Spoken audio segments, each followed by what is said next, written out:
Tonight we are going back, from the storm-worn mountains of Greece to the silent banks of the Nile. Between broken columns and ancient temples, two civilizations faced the same fears: chaos, death, and a world that did not explain itself. One created gods who raged like men. The other created gods who endured like the sun. This is not a story of victory. It is a journey across sea and sand into why humans created gods to survive the night. If this kind of storytelling brings you inner peace, feel free to like the video and subscribe, but only if it truly brings you peace. And let me know in the comments where in the world are you listening from, and what time it is for you right now. It's always strangely comforting to know who else is out there, closing their eyes to the same story. So settle in. Let the world grow quiet, and let's dream together for a while. Night settles slowly over the ancient world. Fires burn low beside stone and sand, beside mountain and water. The stars gather overhead, distant and indifferent, yet watched with care. Somewhere between the darkness above and the earth below, human thought lingers, restless and unfinished. Across the land that will one day be called Greece, the ground does not rest easily. Mountains rise abruptly, as if torn upward in anger. The sea presses against the shore with ceaseless hunger, pulling and returning, never satisfied. Storms move quickly here. So do emotions. Life unfolds without guarantees. Across the land that will be called Egypt, the horizon is wide and patient. The desert waits. The river moves with purpose, returning again and again, leaving order behind in its wake. The sun traces the same path each day, unwavering, demanding attention but offering reliability in return. Two landscapes breathe under the same sky. Two answers begin to form. In one place, existence feels like a struggle against sudden loss. Power is unstable. Beauty is fleeting. To live is to risk everything repeatedly. The divine, when imagined here, will be fierce, personal, volatile. Gods will love deeply, hate loudly, and fear replacement just as humans do. In the other place, existence feels like a balance that must be maintained at all costs. Continuity is survival. Memory is sacred. The divine, when imagined here, will be measured, enduring, bound to cycles older than any individual life. Neither vision is born from comfort. Both are born from necessity. These gods are not inventions of leisure. They are tools of endurance. Ways of standing upright in a universe that offers no assurances. Ways of believing that chaos can be spoken to, and that order can be protected. What follows is not a contest between heavens. It is a slow listening to two ancient attempts at understanding the same silence. Long before the world learned to speak in stories, it spoke in sensations. Cold that crept into bone, heat that scorched skin and soil alike, hunger that returned no matter how often it was driven away. The body learned these truths before the mind could name them. Existence announced itself not with clarity, but with pressure. Night was the most honest teacher. When darkness fell, it did not arrive gently. It erased distance. Shapes dissolved. Sounds travelled farther than sight. A fire's glow felt fragile, surrounded by vastness that did not sleep. In those hours, humans felt how easily they could vanish without the world noticing. Morning brought relief, but never certainty. The sun rose again, yet nothing promised it would always do so. Each dawn felt familiar and miraculous at once. People did not yet trust repetition. They watched it closely, as one watches something that might leave. Meaning did not begin as thought. It began as attention. A sudden storm could undo weeks of preparation. A sickness could take one life and spare another without explanation. Animals moved according to rules humans could not predict. Even the land itself seemed to choose when it would give and when it would take away. Silence pressed hardest of all. To live inside silence was to face the possibility that nothing was listening. That suffering left no trace. That death erased rather than transformed. The human mind resisted this emptiness. It leaned outward, searching for signs, for patterns, for anything that suggested response. A branch snapped in the forest. Was it chance or warning? The wind shifted direction. Weather or will? Meaning gathered where fear lingered longest. People began to speak aloud, not because they expected answers, but because speaking itself created presence. Words rose into the air as offerings, apologies, fragments without grammar. Hands lifted, eyes closed. Small acts repeated themselves until repetition felt like shelter. If the world could be addressed, then it was not entirely indifferent. Slowly, the unseen gained shape. Not yet faces, not yet names, but tendencies. The storm that returned. The river that fed and drowned. The sun that warmed and burned.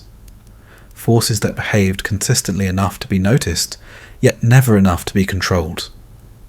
Consistency invited interpretation. A force that returned could be trusted or feared.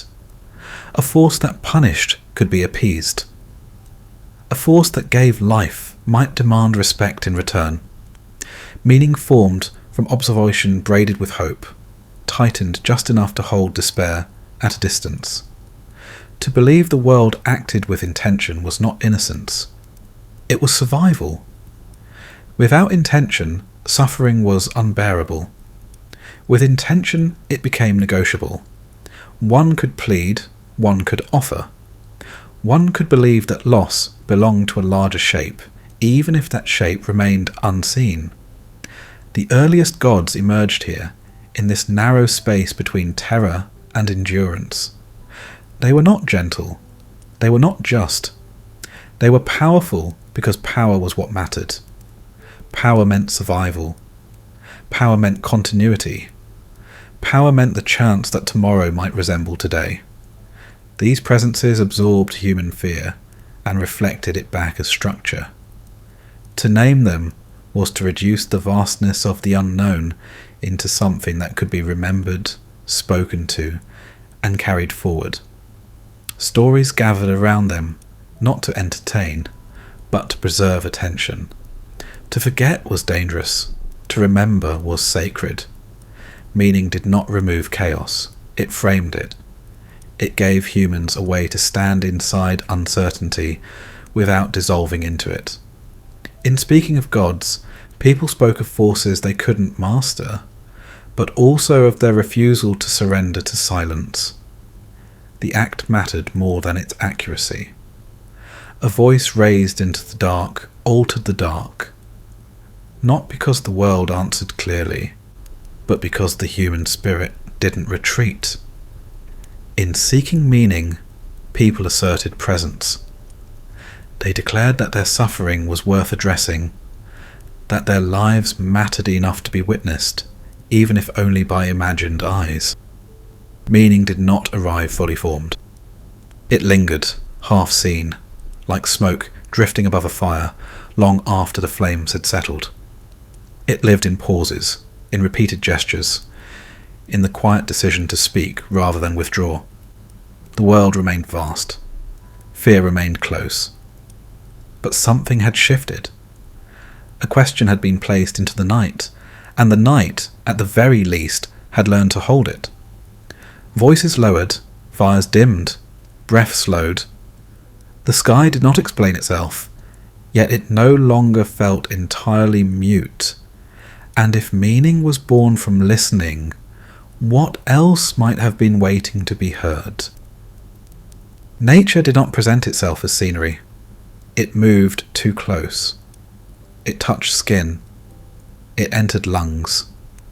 It demanded attention through force rather than invitation. To live within it was to remain alert, never fully at rest, never certain which moment might turn. The land was not neutral. The ground could open without warning, shaking shelters apart, reminding those who stood upon it that stability was temporary. Fire warmed and destroyed with equal indifference. Water sustained life, then erased it, leaving no apology behind. Even the air carried risk, sometimes still, sometimes violent, sometimes carrying illness that could not be seen or named. What frightened humans most was not destruction itself, but unpredictability. A storm that returned each year could be prepared for. A storm that arrived without pattern could not. A river that followed a rhythm inspired trust. A river that broke its banks unexpectedly inspired dread. Nature did not announce its intentions. It acted, and humans reacted too late. Mystery settled into daily life. The forest held shadows even at midday. Sounds travelled without revealing their source. A rustle could mean nothing or everything. Eyes strained to see what remained hidden. Ears learned to distinguish between harmless movement and threat, though the difference was never certain. At night, the unknown multiplied. Stars watched from above, distant and unreachable. The moon altered the world's shape, drawing water, changing tides, revealing and concealing paths. Animals emerged that hid during daylight. The familiar became strange. The strange became dangerous. Nature did not explain itself. It offered no reason for why one hunt succeeded and another failed. No justification for drought or flood.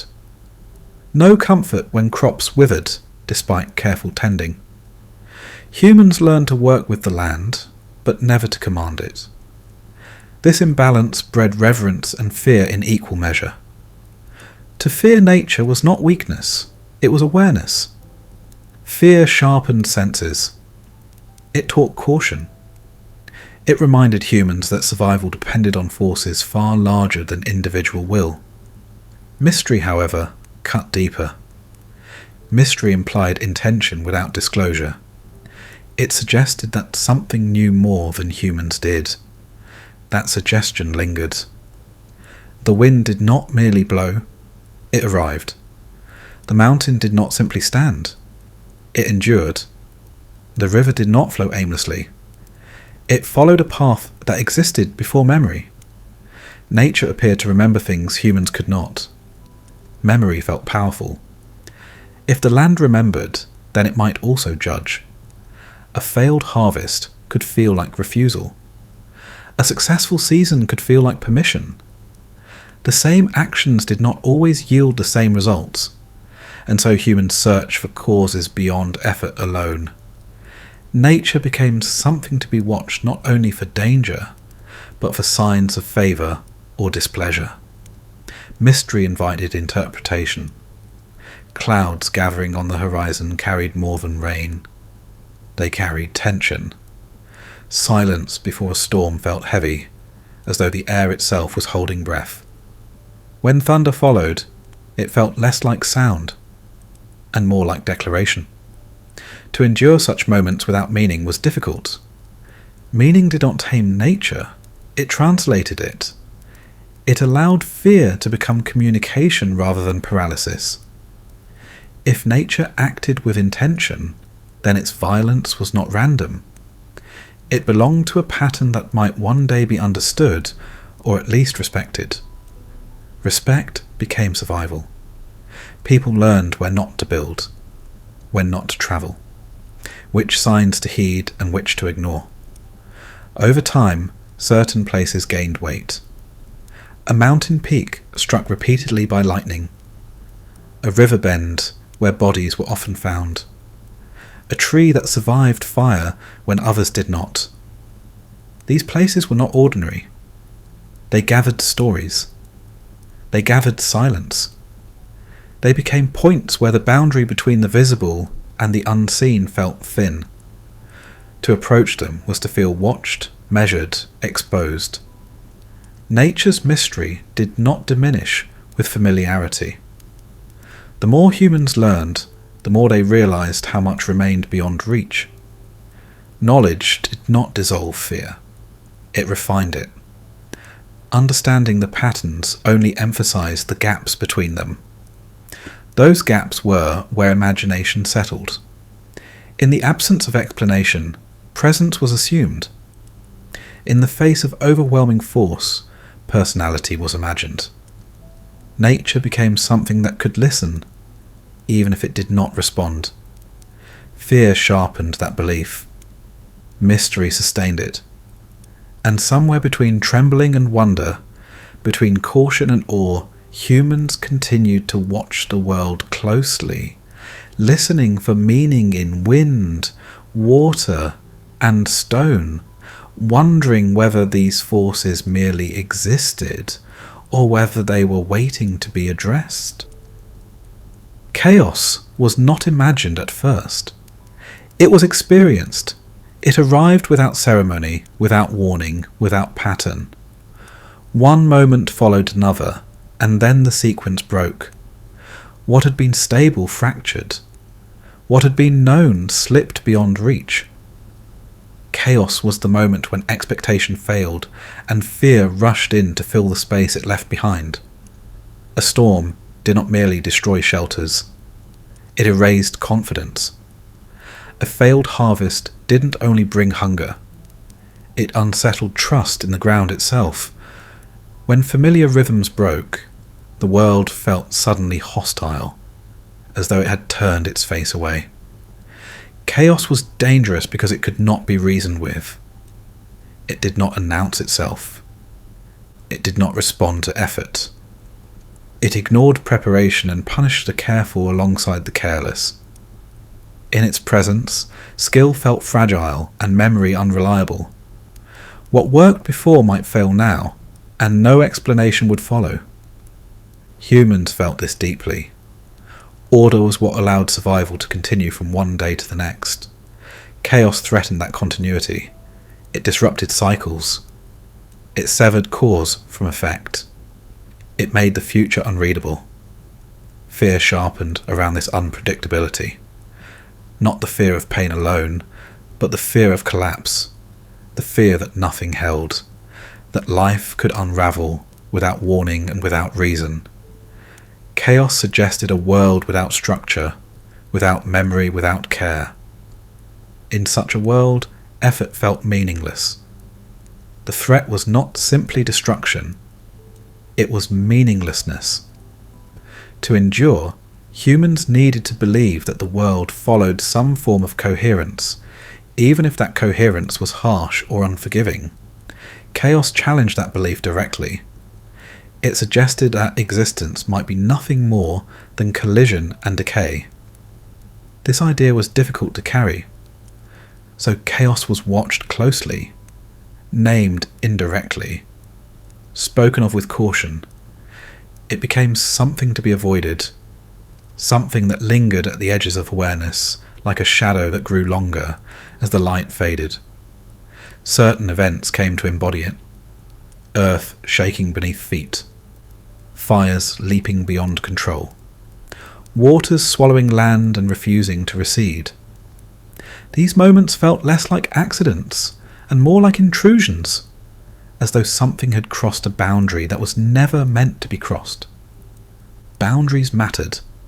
They separated safety from danger, order from collapse. When boundaries failed, fear surged. Chaos was the reminder that boundaries could fail at any time. Humans responded by tightening their sense of structure. They clung to patterns, repeated gestures, trusted rhythms that appeared stable. Night followed day. Seasons turned. Birth followed union. Death followed life. These sequences offered reassurance that chaos was not absolute. Yet even these patterns could break. A winter could last too long. A child could die before learning to speak. The sun could disappear behind smoke for days. Each rupture reopened the wound. Chaos did not need to dominate everything to be feared. Its possibility was enough. The idea that disorder could rise without cause or limits pressed heavily on the human mind. It suggested that no effort was secure, that no future was guaranteed, that existence itself might be unstable at its core. To live beneath that thought required defense. Defense did not always take the form of action. Often, it took the form of belief. If chaos could be named, then it could be resisted. If it had shape, then it had limits. If it existed within a larger structure, then it was not the final truth of the world. Chaos became something that threatened order, not something that defined it. This distinction mattered. By placing chaos at the margins, humans preserved the idea that stability was the natural state and disruption the exception. This belief allowed planning, cooperation, and continuity. It allowed communities to persist even after loss. Still, the threat lingered. Every unexpected death, every failed season, every unexplained disaster reopened the question. Was chaos merely interruption, or was it the foundation beneath everything? The uncertainty never fully vanished. It hovered in the background of daily life, a reminder that order required vigilance, that stability was not guaranteed but maintained, that the world, left unattended, might slide back into disorder. In this awareness, humans grew careful. They learned to watch for cracks, to listen for signs, to sense imbalance before it became collapse. Chaos sharpened perception even as it inspired dread. And so the idea of chaos settled into the human imagination, not as an abstract concept, but as a looming presence. A force that threatened to undo what little had been secured. A reminder that the world's coherence was fragile, and that something vast and formless waited beyond it, patient and unbothered. Chaos could not be erased. It could only be approached. After fear settled into awareness, after the first tremor passed, humans began to notice something else beneath the disorder. Chaos did not behave endlessly. It surged, then receded. It broke patterns, yet never destroyed them completely. Even devastation left something behind. This observation mattered. If chaos had limits, then it could be faced. If it followed impulses, then it might be guided. Control did not mean domination. It meant narrowing the space in which chaos could act. People learned this slowly, through repetition and loss. They discovered that fire could be contained if fed carefully, that water could be redirected if channels were carved, that animals could be tracked, predicted, and sometimes persuaded. Small victories accumulated. Each one suggested that chaos was not absolute. Control began as practice, not belief. Hands shaped tools. Shelters were reinforced. Paths were cleared. Boundaries were drawn where none had existed before. These actions did not remove danger, but they reduced its reach. They gave the illusion of stability long enough for life to continue. Ritual grew alongside this impulse. Certain actions were repeated not because they guaranteed success, but because they created order in time. A sequence of movements before a hunt, words spoken before planting, silence observed after death. These acts shaped moments that might otherwise dissolve into disorder. Control was found in rhythm. Rhythm did not stop chaos from arriving, but it softened its impact. It made disruption feel temporary rather than total. When disaster struck, people returned to familiar gestures as anchors, reminders that not everything had been undone. Gradually, the idea emerged that chaos could be addressed. Not fought directly, but balanced, appeased, kept at a distance through attention and care. This belief did not deny chaos. It acknowledged its presence and responded deliberately. The world began to feel negotiable. If chaos had a face, then it could be watched. If it had a voice, then it could be answered. Control did not require certainty. It required relationship. Humans began to imagine forces that held chaos in check. Not always benevolent, but purposeful. Forces that imposed boundaries, separated what should not mix, restored balance when it tipped too far. These ideas did not arise from comfort. They arose from exhaustion. To live constantly on the edge of collapse was unsustainable. Control offered relief, even if it was partial and fragile. It allowed communities to grow, memory to accumulate, knowledge to be passed on without being erased each generation.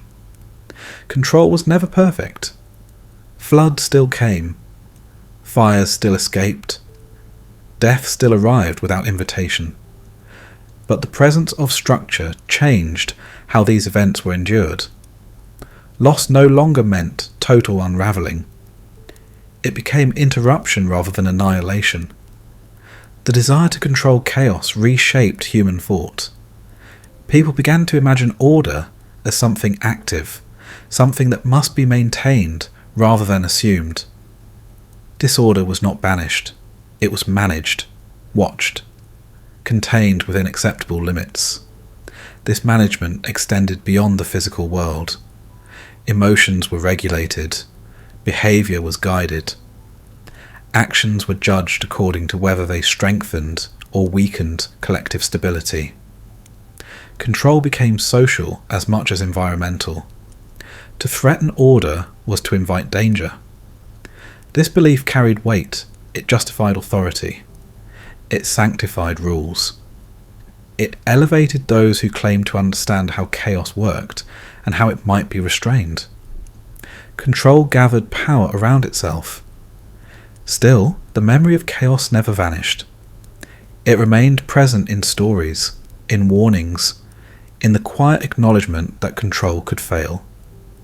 This memory kept vigilance alive.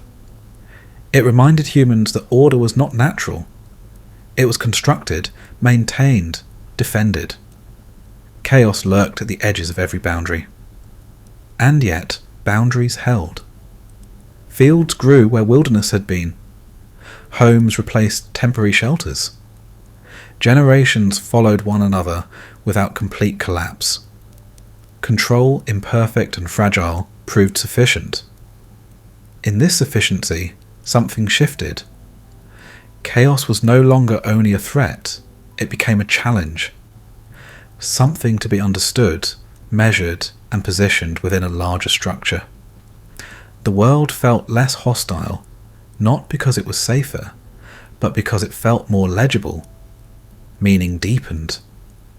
Control gave humans the confidence to imagine systems larger than survival alone. To think beyond the immediate moment. To place themselves within patterns that stretched backward and forward in time. The question was no longer whether chaos existed. It was whether it could be held. The land itself became instruction, not through speech, but through scale, through silence, through the way it dwarfed the human body and reminded it again and again of its limits. Long before belief settled into form, geography shaped imagination. Mountains rose where the earth seemed to resist restraint. They did not grow gently. They broke upward, fractured and sharp, their peaks hidden by cloud or snow. To stand before them was to feel small in a way that could not be argued with. Paths disappeared. Sound thinned. Breath shortened. Nothing about mountains invited intimacy. They watched without responding. Storms gathered around them as if drawn by their presence. Lightning struck their heights repeatedly, marking them as places where the sky reached down and touched the earth. From below, they appeared eternal. From within, they were dangerous, unpredictable, and cold. People did not linger there without reason. The mountain suggested power without explanation. It stood beyond cultivation, beyond comfort, beyond ordinary reach. What lived there, if anything lived there at all, could not be approached casually. Height itself became meaning. Elsewhere the desert offered a different lesson. It did not rise. It stretched. An expanse without shelter, without shade, without mercy. The horizon remained distant no matter how long one walked toward it. The ground reflected heat until the air shimmered and vision blurred. Time slowed. Movement became deliberate. The desert did not threaten suddenly. It eroded quietly. Water vanished. Strength drained. Direction dissolved. Survival depended on memory and restraint. To misjudge distance or timing was to disappear without witness. The desert taught that abundance was temporary, and that endurance required balance rather than force. Silence here was complete. It did not echo. It absorbed. Above both mountain and desert, the sky pressed down. It was vast beyond measure, changing constantly yet remaining the same. Clouds formed and dissolved without concern. Stars appeared night after night, distant and unreachable, tracing patterns that repeated without human involvement. The sun moved across the sky with unwavering authority. The sky governed time. It dictated seasons, marked days, shaped rhythms. It offered light and withdrew it. Its movements could be observed, but not influenced. To look upward was to confront something that neither noticed nor depended on human presence. This indifference felt heavy, yet it was also reliable. The sky returned, even after storms, even after darkness. Its constancy stood in contrast to the fragility of life below. While the land changed, cracked, burned and flooded, the sky endured. Together these elements shaped how humans imagined the forces behind the world. The mountain suggested dominance. Height implied authority. The desert suggested judgment. Survival implied discipline. The sky suggested oversight. Distance implied permanence. These were not abstract impressions. They entered stories. They guided behaviour. They defined where people built, travelled and feared. Certain places felt closer to something unseen, not because of superstition, but because the environment demanded humility. Humans did not invent these meanings freely. They absorbed them. The land pressed its character into the human mind. It taught which forces felt volatile, which felt enduring, which felt unreachable. Over time, these impressions hardened into presence. What was high became powerful. What was vast became eternal. What was silent became sacred. People began to associate mountains with watchfulness, deserts with trial, the sky with authority. These associations did not require explanation. They felt obvious, reinforced daily by experience. When humans imagined order, they imagined height and distance. When they imagined threat, they imagined exposure and emptiness. The physical world offered metaphors long before language refined them. It shaped expectation. It framed fear. It suggested that some forces ruled from above, others tested from below, and others surrounded everything without ever being touched. Belief followed terrain. The land did not merely host life, it instructed it. It defined what power looked like, what endurance demanded, what control required. In responding to mountains, deserts, and the sky, humans learned to organize their understanding of existence. Not everything could be approached. Not everything could be crossed. Some things were meant to be observed, respected, and endured. As people stood beneath peaks, crossed barren ground, and lifted their eyes upward, the world felt structured, layered, and intentional. Chaos still existed, but it seemed arranged around fixed pillars. And in that arrangement, the idea took root that different lands did not simply shape survival, but shaped meaning itself, preparing the way for distinct answers to the same unyielding universe. The world did not ask for a single explanation. It offered different landscapes, different rhythms, different dangers. Humans answered not with one voice but with many, shaped by where they stood and what they endured. Over time, these answers settled into distinct ways of seeing, each coherent within its own boundaries. Across broken coastlines and restless seas, one answer emerged from instability. Life there unfolded among mountains that fractured the horizon and waters that refused to stay still. The ground trembled. Storms arrived quickly. Travel was dangerous yet necessary. Isolation was rare. Conflict was frequent. Survival required alertness, adaptability, and the ability to respond swiftly to change. Meaning in such a world could not be static. The forces imagined here reflected that volatility. Power felt personal, reactive, and prone to emotion. The divine did not hover at a distance. It intervened, interfered, and entangled itself in human affairs. Desire, anger, jealousy, and pride moved through these forces like weather, shaping outcomes unpredictably. Order was not assumed, it was contested. Stability existed, but only temporarily. It had to be seized, defended, and renegotiated. The world appeared alive in the way a storm is alive, expressive and dangerous, capable of beauty and destruction in the same moment.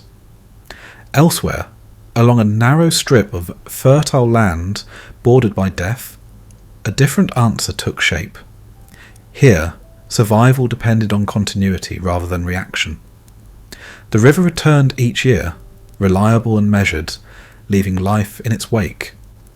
Outside its reach, the desert waded, offering no forgiveness. Movement followed patterns. Time unfolded in cycles rather than eruptions. Meaning in this world leaned toward preservation. The forces imagined here did not rush. They endured, they upheld balance, maintained order, and resisted disruption. Power was not explosive. It was cumulative. It gathered weight through repetition and restraint. The divine presence felt less like emotion and more like principle. Order was sacred because it allowed life to persist. Disruption was dangerous because it threatened continuity. Chaos existed, but it was something to be contained, not dramatized. The world made sense when each element remained in its place. These two answers were not in opposition. They were responses to different conditions. In one place, the greatest threat was sudden loss. In the other, it was slow unravelling. One world demanded flexibility. The other demanded discipline. Each shaped its understanding of power accordingly. The gods that emerged from these landscapes carried their imprint. In the volatile world, the divine resembled human experience closely. It struggled, erred, desired, and reacted. Immortality did not erase conflict, it prolonged it. The gods reflected the instability of the land, embodying forces that could shift quickly from favour to wrath. In the enduring world, the divine moved beyond personal impulse. It functioned as structure. It represented continuity across generations, the preservation of memory, the maintenance of cosmic balance. The gods were less about individual will and more about collective survival.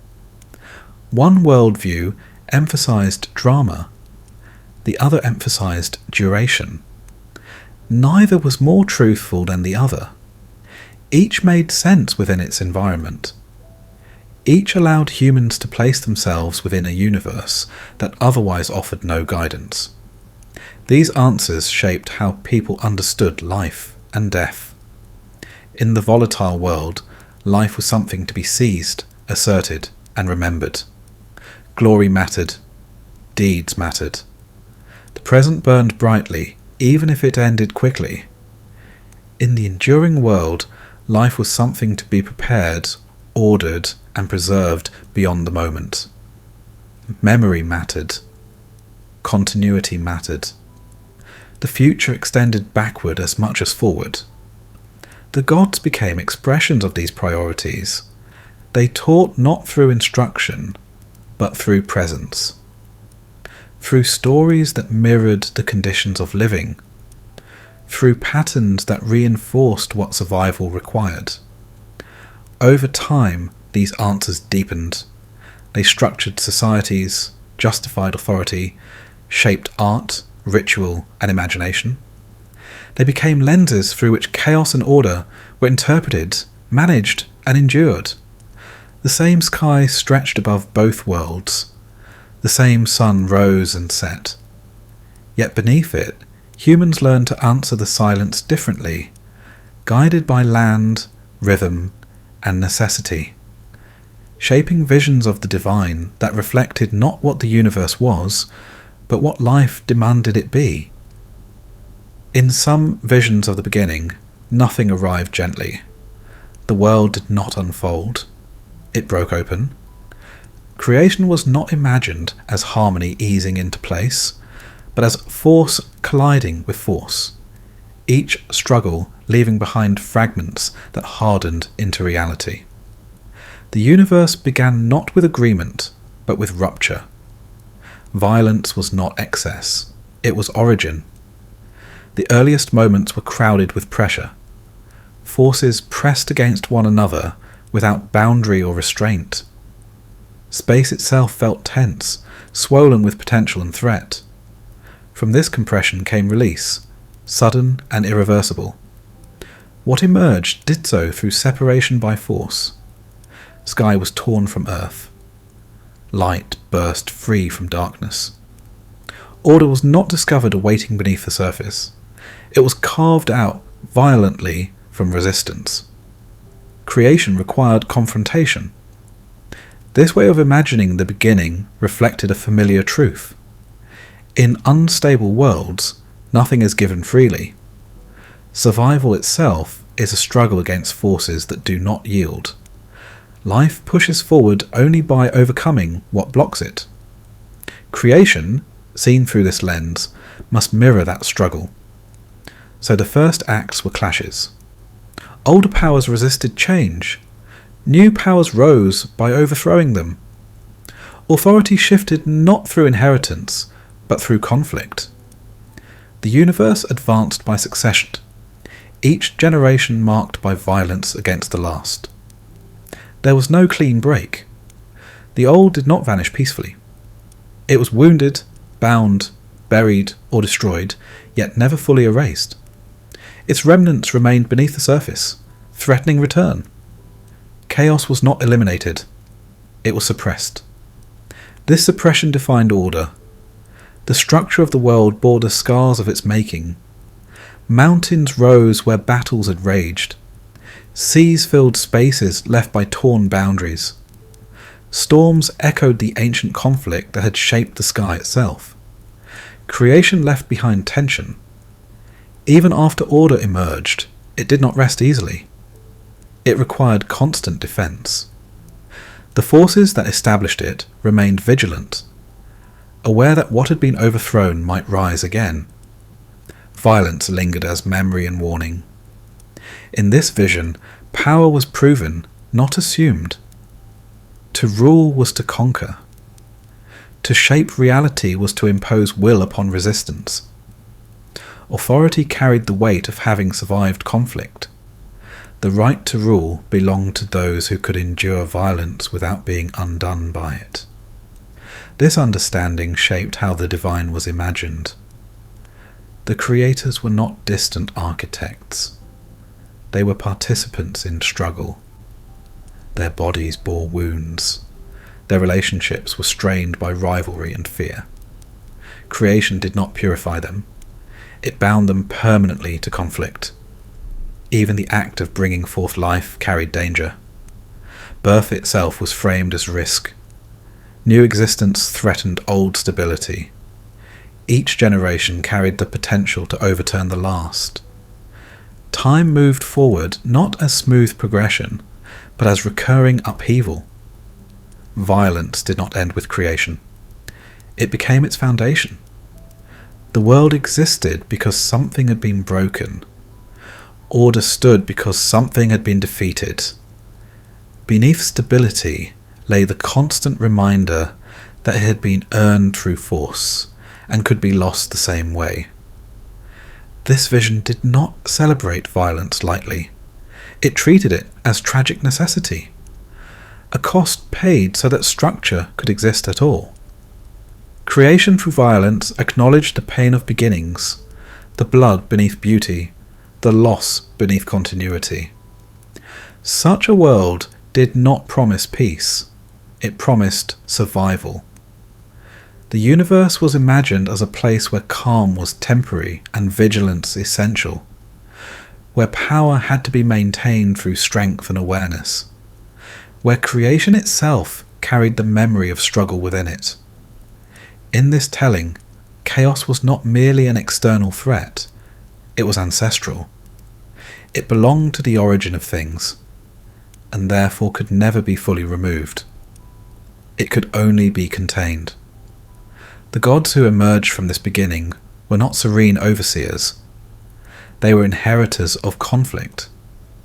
Their authority rested on victory, and victory carried guilt, fear, and the knowledge that overthrow was always possible. Immortality did not free them from this awareness, it intensified it. Creation through violence left a world that was alive, unstable, and emotionally charged. A world where existence itself felt contested. And in such a universe, meaning was inseparable from struggle, and order was never more than one conflict away from collapse. Not all beginnings required rupture. In some visions, creation did not arrive through conflict, but through distinction. The world was not torn apart. It was sorted. What had once been bound together too tightly was gently drawn into place, each element given its own domain. Order emerged not from victory, but from clarity. At first, everything existed at once, indistinct and overlapping. Light pressed against darkness without boundary. Water mingled with land. Sky lay heavy upon earth. There was no space to move, no room for growth, no direction for time to follow. Creation began when boundaries were introduced. Separation did not destroy what came before, it revealed it. Sky was lifted upward, not in violence, but in release. Earth settled beneath it. Water found channels. Air found movement. Each element gained definition by no longer occupying the same space as the others. This act of distinction allowed stability. Nothing needed to be defeated. Nothing needed to bleed. The world took shape as a system, each part limited so that all could endure. Chaos was not crushed. It was organized. This vision reflected a different experience of survival. In lands where continuity mattered more than conquest, beginnings were imagined as careful acts. Creation was not a rebellion against the past, but a refinement of it. What existed before was not wrong. It was unfinished. Time unfolded slowly. There was no sudden explosion of force. Instead, there was alignment, adjustment, balance emerging through deliberate arrangement. The universe learned how to hold itself without collapsing. Separation introduced purpose. Each thing had a role, each force had a place. Sky governed above, earth sustained below, water flowed between. Movement followed predictable paths. Change occurred within limits. This structure did not eliminate danger. Flood still came. Heat still burned. Darkness still arrived. But these forces operated within a framework that could be anticipated and respected. The world felt navigable. Creation through separation did not deny chaos. It acknowledged it as raw potential. Chaos existed before order, but it was not hostile. It was unformed. The act of creation gave it shape without stripping it of power. This understanding shaped the nature of authority. Power was not measured by strength, but by balance. The Creator was not a conqueror, but a divider. One who knew where lines should be drawn and maintained them carefully. Authority rested in maintenance rather than domination. The forces responsible for creation did not withdraw once the world was formed. They remained present, sustaining separation. Without their attention, boundaries could blur again. Order required vigilance, but not violence. This vigilance was quiet. It expressed itself through cycles, through repetition, through the reliable return of light after darkness, through the steady movement of time. Creation was not a single event. It was an ongoing process. Each day reaffirmed the original act. The sun rose, marking the separation between night and day. The river flowed within its banks, reaffirming the boundary between land and water. Life emerged and receded, occupying its appointed space.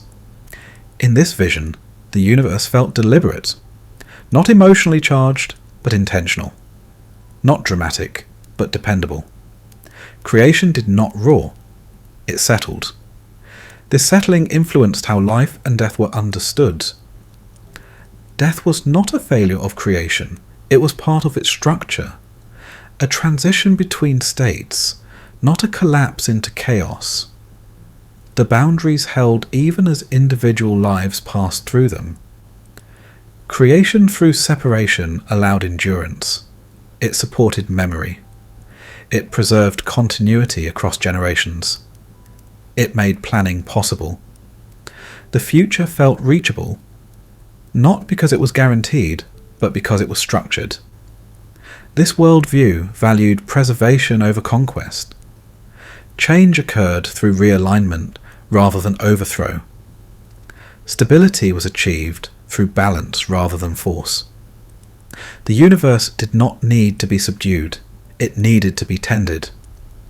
Such a beginning produced gods who embodied function more than emotion. They were guardians of boundaries, keepers of cycles, maintainers of order. Their power was not expressed through rage or victory, but through consistency. Creation was not a scar remembered. It was a pattern repeated. And in that repetition, the world endured, held together not by fear of collapse, but by the quiet strength of separation maintained over time. The Greek cosmos did not come into being gently. It surfaced through pressure, through closeness that could not last. At the beginning, everything pressed against everything else, indistinguishable and restless. There was no distance, no hierarchy, no silence. Existence was crowded, unstable, and heavy with potential. From this closeness came strain. The sky lay upon the earth without space between them. Darkness filled every gap. The world felt compressed, as though it were holding its breath. Nothing could move freely. Nothing could become itself. Creation began when separation became unavoidable. The sky was forced upward. The earth remained below. Space opened between them, and into that space rushed light, air, and motion.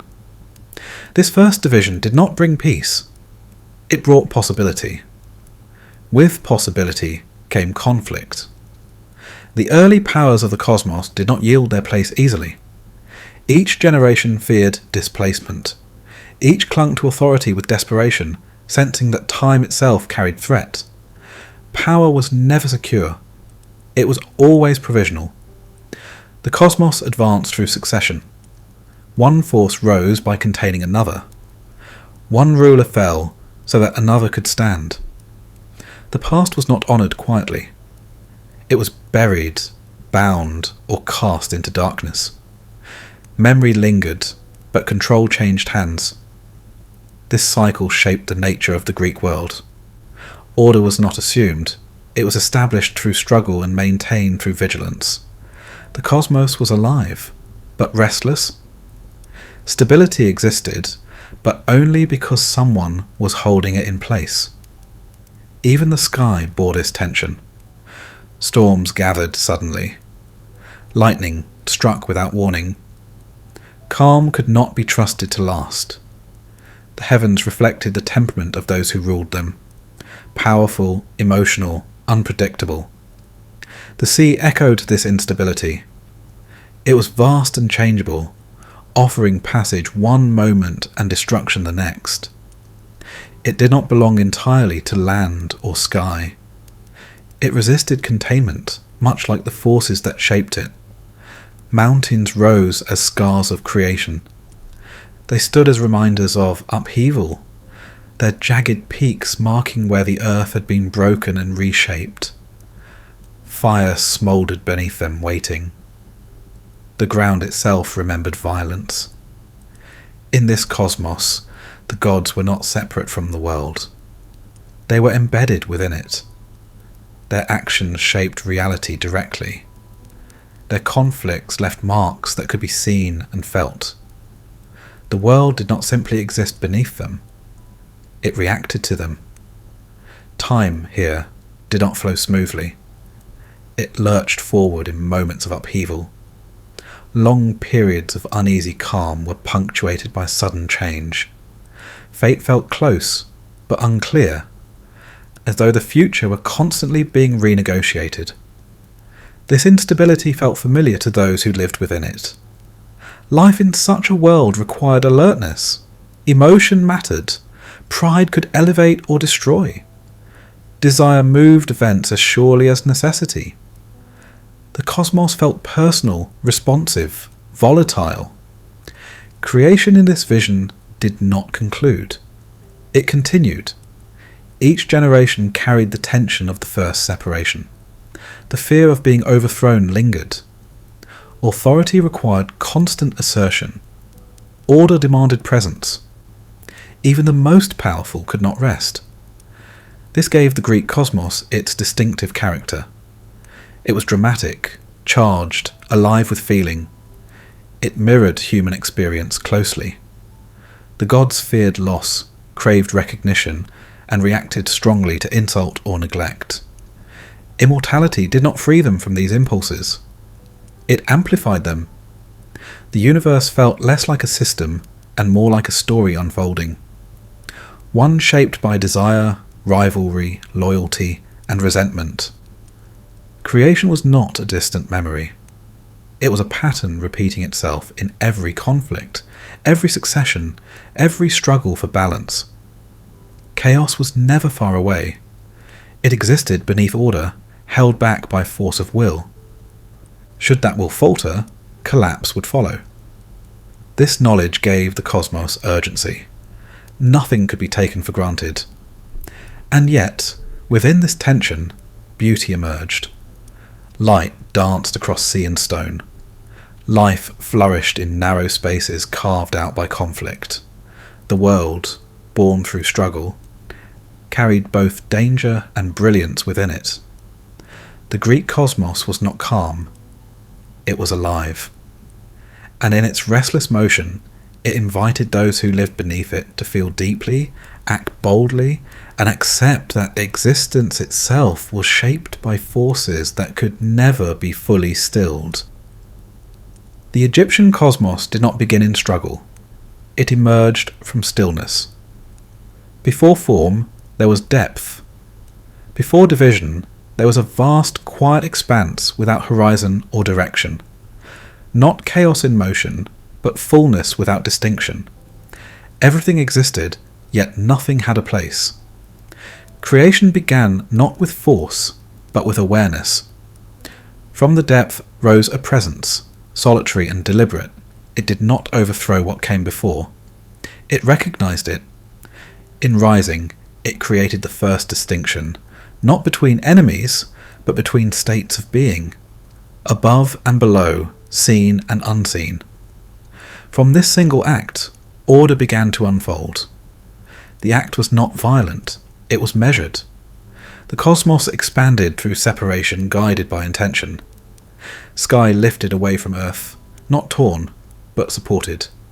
Space opened gently, allowing breath, movement, and time to exist. Creation was an act of balance. Each element found its place without resistance. Water receded to allow land to rise. Light followed darkness in a steady rhythm. Boundaries were established so that life could endure without consuming itself. Nothing needed to be defeated.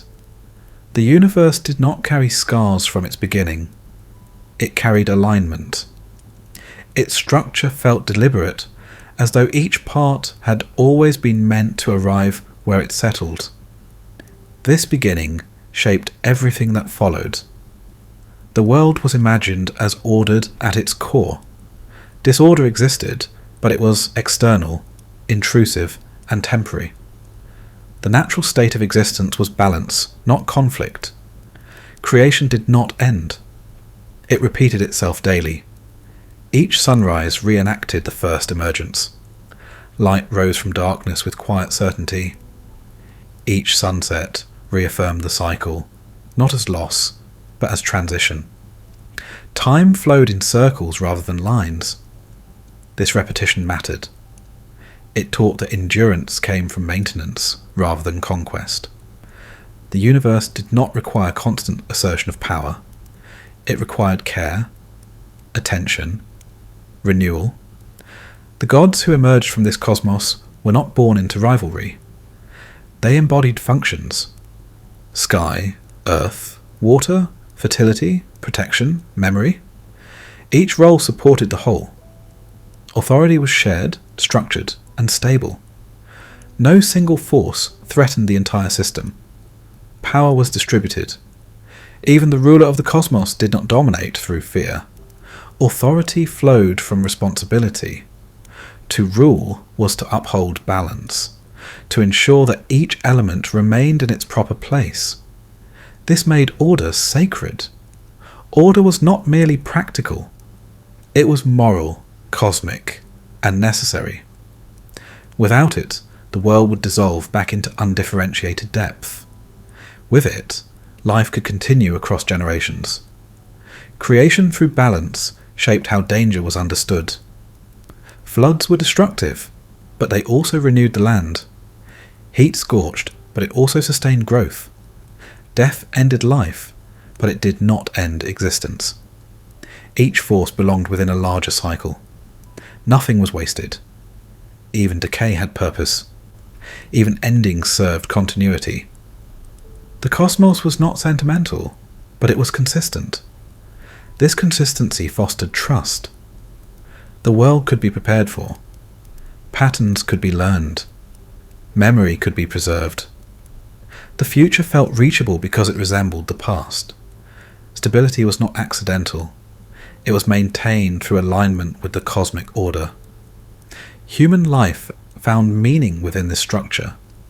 To live well was to live in balance, to honour cycles, to respect boundaries. Excess was dangerous. Disruption invited collapse. Harmony was survival. Creation here did not glorify the moment of origin. It honoured its preservation. The beginning was important because it established a pattern that must be repeated endlessly. The gods did not celebrate creation through drama. They reenacted it through ritual, through continuity, through care. This cosmos felt ancient even at its birth. It carried the weight of inevitability. The sense that the world was meant to be this way, and that deviation was risk rather than progress. Chaos existed, but it was always outside the circle of order. It threatened from beyond, not from within. The role of the gods was to keep it at bay, not through violence, but through maintenance. Creation through stillness produced a universe that valued endurance over intensity. A world where existence was not something to be seized, but something to be upheld. And beneath its steady sky, along its measured river, life unfolded not in defiance of the cosmos, but in careful alignment with it. Time did not arrive all at once. It seeped into existence quietly, almost unnoticed, woven into movement and repetition. Before it could be counted or measured, it was felt. In the rising and falling of light, in the return of hunger, in the slow wearing down of stone beneath wind and water. The beginning of time was not marked by a sound. It revealed itself through difference. A moment no longer resembled the one before it. Change, once rare, became constant. The world no longer existed as a single, unmoving presence. It began to pass. This passing altered everything. With time came memory. With memory came anticipation. The past no longer vanished completely. It lingered, shaping expectation. The future no longer felt identical to the present. It carried uncertainty. Time introduced vulnerability. What had begun could now end. What was strong could weaken. What stood could fall. Existence gained direction, and direction implied loss. In the Greek vision, time felt restless. It surged forward in uneven steps. Long stretches of stillness were broken by sudden shifts. Generations replaced one another through struggle rather than succession. The past was heavy, pressing forward, demanding resolution. Time was something to race against. It carried the threat of displacement. Each moment contained the possibility of overthrow. Power aged, authority decayed. Even the divine felt the pressure of succession. The future did not wait patiently. It pushed. This made time feel adversarial. It was not merely a measure. It was a force that eroded certainty. To exist was to resist being forgotten. Deeds mattered because they left marks. Memory was fragile, and time threatened to erase it. In such a world, time sharpened urgency. Moments burned brightly because they did not last. Action felt necessary because delay invited loss. The present demanded attention before it slipped away. Elsewhere time unfolded differently. It moved in circles rather than lines. It returned to itself. The future resembled the past, not as repetition, but as renewal. Each cycle reaffirmed the one before it. Time was not an enemy. It was a rhythm. The rising of the sun echoed its first ascent. The retreat of night promised return. Seasons turned, not as progress, but as balance. What ended was not gone. It had changed form. This made time feel reliable. It did not rush. It did not threaten. It carried continuity rather than disruption. Memory was preserved not through urgency, but through repetition. The past lived within the present, guiding it quietly. In this vision, time was sacred. It maintained order. It sustained balance. It allowed preparation. Life unfolded within a structure that could be trusted, even when individual moments were uncertain. Time did not demand conquest. It demanded alignment. These two experiences of time shaped how existence was understood. In one, time pressed forward, creating tension between what was and what would be. In the other, time held steady, binding what had been to what would return. One encouraged action, the other encouraged preservation. Neither denied loss, but they framed it differently.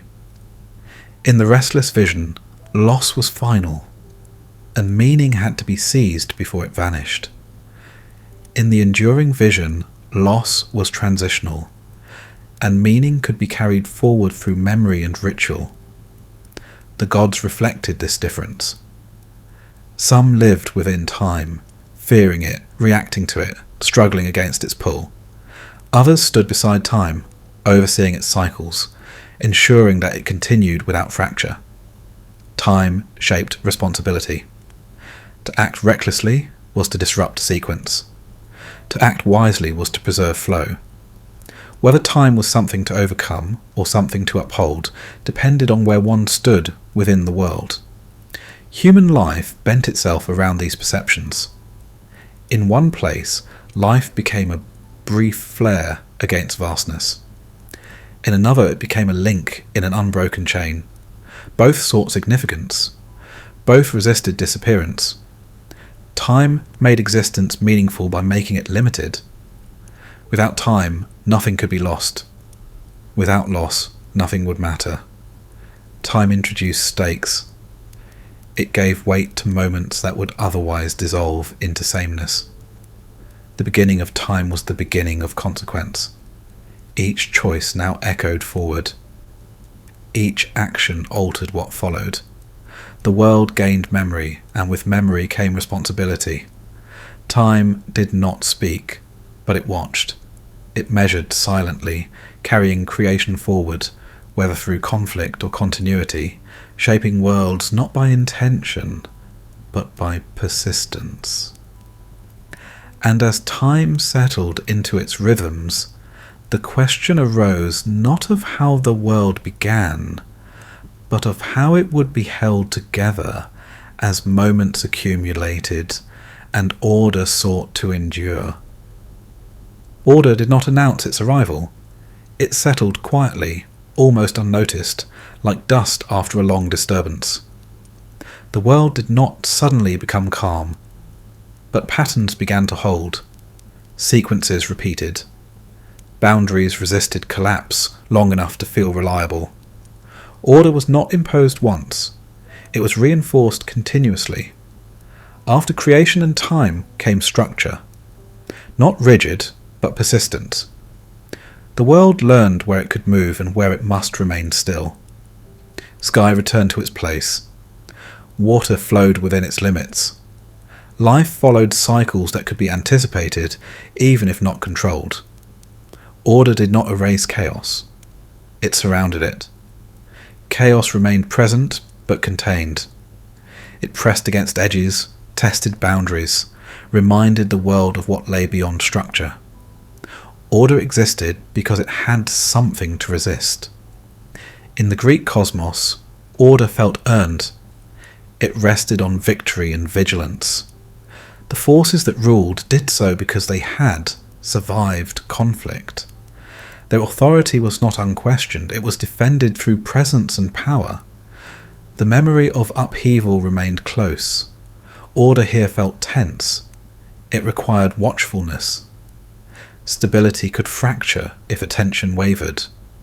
The past had shown that power could change hands, that the old could rise again, that chaos waited beneath the surface.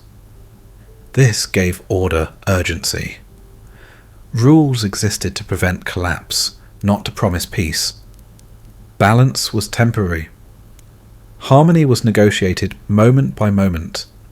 The world held together because something strong stood at its centre. In the Egyptian cosmos, order felt inherent. It was not a recent achievement. It was the natural state of existence. Disorder was the interruption, not the norm.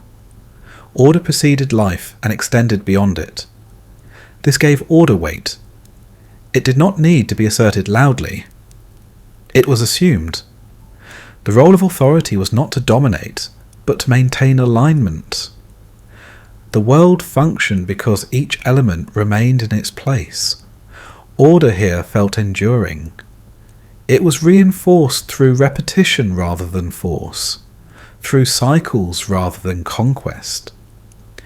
Stability was achieved by honouring boundaries rather than testing them.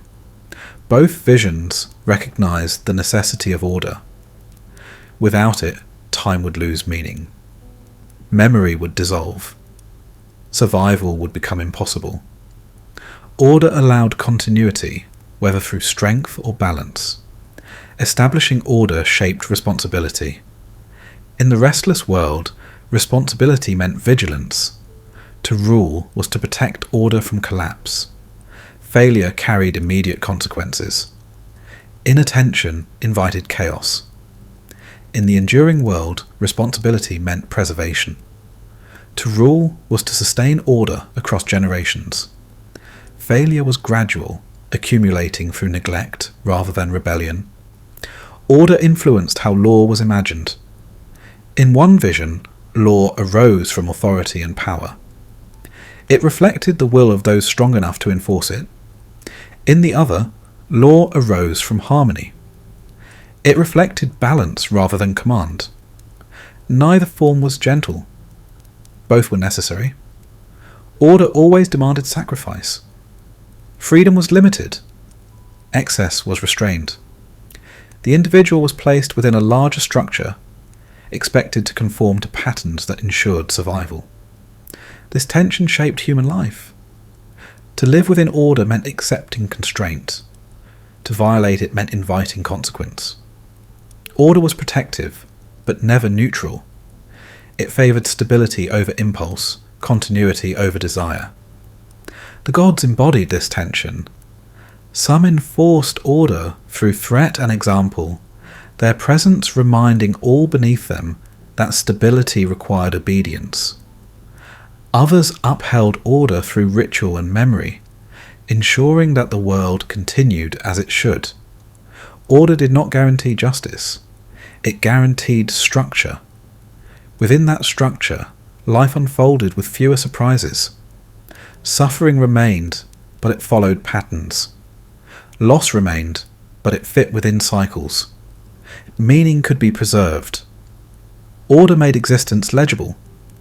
It allowed humans to understand where they stood in relation to forces larger than themselves. It provided orientation. It gave shape to hope. Without order, creation would unravel. With it, the world could endure. Yet order was never absolute. It required constant reinforcement, whether through strength or balance. It depended on attention, memory, and care. Left unattended, it would loosen, crack, and give way. This awareness remained. Order was not a final state. It was an ongoing act. And as it settled into place, shaping cosmos and consciousness alike, the world waited to see what kind of beings would emerge beneath its structure, and how the nature of the gods themselves would reflect the forms of order they upheld. The gods did not descend from elsewhere, they rose from within. They took shape from human experience, carrying familiar weight and familiar tension. They spoke with voices that echoed thought. They moved with desires that mirrored longing. Though immortal, they felt close, their presence shaped by the same impulses that stirred below. These gods were not distant abstractions. They laughed, they raged, they remembered insults and cherished praise. Their power did not erase emotion, it magnified it. What humans felt briefly, the gods carried endlessly. This closeness made them understandable. To look upon such gods was to recognize oneself, altered only by scale. Fear became wrath. Affection became obsession. Pride became command. The divine was not calmer than humanity. It was louder. These gods did not rule from silence. They intervened. They argued. They chose favourites and held grudges. Their attention could elevate a life or shatter it without warning. To be noticed by them was both gift and danger. The world felt personal beneath their gaze. Storms reflected anger. Calm reflected favour. Misfortune suggested offence. Nothing occurred without implication. Events carried emotional weight, shaped by the moods of unseen figures who felt very real. This intimacy served a purpose. When life unfolded unpredictably, these gods offered explanation. When suffering struck without reason, it could be traced to desire, jealousy, or resentment. The world made sense because it behaved like a mind, not a machine. Human flaws became cosmic forces. Anger moved mountains. Desire shaped fate. Pride sparked wars. The same impulses that caused conflict among people were now responsible for the movement of the universe itself. This was not meant to comfort, it was meant to clarify. If the gods struggled, then struggle was natural. If the gods erred, then error was unavoidable. Perfection was not the goal. Survival within chaos was. These gods did not promise justice. They promised engagement. They were involved, reactive, alive. Their presence meant that the world was not indifferent. It watched, felt, and responded, even if that response was unfair or dangerous. This mirrored human reality. Life often felt ruled by moods beyond control. Fortune shifted. Favour changed. The gods reflected that instability honestly. They did not soften it, they embodied it. Relationship with such gods was complex. Devotion did not guarantee protection. Obedience did not ensure mercy. Love could turn into punishment. The divine demanded attention, not trust. Yet people returned to them because they understood these gods. They could anticipate their behaviour. They could interpret signs. They could negotiate, plead, flatter, deceive. Interaction felt possible, even if outcomes were uncertain. These gods valued recognition. They wanted to be honoured, praised, remembered. Neglect wounded them. Forgetting invited consequence. Memory was currency. Attention was power. This made worship personal. Offerings were gestures of relationship rather than obligation. Stories preserved the gods' personalities, reminding humans what pleased and angered them. Myth became a guidebook to temperament. In this world, existence felt dramatic. Lives unfolded like narratives shaped by divine emotion. Triumph and tragedy carried intention. Fate was not fixed. It bent according to influence and favour. These gods did not erase human agency. They complicated it. Choice mattered, but never in isolation. Every action existed within a web of divine reactions. Responsibility was shared between human decision and divine response. The gods themselves were trapped in this system. Their immortality did not free them from consequence. It prolonged it. Mistakes could not be forgotten. Resentments could not fade. Time deepened wounds rather than healing them. These gods suffered. They endured longing without resolution, rivalry without end, loss without escape. Their power ensured that pain lingered, echoing endlessly. This suffering made them compelling. They were not ideals to be imitated. They were forces to be navigated. In them, humans saw their own struggles amplified and externalized. The divine became a mirror, not of what humans wished to be, but of what they were. Emotional, flawed, ambitious, afraid of loss. The gods carried these traits openly, giving shape to impulses that otherwise remained internal.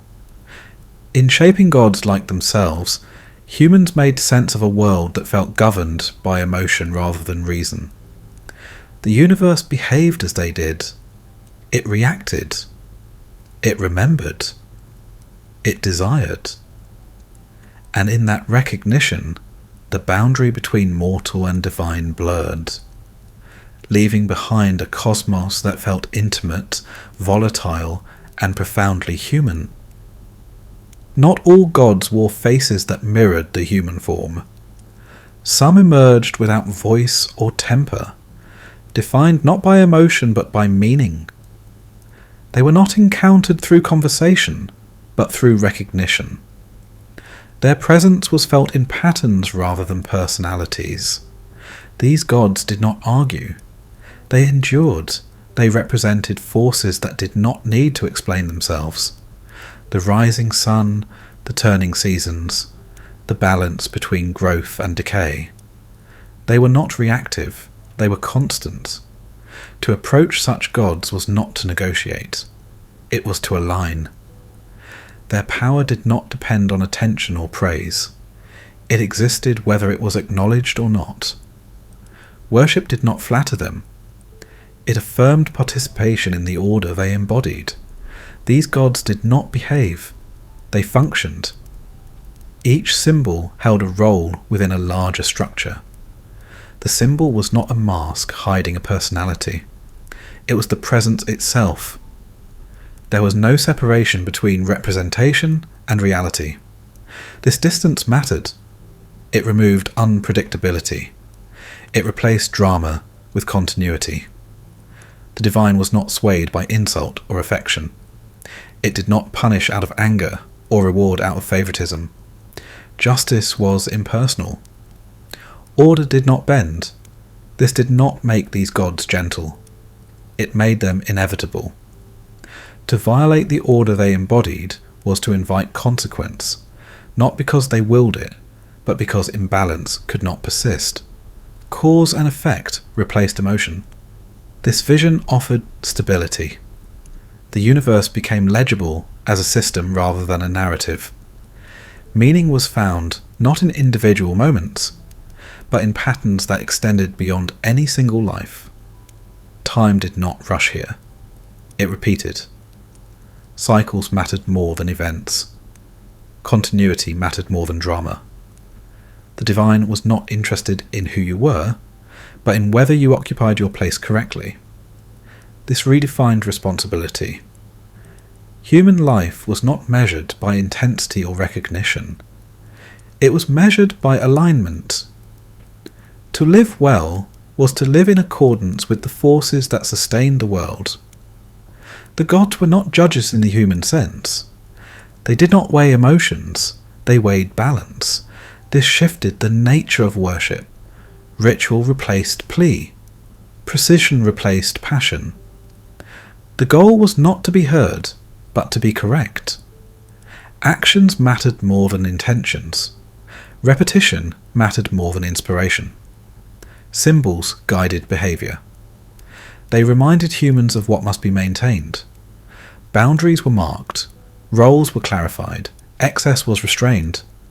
Continuity was protected. This symbolic divinity was deeply practical. It offered predictability in an uncertain world. It allowed planning across generations. It preserved memory through structure rather than story. These gods did not suffer. They did not desire. They did not fear. Their permanence was their power. This made them difficult to relate to, but easy to rely on. They did not change. They did not forget. They did not abandon their function. The world beneath them felt supported, not watched closely, but upheld. Human emotion still existed, but it did not shape the cosmos. The universe did not react to feeling. It responded to order. This created distance between mortal and divine, a distance that was intentional. The gods were not companions, they were foundations. They held the world together by remaining untouched by its fluctuations. In such a system, meaning came from endurance. To persist was to succeed. To maintain balance was to honour the divine. Life became a participation in something larger, rather than a contest for attention. The divine was not personal. It was universal. And in that universality, humans found a different kind of reassurance. Not that they were seen, but that the world would continue regardless. That their lives mattered because they contributed to continuity, not because they were exceptional. These gods did not reflect human flaws. They reflected human need for order. They were not mirrors, they were measures. And in measuring the world, they allowed it to endure quietly and unbroken long after individual voices fell silent. In worlds shaped by emotion, the divine took form through longing. Beauty was not decoration.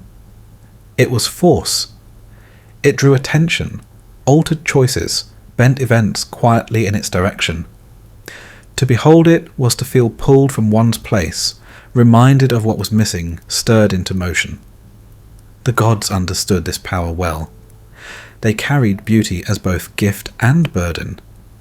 It granted influence without effort, yet invited conflict without warning. Beauty did not remain neutral. It demanded response, whether admiration, envy, or pursuit. Desire followed closely behind.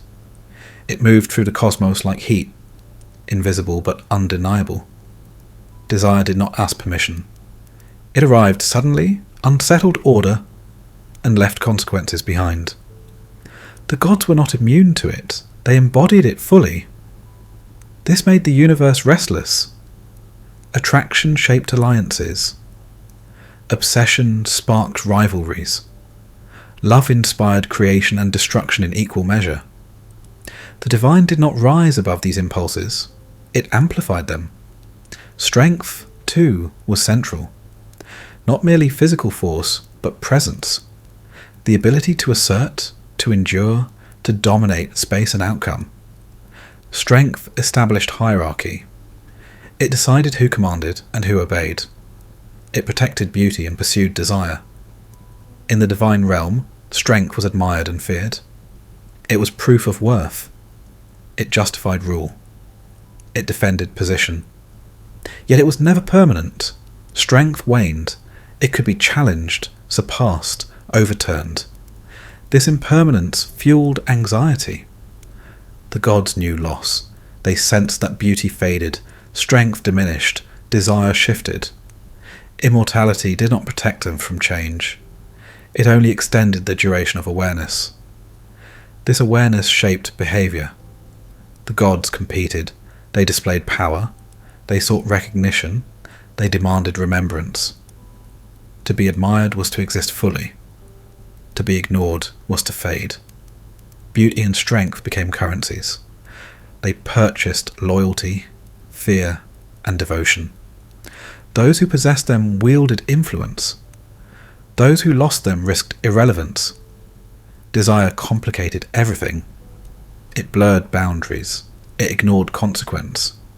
It moved against reason and restraint. Desire made gods vulnerable, drawing them into entanglements that weakened authority and destabilized order. This vulnerability made the divine feel alive. The cosmos pulsed with emotion. Events unfolded not because they were necessary, but because they were wanted. Fate bent around longing. The future shifted with every impulse. Human lives reflected this pattern. Beauty shaped destiny. Strength determined survival. Desire led to triumph and ruin. The gods did not impose these values from above. They revealed them as fundamental forces already at work. In honouring such gods, humans honoured their own experience. They recognized the power of attraction, the necessity of strength, the danger of unchecked longing. The divine made visible what was already shaping their lives. This recognition was not comforting, it was clarifying. The universe did not promise fairness, it promised intensity. It offered moments of brilliance and collapse.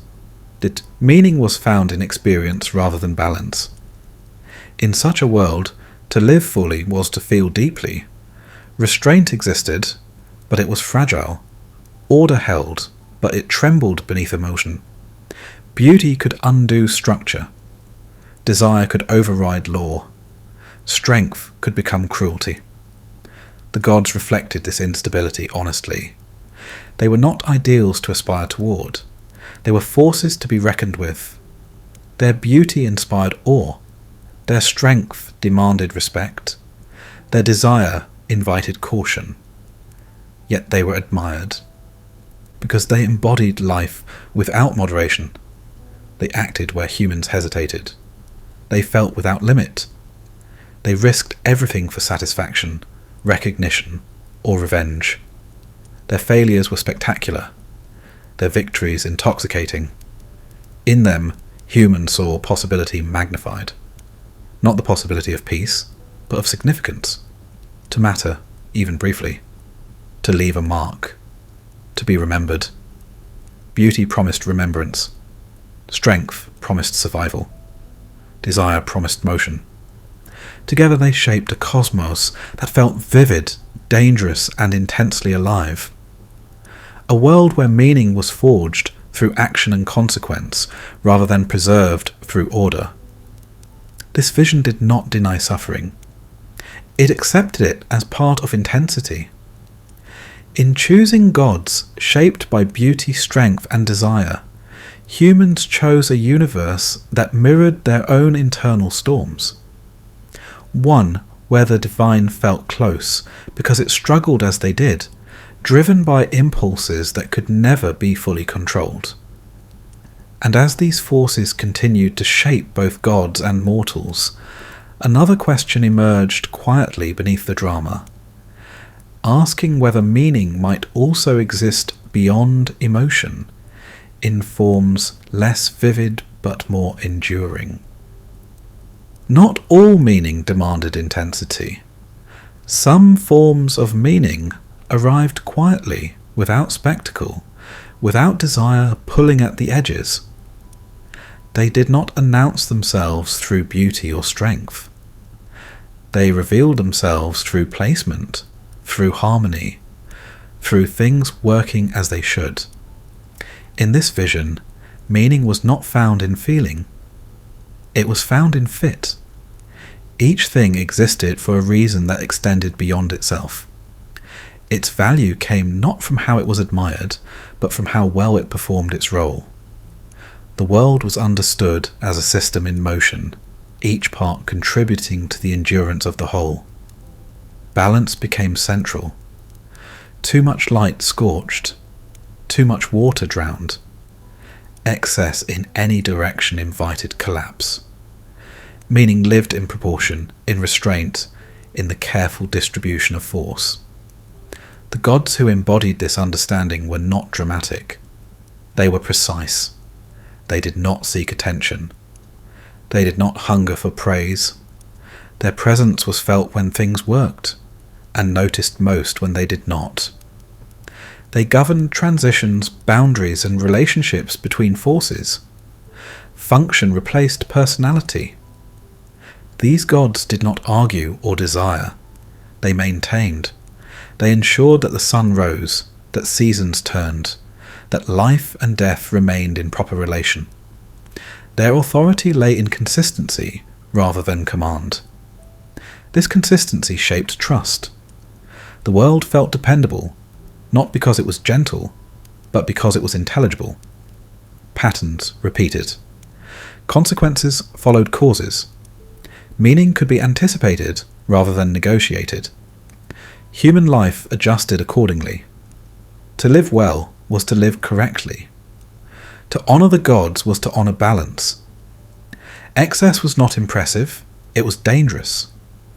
The greatest virtue was alignment with what sustained the whole. This did not eliminate suffering. It contextualized it. Loss occurred, but it did not signal disorder. It belonged within a cycle that continued regardless. Death was not a failure of meaning, but a transition within it. The individual mattered because of their place, not because of their intensity. This offered a different kind of reassurance. Not that life would be exciting, but that it would be coherent. Not that desire would be fulfilled, but that existence would remain stable. Meaning here was not dramatic. It was durable. The gods did not intervene impulsively. They did not alter outcomes based on preference. They upheld systems that operated beyond individual appeal. This distance reduced anxiety. The universe did not react unpredictably to emotion. Order replaced favour. Justice replaced whim. Responsibility shifted inward. Humans were accountable not for pleasing the gods, but for maintaining balance in their own actions. To disrupt harmony was to invite consequence. Not punishment, but imbalance returning to correct itself. This created a sense of continuity. Generations followed one another within the same framework. Memory was preserved through ritual rather than story. The past guided the present not through drama, but through example. Meaning extended beyond the moment. It stretched backwards and forwards, binding lives together into a long sequence. Individual existence was brief, but participation was lasting. One's role mattered even after one's voice fell silent. This diminished fear of disappearance. To be forgotten as an individual was less troubling when one's function continued. Identity was not isolated, it was embedded. The gods mirrored this embedding. They were less characters than anchors. They did not evolve through narrative. They persisted through repetition. Their power lay in remaining unchanged while the world moved around them. This stillness carried authority. Not the authority of command, but of foundation. Remove it, and everything above would falter. Maintain it, and life could continue. Meaning, balance, and function formed a triad. Meaning arose from understanding one's place. Balance ensured that place did not overreach. Function sustained the whole. This worldview did not deny emotion. It placed it. Emotion belonged within limits. Desire was acknowledged but restrained.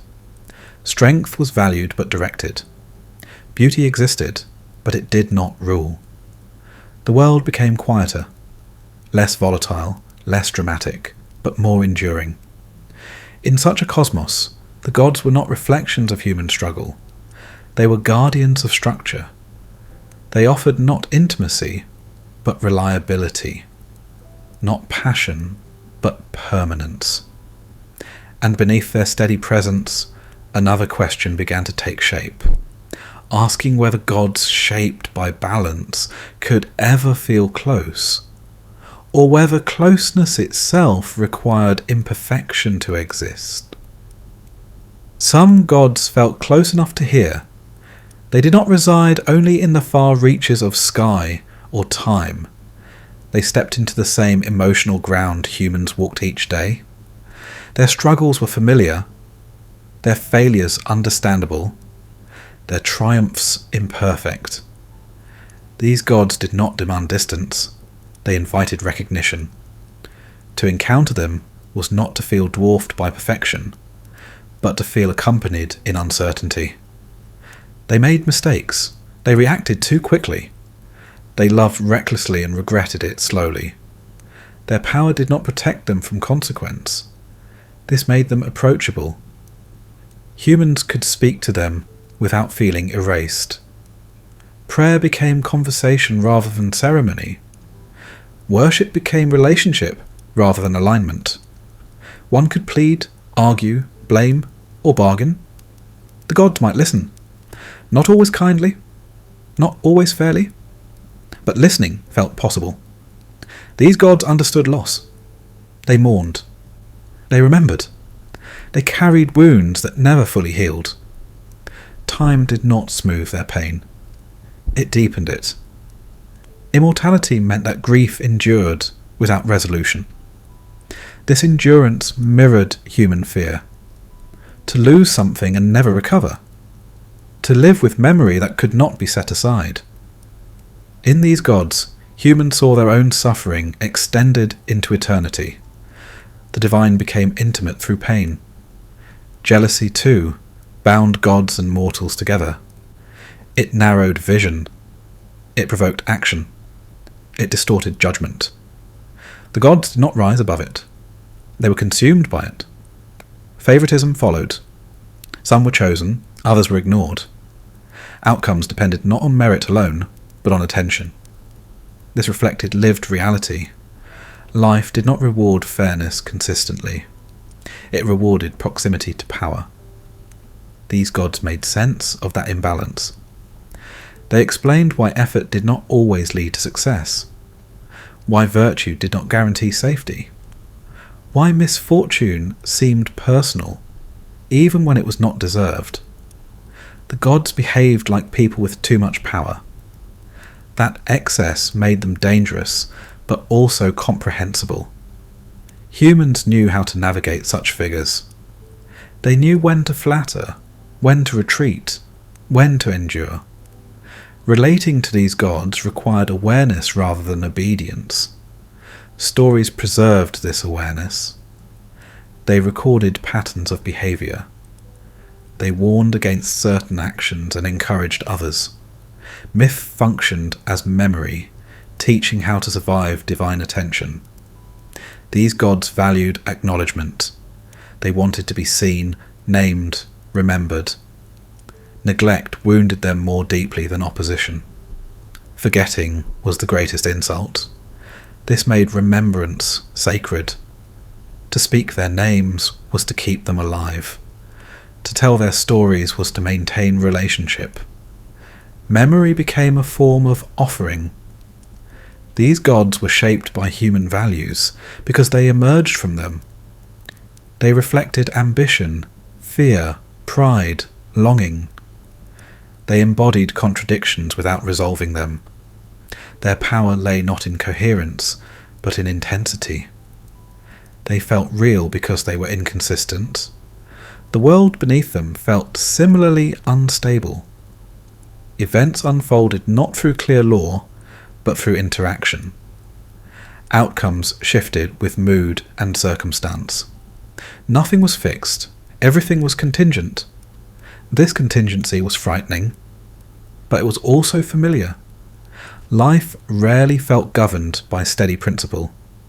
It felt governed by people, by emotion, by chance encounters and sudden changes.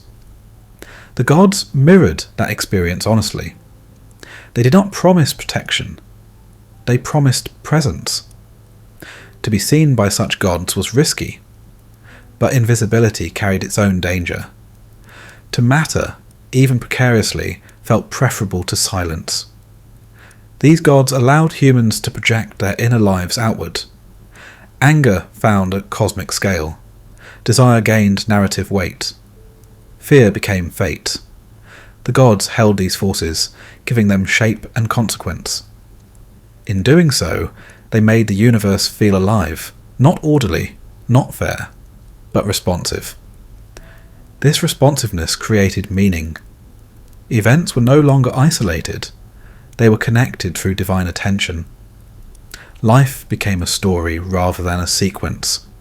Suffering became part of narrative rather than accident. These gods did not eliminate loneliness. They shared it. They stood as companions in imperfection, reflecting back the human condition magnified and exposed. Their flaws made them accessible. Their power made them unavoidable. In relating to them, humans related to themselves. They confronted ambition, envy, grief, and hope without pretending these impulses could be erased. The gods did not demand transcendence. They demanded engagement. And yet, beneath this closeness, another presence lingered quietly, distant and untroubled, suggesting that there might be gods who did not suffer, who did not respond, who remained beyond reach entirely. Some gods did not listen. They did not lean closer when called, nor turn away when ignored. They remained where they were, distant and unmoved. Their presence felt not through response, but through inevitability. These gods did not share human urgency. They did not hurry. They did not react. They did not adjust themselves to emotion or plea. They existed beyond persuasion, beyond relationship, beyond appeal. To encounter them was to encounter scale. They were not shaped by stories of conflict or desire. They were known through absence rather than interaction, through the sense that something vast was present, whether acknowledged or not. These gods did not intervene. They did not rescue. They did not punish out of anger. They did not reward devotion with favour. Their influence was constant, not selective. It touched everyone equally without regard for merit or memory. This impartiality created distance. Human lives felt small beneath such presence. Individual suffering did not alter the movement of the whole. Joy did not slow time. Grief did not interrupt cycles. The world continued. These gods embodied principles that could not bend. Time advanced. Light returned. Order held. Death arrived. No appeal altered these movements. They were not cruel. They were complete. This completeness was unsettling. It removed the illusion that attention mattered, that being noticed could change outcome, that proximity to power could offer safety. Under these gods, all stood equal. This equality was not comforting. It meant that effort did not guarantee reward, that devotion did not ensure protection, that meaning could not be negotiated through emotion. Meaning had to be found elsewhere. These gods were known through structure rather than story, through pattern rather than personality, through repetition rather than revelation. Their presence was felt in regularity. The sun rose without hesitation. The river returned to its course. The seasons turned regardless of human need. These movements didn't acknowledge individual lives, yet sustained them all. The gods did not care, and in that lack of care, they endured. They did not fade when forgotten. They did not weaken when ignored. Their power did not depend on belief. It existed independently of recognition. This independence defined them. They were not companions, they were conditions. To live beneath such gods required acceptance, not resignation, but alignment. One did not seek favour. One learned limits. One observed, adapted, and endured. These gods taught humility, not through punishment, but through scale. They reminded humans that existence extended far beyond personal experience, that life was a brief movement within something immeasurably larger. This awareness altered perspective.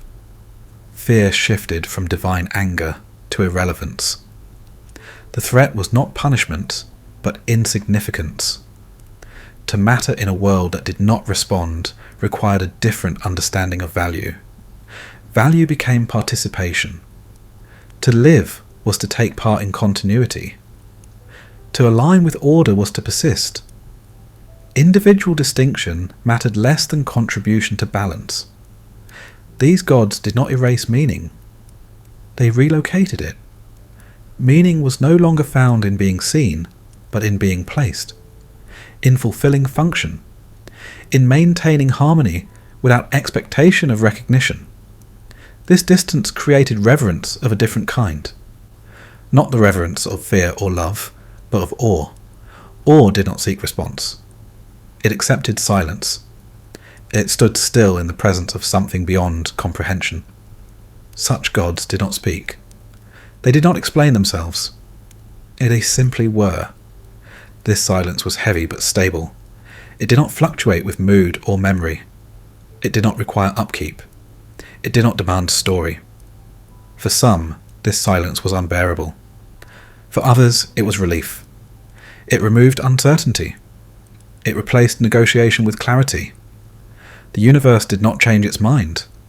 It followed its course. Human life became quieter beneath this vision. Less dramatic, less volatile, more restrained. Suffering remained, but it was not personalised. Joy remained, but it was not guaranteed. Existence became an act of endurance rather than expression. These gods were not mirrors. They were horizons. They marked the limits of influence, the boundaries of control. Beyond them lay nothing that could be shaped by desire or effort. And yet, within those boundaries, life continued. Humans built, remembered, and prepared. They found meaning not in divine attention, but in persistence. Not in closeness, but in continuity. These gods did not offer comfort. They offered permanence. And in standing beyond reach, they shaped a world where meaning had to be discovered not through relationship with the divine, but through one's place within an order that would continue long after individual voices had fallen silent. Power, even among gods, did not exist without question. Above every throne hovered uncertainty, quiet but persistent. Authority demanded origin. It asked where command began, and whether it could be challenged. Even the divine could not escape this pressure. To rule was to stand at the centre of order. But order itself invited scrutiny. If gods governed the world, what governed the gods? Was power inherited, seized, earned, or assigned by something older still? In some visions, rule emerged through dominance. Those who governed did so because they had survived what others had not. Their authority rested on strength, proven through conflict. The right to rule was not sacred. It was demonstrated. This made power unstable. What had been won could be lost. What was held could be challenged. Authority existed under constant threat. Even the ruler watched for signs of rebellion, aware that succession was not guaranteed. In such a world, the gods ruled one another as much as they ruled mortals. They formed alliances. They tested boundaries. They measured loyalty and ambition carefully. Power shifted through tension rather than decree. Hierarchy existed, but it was fragile. The ruler stood at the apex not because order demanded it, but because force maintained it. The structure held only as long as vigilance endured. Elsewhere, rule followed a different logic. Authority did not need to be asserted. It existed because it belonged. Power flowed from function rather than force. The ruler upheld order rather than imposed it. Here the gods did not fear overthrow. Succession was not violent. Authority was stable because it was embedded within the structure of existence itself. To rule was not to dominate others, but to maintain balance. The question of who ruled the gods felt unnecessary. They ruled because they embodied principles that sustained the world. Their authority was self-evident, reinforced by continuity rather than fear. These two visions produced different relationships with power. In one, power was personal. It had a face, a temper, a history of conflict. It could be loved or hated, trusted or feared. In the other, power was impersonal. It functioned without personality. It did not invite relationship. Both answered the same anxiety. Who ensures that order remains? If the gods themselves were governed by something else, then that something had to be imagined. Fate, necessity, balance, time. Concepts larger than personality. In some traditions, even the most powerful gods could not escape destiny. They acted within limits they did not set. Their choices mattered, but outcomes were shaped by forces beyond their control. This placed the gods within the same uncertainty humans faced. Power did not equal freedom. In other traditions, the gods were expressions of the limits themselves. They were not constrained by order. They were order. Nothing ruled above them because nothing needed to. They existed as the final structure, This removed conflict, but it also removed intimacy. When gods were ruled by fate, they felt closer to mortals. They struggled within boundaries. They failed. They endured. When gods were the boundary, they felt distant, complete, unreachable. The question of who ruled the gods revealed human concern. Power without accountability felt dangerous. Power without structure felt chaotic. Humans feared unchecked authority, even when imagining it in divine form. By placing limits on gods, humans preserved hope. If even gods could not do everything, then the universe was not arbitrary. It followed rules that could be understood, anticipated, or at least respected. By imagining gods beyond rule, humans preserved stability. If nothing stood above them, then order rested on something solid. The world would not collapse because of divine disagreement. Continuity was assured. Each vision addressed a different fear. One feared tyranny, the other feared collapse. Who ruled the gods was not a theological puzzle. It was a reflection of how power was experienced on earth. Where authority shifted violently, the gods mirrored that instability.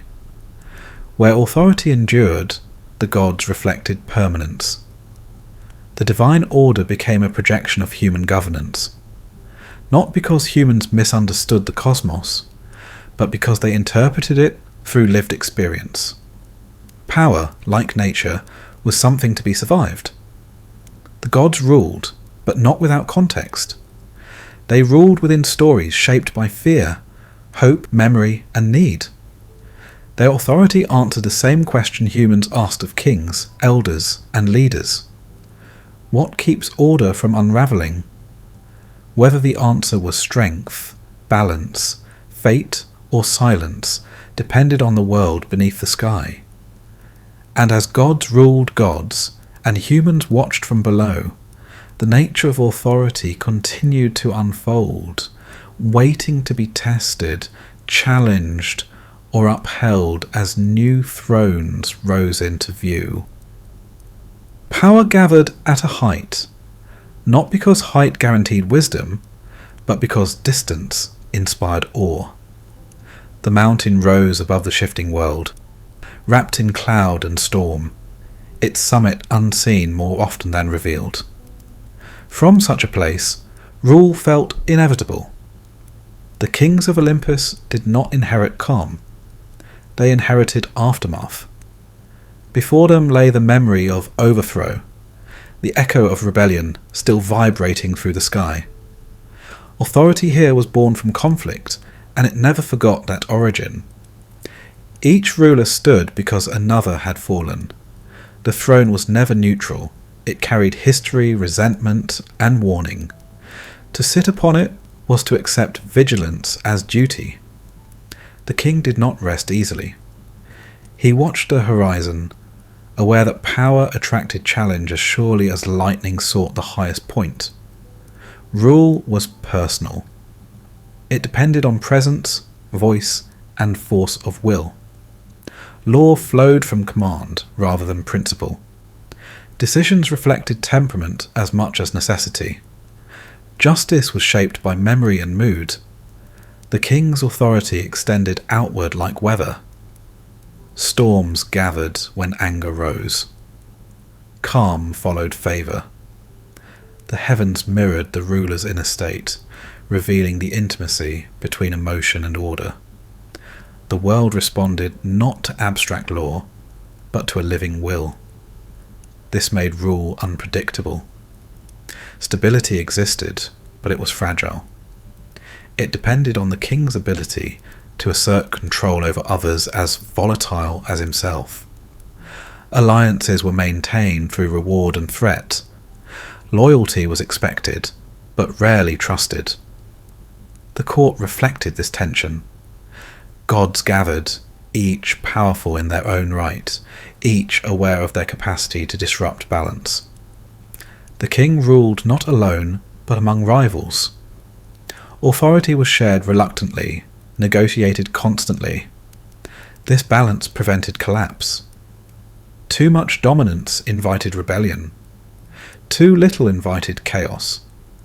The king walked a narrow path between assertion and restraint, aware that either extreme could undo the order he upheld. The mountain throne symbolized this precariousness. It was high but exposed, commanding yet vulnerable. From below, it appeared eternal. From above, it felt unstable. The king's gaze extended far, but threats emerged close. Kingship here was not destiny. It was responsibility. The ruler was not chosen because he embodied order, but because he had survived disorder. His right to rule rested on victory, not virtue.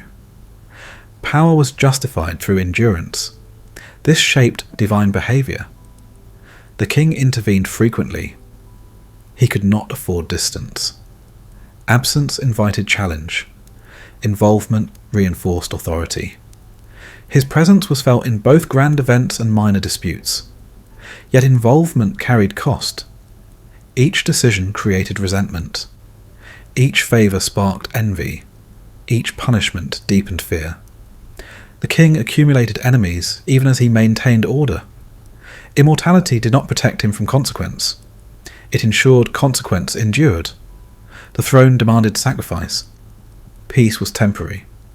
Calm required constant effort. Rule was labour, not privilege.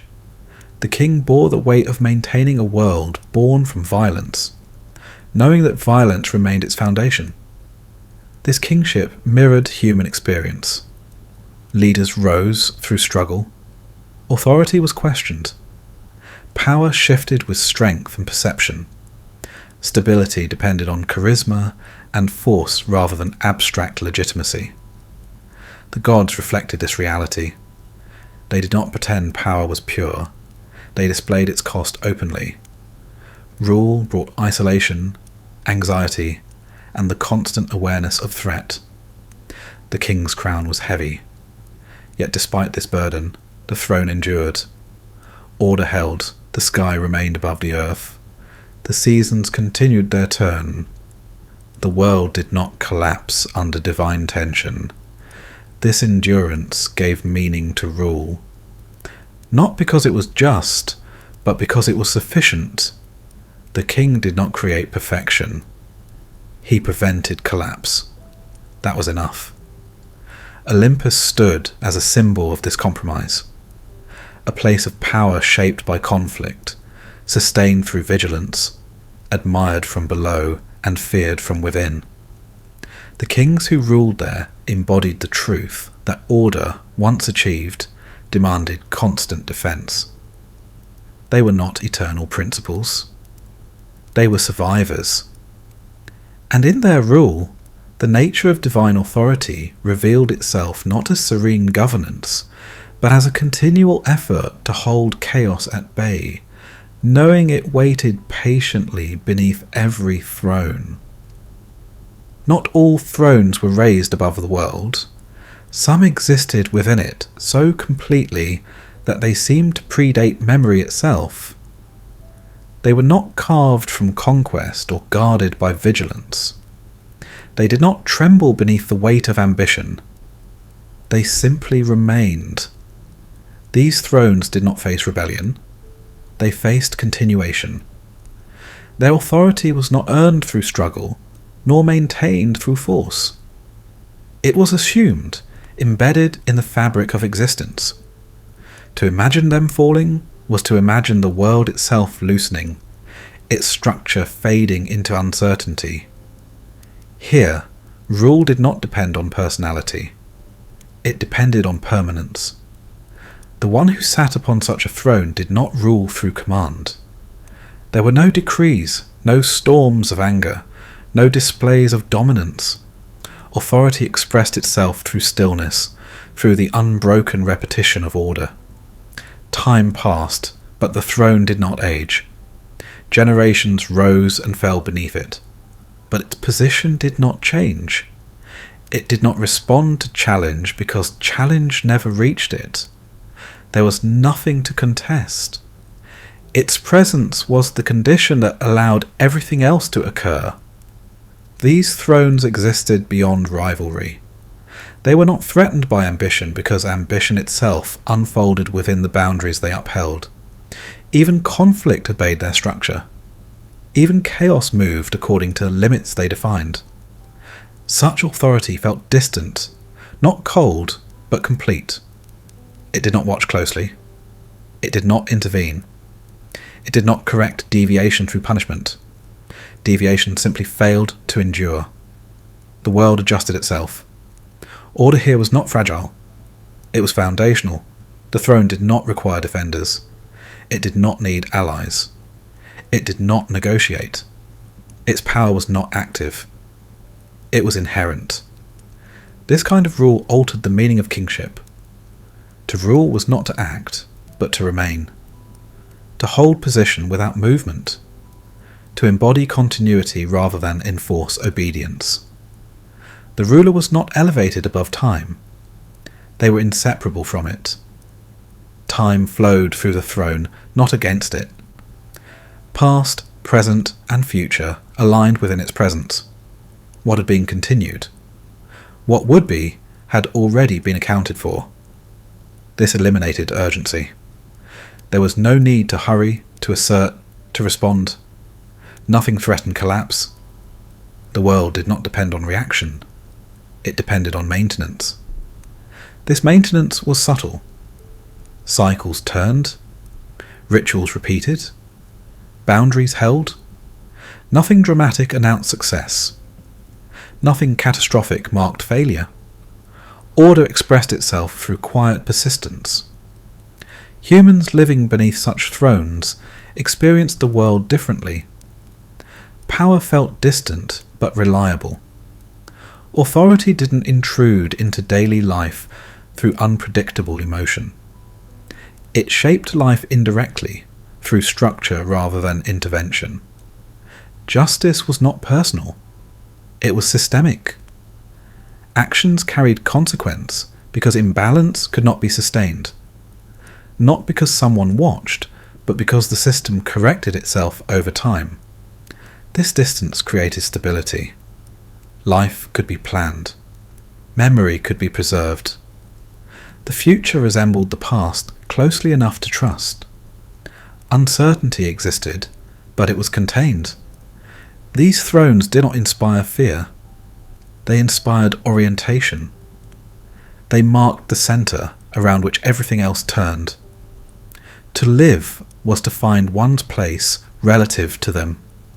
Meaning came from alignment rather than favour. The gods associated with such thrones did not resemble rulers. They resembled anchors. Their presence was not felt through command, but through absence of collapse. The world held together because they did not change. This unchanging nature made them difficult to approach. They did not respond to prayer. They did not reward devotion. They did not notice neglect. Relationship with them was not conversational. It was positional. One did not speak to such gods. One lived beneath them. This form of authority removed intimacy, but it offered endurance. The throne beyond time did not promise excitement or recognition. It promised continuity. It ensured that existence would persist beyond individual lives, beyond generations, beyond memory. In this vision, power was not dramatic. It was quiet. It did not shine. It did not rage. It did not fall. It remained. And in remaining, it shaped a world where order did not depend on vigilance or strength, but on alignment with something vast and unmovable. A presence so constant that it became invisible, felt only when imagined to be absent. Order, once established, invited resistance. Not always openly, not always immediately, but inevitably.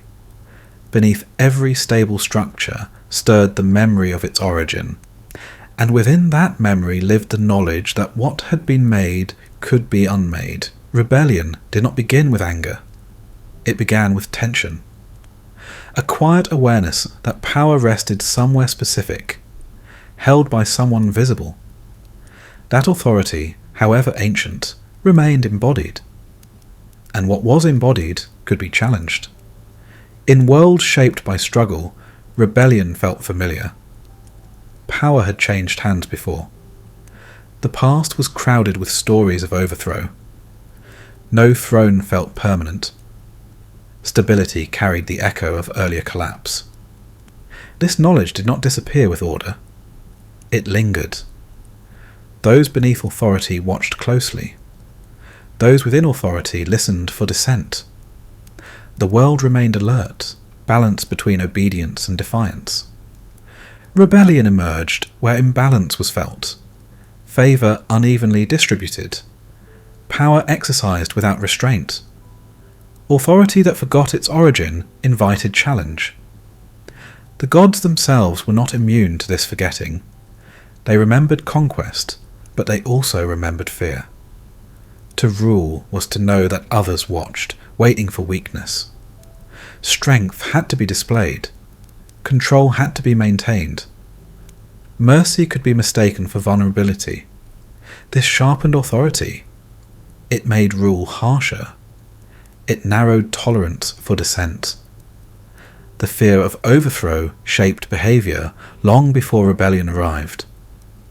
When rebellion came, it did not announce itself. It gathered quietly in alliances formed without declaration, in grievances shared cautiously, in ambition tested indirectly. Power shifted long before the first open conflict. Overthrow was rarely sudden, it was prepared.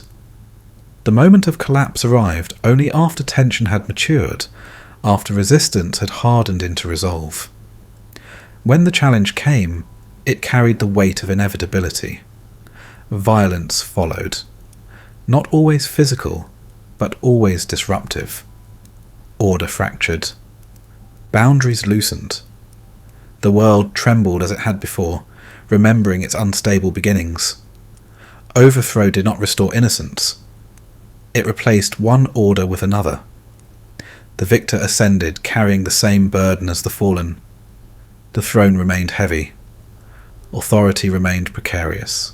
The cycle continued. This repetition shaped divine history. The gods did not forget that they ruled because others had failed. They did not forget that they themselves might fail. Immortality did not protect them from succession. It prolonged the anxiety of it. Rebellion haunted their rule. Even when peace held, the possibility remained. This prevented rest. Order was not assumed, it was enforced. In worlds shaped by endurance, rebellion felt different. There, authority was not easily challenged because it was not easily located. Power was dispersed through structure rather than concentrated in personality. Overthrow required unravelling systems rather than removing rulers. This made rebellion rare. Not impossible, but costly. Disruption threatened continuity. Those who challenged order risked destroying what sustained them as well. Rebellion became imbalance rather than opposition. Correction followed not through conquest, but through restoration. The system absorbed deviation and reasserted itself. Overthrow did not succeed because there was nothing singular to overthrow. These two experiences produced different attitudes toward rebellion. In one, rebellion was expected. Authority was provisional. Change arrived through force. In the other, rebellion was feared. Authority was embedded. Change arrived through adjustment rather than removal. Neither eliminated conflict. They managed it differently. Rebellion revealed the limits of power. It exposed where authority depended on force alone. It tested whether order was held by strength or by balance. When rebellion succeeded, it proved that rule had weakened. When it failed, it reinforced endurance. Overthrow carried cost. The world suffered during transition. Boundaries blurred. Chaos pressed inward. Even victory carried loss. This memory discouraged constant rebellion, but it did not erase it. The possibility remained, shaping how power was exercised and how obedience was offered. The relationship between ruler and ruled remained tense, dynamic, unresolved. Rebellion was not merely destruction. It was revelation. It revealed the fragility of authority, the persistence of ambition, and the deep discomfort with permanence imposed from above. Even among gods, the desire to rule and the fear of being ruled endured. And as thrones rose and fell, and order broke and reformed, the world continued to ask whether stability achieved through force could ever last, or whether endurance required a different kind of power altogether. After upheaval, the world longed for stillness. Not the stillness of silence, but the stillness of things holding, of boundaries remaining intact long enough to be trusted, of patterns repeating without interruption. Stability did not arrive as comfort. It arrived as relief. Stability meant survival. It meant that the ground would remain beneath the feet, that the sky would not fall, that tomorrow would resemble today closely enough to prepare for it. After rebellion and overthrow, this resemblance mattered more than justice or glory. The cost of instability had been learned. Collapse disrupted memory. Transition erased continuity. Each upheaval demanded rebuilding, relearning, repairing. Even victory carried exhaustion. The world could not endure endless change. Stability became sacred, not because it was perfect, but because it endured. Order, once restored, was guarded fiercely. The fear of returning to chaos outweighed the desire for transformation. This fear reshaped power. Rulers no longer sought expansion, they sought preservation. Authority shifted from ambition to maintenance. The greatest achievement was not conquest, but continuity. In some worlds, this meant restraint. Power was exercised carefully, with awareness of its limits. Excess was avoided. Conflict was contained. The goal was not dominance, but balance. Stability required compromise. It demanded that some desires remain unfulfilled, that some grievances remain unresolved. Peace was not the absence of tension, but its management. In other worlds, stability demanded control. Order was enforced strictly. Boundaries were hardened. Dissent was silenced before it grew. Authority became rigid, fearing any movement that resembled change. This rigidity created stillness, but it also created fragility. The more tightly order was held, the more catastrophic its failure would be. Stability built on fear required constant vigilance. It allowed no rest. The gods reflected this tension. Some governed through measured presence, reinforcing balance without drawing attention. Others ruled through constant intervention, suppressing disruption wherever it appeared. Both sought the same end, that the world continue. Stability shaped how time was understood. The future was no longer an open contest. It was an extension of the present. Change became incremental. Progress slowed. Endurance replaced innovation as the highest value. This did not mean stagnation. Life continued. Growth occurred. But always within boundaries. Always with reference to what had come before.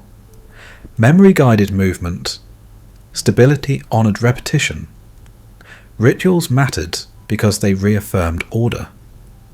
Traditions mattered because they preserved alignment. The past was not discarded. It was carried forward carefully. This gave meaning to persistence. To remain was to succeed. To last was to matter. Individual brilliance faded. but continuity endured. The gods who upheld stability were not dramatic. They did not seek attention. They did not provoke awe through spectacle. Their presence was felt through absence of disaster, through quiet seasons, through predictable cycles. They were noticed most when threatened, when boundaries weakened, when patterns broke, when imbalance crept in. Then their importance became clear. Stability demanded vigilance, not the vigilance of fear, but of care. Order could erode slowly. Neglect was as dangerous as rebellion. Without attention, even the strongest structure could fail. This awareness shaped responsibility. Power was no longer measured by how much could be taken, but by how much could be preserved. Authority was justified through stewardship rather than force. This changed the relationship between ruler and world. To govern was to maintain. To lead was to protect continuity. The greatest failure was not weakness, but neglect. Stability also reshaped human desire. Ambition softened. Glory lost its edge. Achievement became quieter. Lives were valued for their contribution to endurance rather than their intensity. This did not eliminate suffering. Loss still occurred. Hardship still arrived. But these experiences were integrated into a larger structure. They did not threaten collapse. They belonged within the pattern. Stability offered containment. Pain did not disappear. It was held. The world became less volatile, but more dependable. Less vivid, but more secure. The choice was not between chaos and perfection, but between disruption and continuity. Stability prevailed because it allowed life to persist. Not brilliantly, not heroically, but long enough to matter. And as order settled into place once more, guarded by gods who valued endurance over ambition, the question shifted quietly from how power was seized to how it could be held without breaking, and whether stability itself might become the greatest form of power the cosmos could offer. Not all power failed in the same way. Some rose quickly, burning bright, commanding attention through force and presence. Others settled slowly, almost unnoticed, shaping the world through patience and repetition. Both claimed authority. Only one promised duration. Power that fell announced itself loudly. It was visible, personal, unmistakable. It demanded recognition and rewarded loyalty. It moved the world through decision and decree. When it acted, change followed immediately. It inspired fear and devotion in equal measure. Those beneath it felt watched, measured, affected. Power was something you could point to, speak of, respond to. But this visibility carried risk. What could be seen could be targeted. What depended on presence weakened with absence. Power that moved through personality inherited all the fragility of the self. Time pressed against it. Strength diminished. Attention wandered. Favour shifted. The very force that had elevated authority now exposed its limits. Power that fell did not collapse suddenly. It eroded. Confidence became arrogance. Vigilance softened into habit. Control slipped quietly before it broke. When it fell, the fall was dramatic. Order fractured. Boundaries loosened. The world shook as it adjusted to absence. The memory of authority lingered longer than its influence, haunting what replaced it. Power that endured behaved differently. It did not seek attention. It did not rely on force of will. It existed through structure rather than command. Its presence was felt not in moments of change, but in the absence of disruption. It inspired trust. The world continued because it was there. Cycles held. Boundaries remained intact. Nothing remarkable announced its success. Endurance became invisible This invisibility was its strength. It could not be challenged easily because it was not embodied. There was no single figure to overthrow, no voice to silence. Power was distributed through systems, rituals, and repetition. Time strengthened it. Each cycle reinforced its position. Each generation confirmed its relevance. Change occurred within it, not against it. This power did not fear rebellion. It absorbed it. Disruption was corrected gradually. Imbalance returned to equilibrium. The system endured until opposition dissolved. The contrast shaped how gods were imagined. Some embodied power that fell. Their stories were filled with rise and collapse, triumph and defeat. They ruled through presence and emotion. Their authority felt intense but unstable. Others embodied power that endured. They ruled through continuity. Their presence was constant. They did not appear to act, yet everything aligned around them. Their authority felt distant but unbreakable. Neither form was gentle. Power that fell brought drama and consequence. Power that endured demanded submission to structure. One consumed energy quickly. The other required patience. Human societies recognized both. Moments of crisis demanded decisive force. Periods of peace demanded steady maintenance. Power that fell reshaped the world. Power that endured preserved it. The danger lay in confusion. When power that fell believed itself permanent, it overreached. When power that endured became rigid, it resisted necessary change. Both forms carried risk when misapplied. The gods reflected these limits. Those who ruled through force feared replacement. Those who ruled through structure feared stagnation. Endurance could become inertia. Balance was required. Power that fell needed restraint. Power that endured needed renewal. The world survived by moving between these forms, not by choosing one exclusively. Time revealed the difference clearly. What fell left ruins. What endured left patterns. One was remembered through stories of collapse, the other through continued existence. Heroic deeds faded, systems persisted. Individual authority vanished. Collective order remained. The world remembered what lasted, not what dazzled. Yet memory still honoured the fallen. Because power that fell felt alive. It mirrored ambition, struggle and desire. It burned brightly enough to be mourned. Power that endured did not inspire mourning. It inspired dependence. Its absence was unimaginable. Its presence was assumed. Only when threatened did its value become clear. The cosmos required both. Moments of change required force. Long stretches of survival required endurance. Creation itself balanced between eruption and preservation. The gods embodied this tension. Some rose and fell, shaping eras through conflict. Others remained, shaping centuries through continuity. Together, they revealed that power was not singular. It was conditional. And as the world continued beneath these contrasting forms of authority, the question lingered quietly, asking whether endurance alone was enough, or whether even the most stable power would one day be tested by forces it could no longer contain.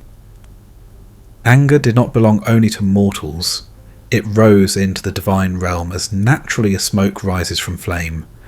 It was not always sudden. Often it gathered slowly, fed by slight neglect or wounded pride. When it came, it reshaped the world. The anger of the gods was never small.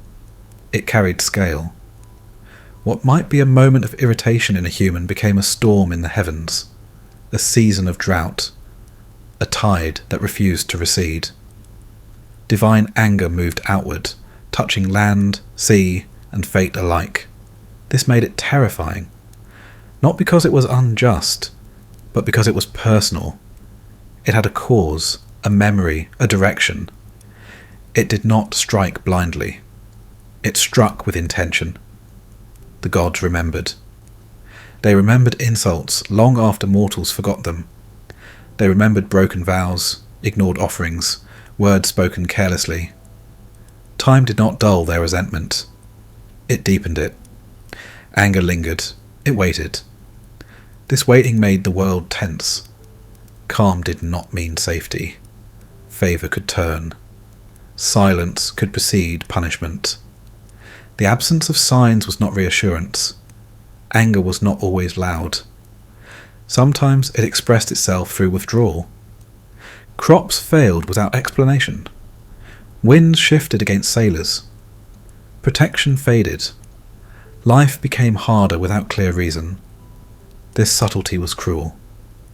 It forced humans to search themselves endlessly, wondering which act had provoked divine displeasure. Guilt grew where certainty did not. Fear sharpened attention. When anger did erupt openly, it was overwhelming. Lightning split the sky. Earth shook. Waters rose. Boundaries collapsed. These moments felt like reminders, declarations that the gods were not distant forces, but emotional presences capable of harm. The world became a message. Disaster was interpreted as response, suffering as consequence, chaos as reaction rather than accident. Meaning returned, but at a cost. Divine anger made order conditional. Stability depended on maintaining favour. Balance could be undone by offence. The gods did not guarantee protection, they demanded recognition. This demand shaped worship. Rituals became acts of appeasement. Offerings sought to soften temper rather than align with principle. Prayer became plea. Silence became risk. Humans learned caution. They learned to speak carefully, to honour boundaries, to remember names. Forgetting was dangerous. Neglect invited punishment. Anger made the gods visible. It revealed their personalities clearly. Who forgave easily? Who held grudges? Who punished swiftly? Stories preserved these patterns, warning against specific acts and praising others. Myth became survival knowledge. It taught how to avoid divine wrath, how to recognize signs of displeasure, how to respond when anger had already been unleashed. Yet anger also exposed divine vulnerability. The gods were not above emotion, they were ruled by it. Anger blinded them. It drove excess. It caused harm beyond its original cause. In their fury, gods punished the innocent alongside the guilty. Cities fell for the mistakes of rulers. Generations suffered for a single offence. Anger did not calculate proportion. This imbalance troubled those who watched. Justice blurred, meaning darkened. The gods felt powerful, but not always wise. Their anger was fearsome, yet flawed. Still, humans accepted it, because anger made sense of suffering. It placed pain within a narrative of cause and response. Even unjust anger felt preferable to meaningless disaster. At least someone was responsible. At least the world was reacting, not indifferent. Divine anger also affirmed human significance. If gods could be angered by human action, then humans mattered. Their words and deeds reached beyond their small lives into the fabric of the cosmos. This mattered deeply. To provoke anger was dangerous, but it confirmed presence. To be capable of offence was to be seen. Anger, in this way, bound gods and mortals together. It created a relationship defined by tension, fear, and attention. The world was not stable, but it was engaged. Yet anger was exhausting. It demanded constant vigilance. It made life precarious. It forced communities to live beneath emotional volatility beyond their control. Over time, some began to wonder whether a different kind of divinity was possible, one that did not rage. one that did not react, one that did not turn emotion into catastrophe.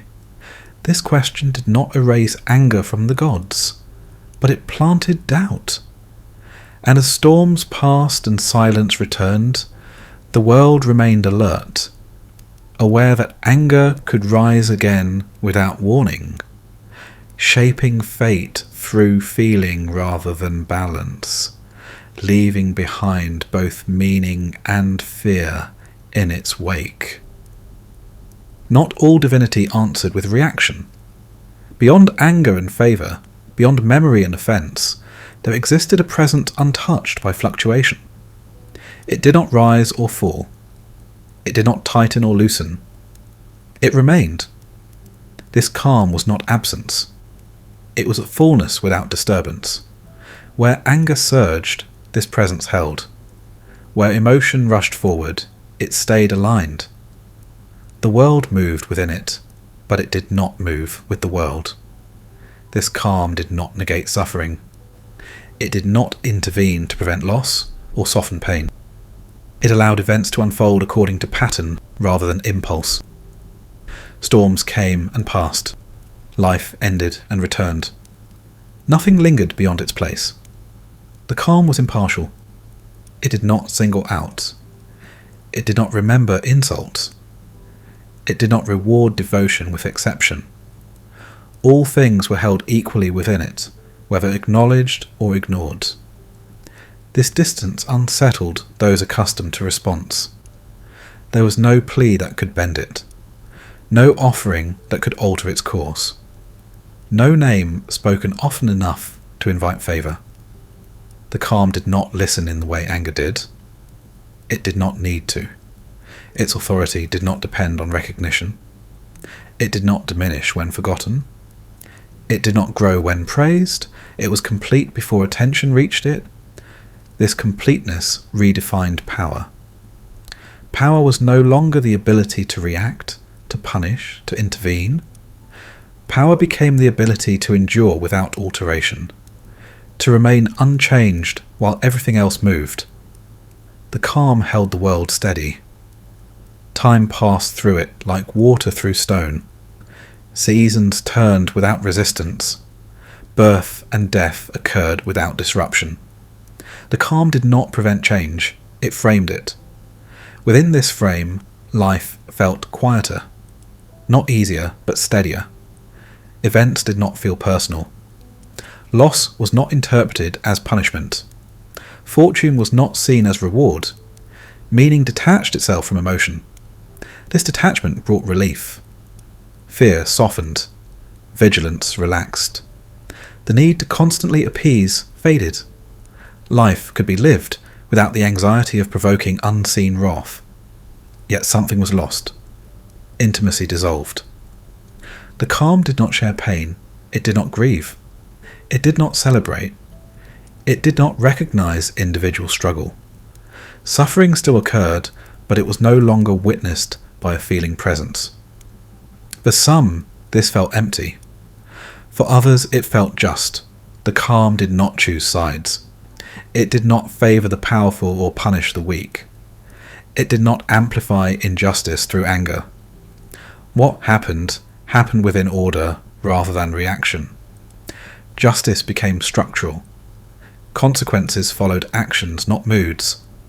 Balance corrected itself over time. Excess was restrained by limitation, not by rage. This demanded patience. The calm did not respond immediately. Correction was gradual. Imbalance took time to return to alignment. Those seeking swift retribution found none. The calm did not hurry. Its pace was measured by cycles rather than moments. It valued endurance over intensity. What lasted mattered more than what flared. The gods associated with this calm were not approachable. They did not speak often. They did not intervene visibly. Their presence was felt through consistency rather than event. Through the fact that the world continued. They were known through repetition. Through the sun's return. Through the river's rhythm. through the steady unfolding of time. Their divinity was experienced as reliability. This reliability changed how humans understood themselves. Life was no longer a performance before watchful eyes. It was participation within a structure. Meaning was not granted, it was maintained. Responsibility shifted inward. Without divine anger to fear, humans faced the weight of their own actions more directly. Balance depended on behaviour. Disorder reflected neglect rather than offence. The calm did not absolve, it endured.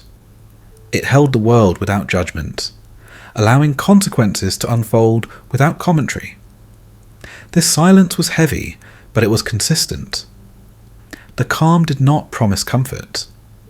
It promised continuity. Under its presence, civilizations could plan beyond the moment. Memory could extend across generations. The future could be imagined because it resembled the past. This resemblance was stability. Not excitement, not passion, but survival. The calm of the eternal did not deny emotion, it placed it. Anger, joy, grief, desire all existed, but they did not govern the cosmos. They passed through it without reshaping its foundation. The universe became larger than feeling, less intimate but more enduring.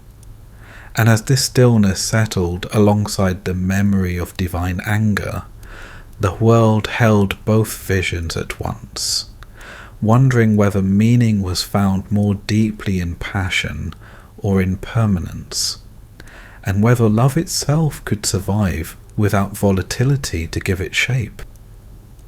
Love entered the divine world quietly. It did not arrive as harmony. It arrived as attachment, as preference, as the narrowing of attention toward one presence at the expense of all others. Love, once formed, altered balance immediately. The gods were not cautious with it. They embraced it fully without restraint, without foresight. Love was experienced as possession and vulnerability at once. To love was to be exposed. To love was to risk loss. Affection deepened into devotion. Devotion slipped into expectation. Expectation hardened into entitlement. Love rarely remained still. Jealousy followed closely behind. It arose not from hatred, but from fear. Fear of replacement. Fear of neglect. Fear that attention once given might be withdrawn. Among gods, jealousy did not fade with reassurance. It intensified with immortality. Jealousy narrowed perception. It magnified small gestures into threats. A glance lingered too long. A name spoken too often. Favour shown elsewhere felt like betrayal. Nothing escaped notice. Every alliance carried implication. Every affection carried consequence. Love did not exist privately. It unfolded beneath many eyes. Where jealousy took root, resentment followed. Where resentment lingered, desire for correction emerged. The gods did not easily forgive perceived slight. Revenge entered as response. Not always immediately, often patiently. Revenge waited until opportunity aligned with justification. It framed itself as balance restored rather than harm inflicted. Revenge felt righteous. It transformed wounded pride into action. It promised restoration of dignity through consequence. To leave an offence unanswered felt like surrender. The gods did not surrender. Revenge reshaped fate. It redirected events. It punished not only the offender, but those connected to them. Innocence did not guarantee safety. Association carried risk. This spread suffering outward. Love between gods rarely remained contained. It spilled into the mortal world, drawing humans into divine conflict. Affection elevated some lives. Jealousy destroyed others. Mortals became instruments. They were rewarded, protected, punished, or discarded according to divine emotion. Their value shifted with attention. Their suffering reflected struggles they did not fully understand. Love made the gods dangerous, not because it was cruel, but because it was intense. It demanded exclusivity in a world crowded with power. It could not be satisfied without consequence. Jealousy sharpened that danger. It transformed love into surveillance, into control, into fear of loss that sought to prevent loss through domination. Revenge completed the cycle. It closed wounds by creating new ones. It resolved imbalance by redistributing pain. It promised finality, but rarely delivered it. Each act carried forward, demanding response. Grievances accumulated. Conflicts layered upon one another. Time deepened division rather than erasing it. The divine realm grew crowded with unresolved emotion. Love did not bring peace. It brought motion. It drove stories forward. It created alliances and fractures. It ensured that the world did not settle into stillness. These emotions made the gods vivid. They felt alive because they were never at rest. They desired, feared, and remembered too much. Their immortality ensured that no feeling could fade completely. This made the universe unstable. Events unfolded not through necessity alone, but through feeling. Fate bent around affection and resentment. The future remained uncertain because emotion could intervene at any moment. Humans recognized this pattern. They lived it themselves. Love complicated judgment. Jealousy distorted trust. Revenge prolonged suffering. The gods did not invent these forces. They magnified them. In doing so, they made them cosmic. The universe became a stage where emotional conflict carried existential weight. Love could alter destiny. Jealousy could reshape history. Revenge could echo across generations. Meaning emerged through consequence. Actions mattered because they were remembered. Feelings mattered because they endured. Nothing dissolved quietly. Yet this intensity carried exhaustion. Endless conflict wore down even the immortal. The divine realm accumulated scars. Peace, when it arrived, was temporary. Some gods began to withdraw. Not from lack of feeling, but from recognition of cost. Love entangled, jealousy consumed. Revenge never truly ended. The question surfaced quietly, whether love must always wound, whether desire required rivalry, whether vengeance restored balance or only prolonged imbalance. This question did not end emotion, but it softened certainty. And as passions burned and faded, and the world bore the marks of divine attachment, another presence lingered in contrast, untouched by longing or resentment, waiting to reveal what the universe might look like when love no longer demanded possession, and justice no longer answered injury with injury. Not all forces were driven by desire. Some moved because they must. Beyond love and jealousy, beyond attachment and revenge, there existed a quieter principle that shaped the divine world without emotion.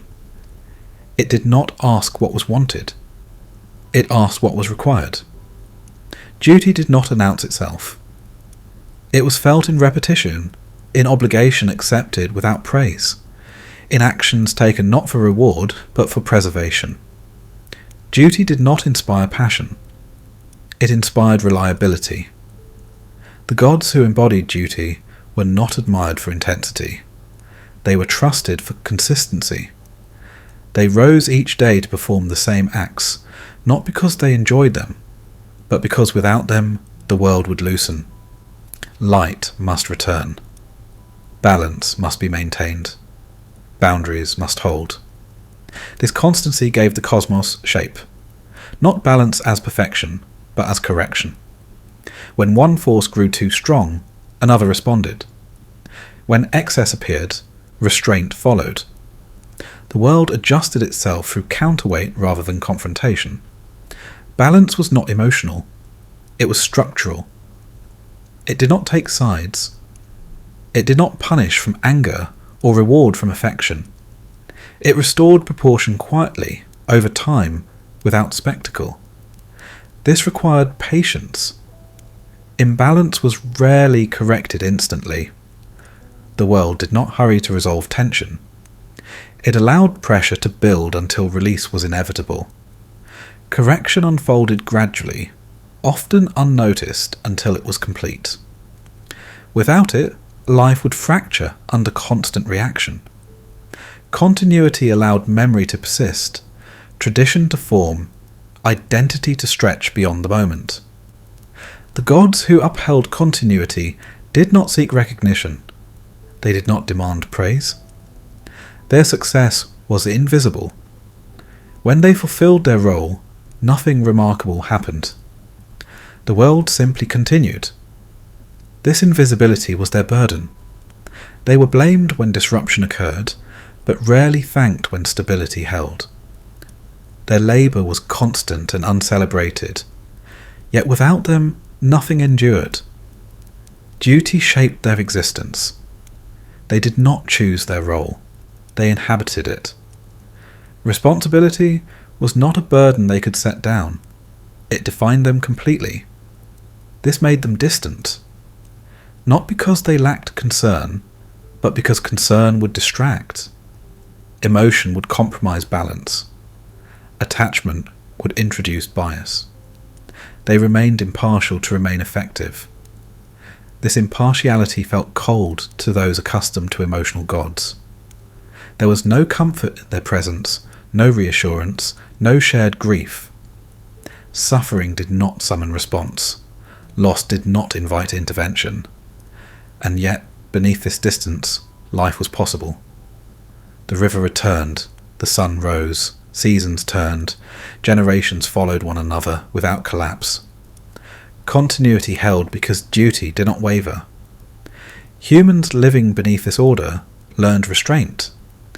They learned that excess threatened balance, that indulgence weakened continuity, that responsibility extended beyond individual desire. Life became an act of participation rather than assertion. Meaning was found not in intensity, but in contribution. To fulfill one's role was to honour the order that sustained everything else. Duty extended beyond the divine. It entered human life through ritual, tradition, and law. These were not expressions of emotion. They were acts of preservation. Ritual repeated what had worked before. Tradition carried memory forward. Law restrained impulse to protect continuity. Together, they mirrored the divine structure. Balance required limitation. Freedom existed, but within bounds. Choice mattered, but not at the expense of stability. The individual was placed within a larger pattern that extended beyond personal fulfillment. This pattern endured because it was maintained, not through force, but through acceptance. The gods of duty did not rule through fear. They ruled through inevitability. They represented what must be done, regardless of desire. Their authority did not fluctuate. It remained as long as the world remained. This created a different kind of reverence. Not admiration, not devotion, reliance. The world depended on them without knowing them. Their presence was assumed until absence threatened everything. In this vision, the divine did not dramatize existence.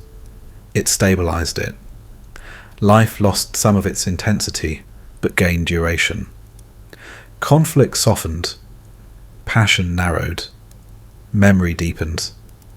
Continuity became sacred.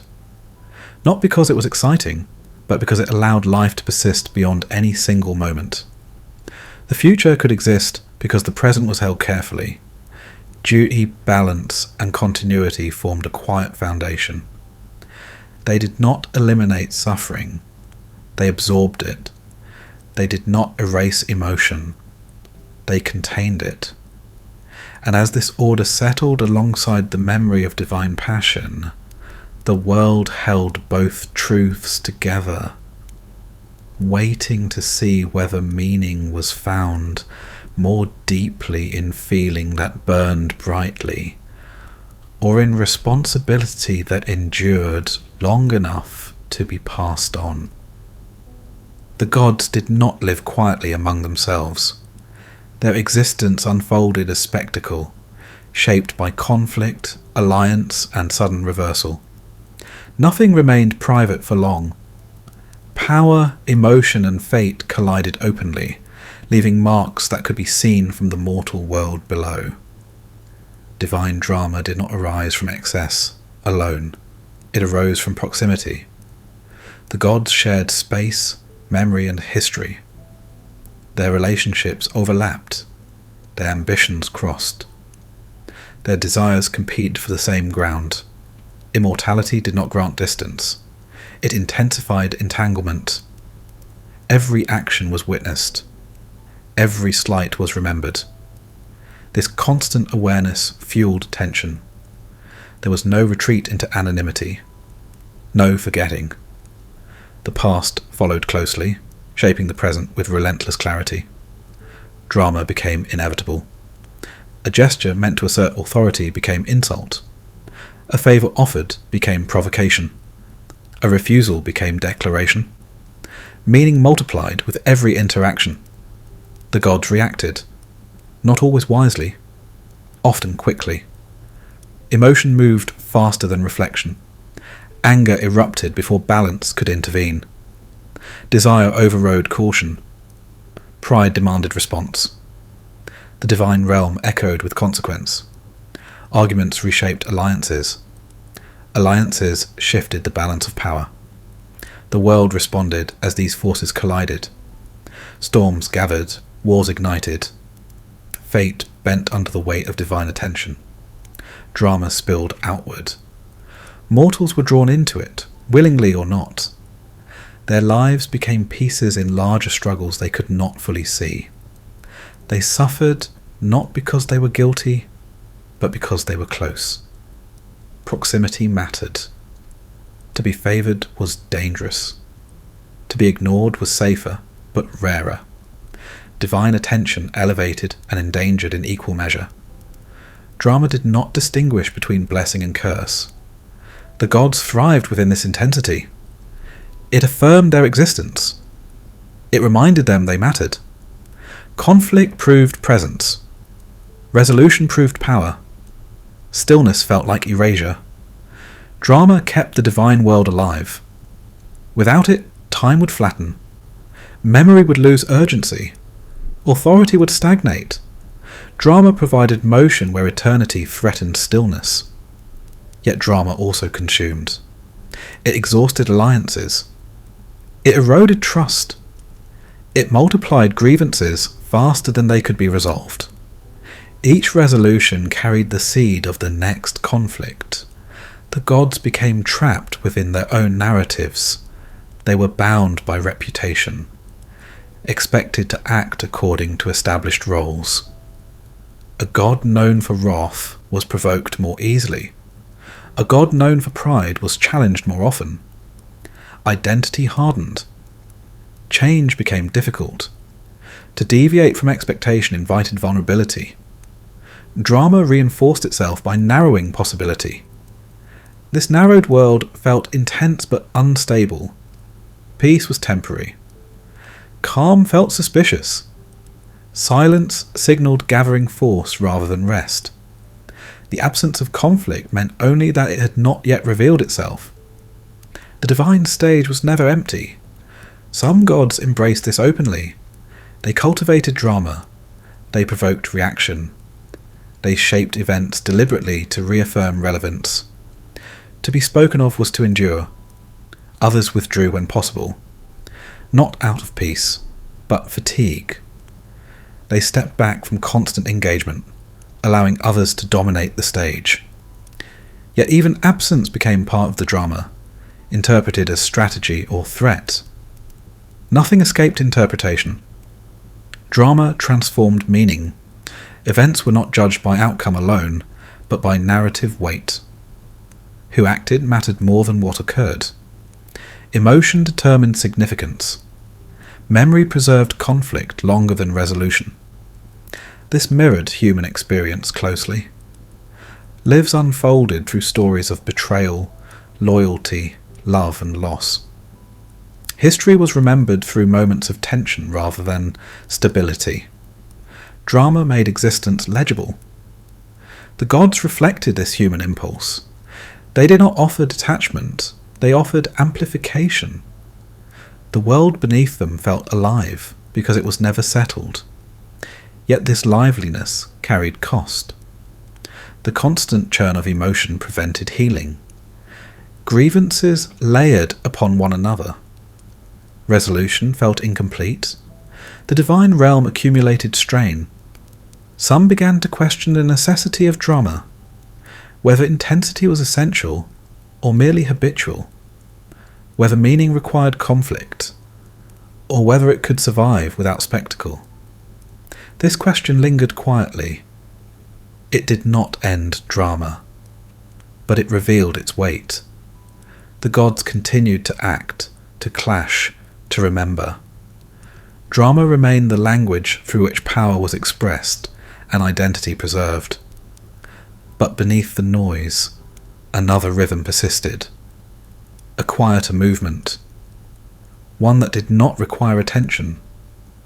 One that endured without spectacle. As divine drama unfolded and echoed through the world, the contrast grew sharper, preparing the ground for a different expression of divinity.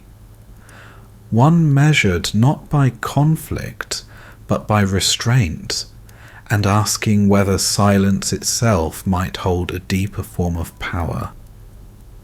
After the noise of conflict, silence did not arrive abruptly.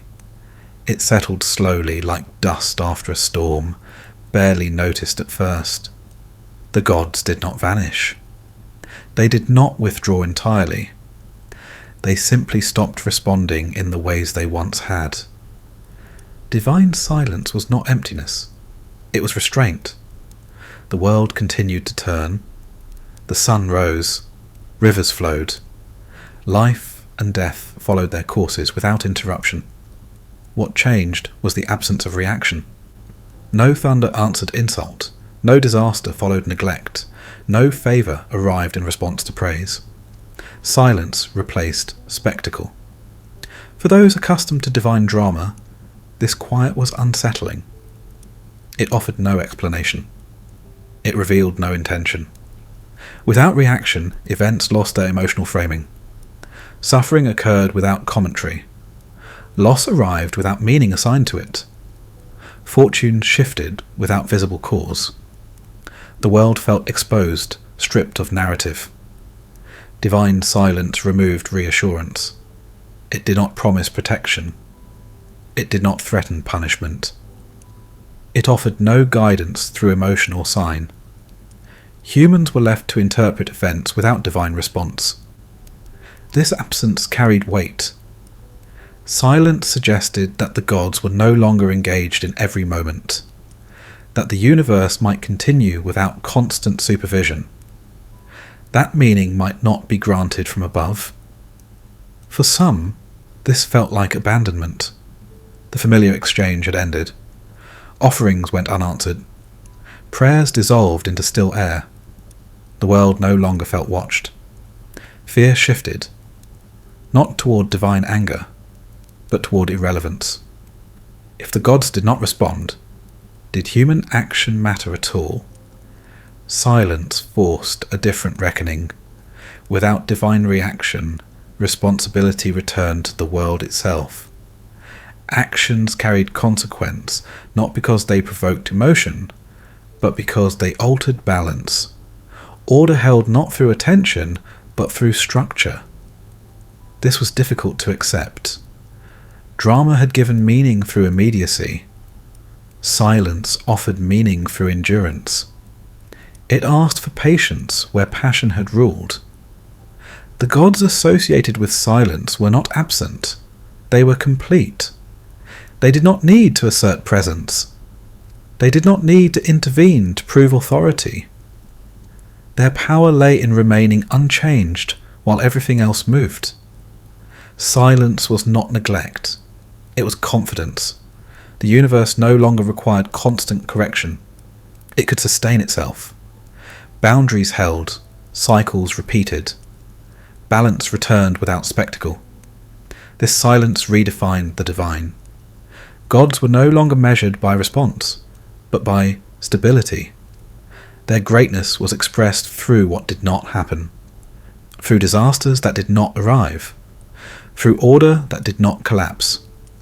Silence demanded trust. Not trust in favour, but trust in continuity. Trust that the world would endure without emotional intervention. Trust that meaning did not require reaction. This trust was fragile. It had to be learned. Without divine voice, humans faced themselves more directly. They could no longer attribute suffering to anger or blessing to favour. The world became less personal, but more honest. Silence removed excuse. Responsibility could not be shifted upward. Balance depended on behaviour. Disorder reflected neglect rather than offence.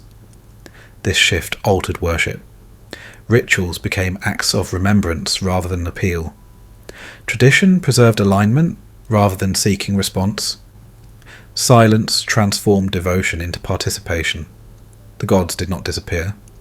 They remained as presence without commentary, as structure without voice, as order without emotion. This presence was harder to feel. It did not comfort grief. It did not share joy. It did not react to suffering. It endured regardless. Some rejected this silence.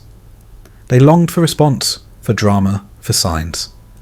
Silence felt too distant, too cold, too final. Without engagement, the divine felt unreachable. Others accepted it. They found relief in predictability, in the absence of divine volatility. In a world not subject to sudden emotional upheaval, silence offered stability. Not the stability of control, but of consistency. Life unfolded within limits that did not shift with mood. The future felt reachable because it followed pattern. This quiet did not erase conflict. It reframed it. Conflict belonged to the world, not the heavens. Resolution depended on human action, not divine intervention. Meaning was found through endurance rather than reaction. Divine silence marked a turning point. The gods stepped back from the stage. Drama faded, spectacle dimmed. What remained was structure, continuity, and the quiet persistence of existence. And in that quiet, the world began to ask new questions, not about the emotions of gods, but about the nature of responsibility itself, and whether meaning could endure without divine voice guiding it, waiting to see what kind of relationship would emerge when silence became the most powerful expression of the sacred. When gods grew quiet, they did not stop watching. They observed differently. In worlds shaped by emotion and spectacle, human lives became something to witness rather than guide. Mortals moved beneath divine awareness like figures on a stage, their struggles unfolding with a clarity that invited attention. Humans were fragile. They acted quickly, felt deeply, and suffered visibly. Their lives burned briefly against the long span of divine existence. This brevity made them compelling. Every choice carried urgency. Every mistake mattered. Every triumph risked collapse. To watch such lives was to watch intensity compressed into short arcs, where consequence followed action swiftly. The gods noticed this contrast. Immortality dulled urgency. Endless time softened stakes. Human life, by comparison, felt vivid. Loss arrived quickly. Love flared intensely. Fear shaped decisions without delay. This immediacy drew attention. Human lives unfolded as stories rather than cycles. They had beginnings and endings that could be witnessed clearly. Their narratives resolved, even when imperfectly. For gods accustomed to repetition, this resolution was rare. Mortals became mirrors of drama, the gods no longer enacted themselves. Their conflicts echoed divine struggles in miniature. Their ambitions reflected cosmic tension without threatening order. Watching them required no risk. The gods could observe without consequence. They could follow outcomes without being altered by them. Human suffering didn't destabilize the cosmos.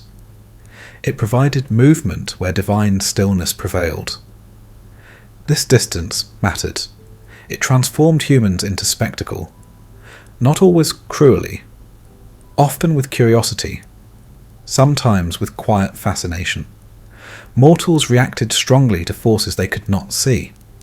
They attributed intention where none existed. They searched endlessly for signs that were never sent. Their interpretations became part of the display. Prayers rose, rituals persisted, appeals were made into silence. The effort itself carried meaning, even if no response followed. The gods did not intervene. They allowed events to unfold, not out of malice, but because intervention would collapse the distance that made observation possible. To step in would be to resume drama. Silence preserved the boundary. Humans entertained not because they suffered, but because they acted as though meaning were always within reach. They believed their lives mattered deeply, even when the universe did not respond. This belief was compelling. It revealed resilience. It revealed imagination. It revealed refusal to accept insignificance. The gods watched as humans created meaning when none was given. They built stories. They formed laws. They honoured memory. They mourned loss with ritual and care. Human creativity filled the void left by divine silence. This creativity sustained them. Communities formed, traditions endured. Morality emerged not from divine command, but from shared survival. Humans adapted, carrying forward structures once attributed to the gods themselves. Watching this adaptation fascinated the divine. It showed that life did not require constant guidance. That order could persist without intervention. That meaning could arise from necessity rather than instruction. Yet the gods remained distant. They did not correct suffering. They did not reward virtue consistently. They allowed injustice and kindness alike to unfold without comment. This neutrality preserved the spectacle. Intervention would resolve tension too quickly. Silence allowed complexity to endure. The human world became a place of unfolding consequence rather than directed outcome. Humans felt this absence. Some interpreted it as abandonment, others as freedom. Without divine response, responsibility turned inward. Humans faced one another directly. Their actions mattered because nothing would correct them from above. This intensified human drama. Conflict became personal. Resolution became communal. Mistakes carried lasting impact. Stakes rose because there was no divine safety net. The gods observed quietly, not judging, not correcting, watching as societies learned restraint or collapsed under excess, observing how order emerged or failed without guidance. Humans lived, struggled, and created meaning beneath a silent sky. Their brevity made each moment heavy. Their mortality gave urgency to every decision. The gods watched generations replace one another, each believing itself unique, each repeating patterns with slight variation. This repetition did not bore the divine. It confirmed endurance. And as humans continued beneath that quiet gaze, the question lingered softly, asking whether being watched without guidance was a form of abandonment, or whether it was the final gift the gods could offer, leaving humanity free to become something entirely its own. Watching, over time, was no longer enough. Silence revealed endurance, but it also revealed consequence. Without guidance, without correction, human actions did not dissolve. They accumulated slowly, shaping the world in ways that could not be undone by a single gesture or forgotten with time. Responsibility emerged from this accumulation, not as command, but as weight. The absence of divine intervention did not remove obligation. It transferred it. What the gods no longer adjusted, humans now carried forward themselves, often without realizing when the burden had first settled onto their hands. Responsibility did not arrive suddenly. It grew. Each choice left residue. Each decision altered what followed. Communities learned that neglect endured longer than intention, and that repair required more effort than preservation ever had. The world responded to action, not prayer. Fields flourished or failed based on care. Peace held or collapsed based on restraint. Memory shaped behaviour more reliably than fear of punishment. Humans began to recognise this pattern.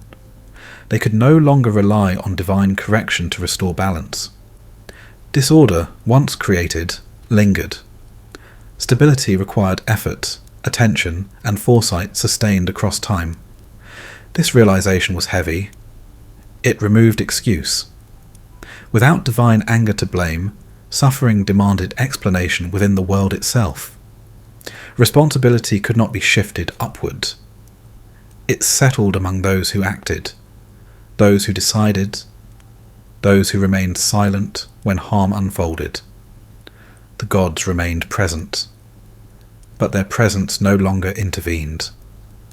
They became background rather than actors, framing the world instead of shaping its events directly. Their silence forced clarity without offering comfort. Human life became accountable to itself. This accountability reshaped meaning. Actions were no longer significant because they were noticed by the divine. They mattered because they altered the shared world. Consequence replaced attention as the measure of importance. Responsibility extended beyond the individual. It moved through families, communities, generations. Choices made in one moment shaped conditions long after the decision-maker was gone. Memory became moral. To remember was to preserve warning. To forget was to risk repetition. History gained weight not as story, but as instruction carried forward through practice. Ritual shifted purpose. It no longer sought favour. It preserved alignment. It reminded communities of what sustained them and what destroyed them. Tradition became a tool for continuity rather than appeasement. Law followed, not as divine decree, but as collective restraint. Limits were set to prevent collapse. Justice aimed not at vengeance, but at restoration where restoration was still possible. Responsibility required restraint. Desire could no longer be indulged without cost. Excess threatened balance. Ambition demanded boundary. Freedom remained, but not without consequence. This did not make life gentler. It made it clearer. Suffering remained. Injustice persisted. But their causes were visible. They arose from choice, neglect, imbalance. The world reflected human behaviour more directly than before. Some resisted this clarity. They longed for divine correction, for a power that would intervene and absolve. Responsibility felt unforgiving. It demanded awareness without offering reassurance. Others accepted it, they found dignity in stewardship, meaning in care, purpose in maintaining what could endure beyond their own lives. Humanity became a participant rather than a subject. No longer acted upon exclusively by divine emotion, humans shaped their own fate within boundaries that did not shift with mood. The world felt harsher, but more honest. The gods observed this transition quietly, not judging, not intervening. Their silence allowed responsibility to mature without interruption. Intervention would have returned dependency. Responsibility required space. Time allowed it to settle. Mistakes taught slowly. Consequences instructed more reliably than commands. The gods became witnesses to this learning. They saw societies rise through cooperation and fall through neglect. They watched order emerge where care persisted and dissolve where restraint failed. Human responsibility did not replace the divine. It filled the space left by silence. The sacred did not disappear. It relocated. It moved into action, memory, and preservation. Meaning was no longer granted. It was sustained. This made responsibility sacred. Not because it was pure, but because it was necessary. Without it, nothing endured. With it, life could continue despite uncertainty. And as humans carried this weight forward, learning slowly how much influence they held, and how fragile that influence was, the gods remained present but silent, watching a world that no longer waited for command, but acted, bearing the consequences of its own existence. Divine romance did not resemble human courtship. It was not patient. It was not careful. It did not unfold through mutual understanding or gradual trust. It arrived suddenly, overwhelming both those who felt it and those caught within its reach. The gods loved with force. Affection descended like weather, impossible to resist and difficult to escape. It did not ask whether it was welcome. It assumed inevitability. To be loved by a god was to be chosen without consent. This choice altered lives. For gods, romance was an extension of power. Desire moved freely across boundaries. Immortality removed consequence, allowing longing to act without fear of loss. What followed mattered less than the act itself. For mortals, it was different. Divine attention elevated and endangered at once. To be noticed meant to be lifted beyond ordinary life, yet removed from safety. Romance became disruption rather than fulfillment. Love crossed worlds unevenly. The gods could retreat, humans could not. The encounter lingered in memory, reshaping identity long after the divine presence faded. What felt fleeting to immortals endured for lifetimes below. Divine romance blurred boundaries. It dissolved distance between mortal and divine, but not equally. Power remained unbalanced. Consent remained unclear. Love arrived with command rather than request, yet it was rarely framed as cruelty. It was framed as privilege. To be desired by a god was to matter. It suggested worth beyond the ordinary. Many accepted this cost willingly, even knowing the danger. Romance promised meaning in a silent universe. Jealousy followed swiftly. Other gods watched closely. Affection became competition. Desire sparked rivalry.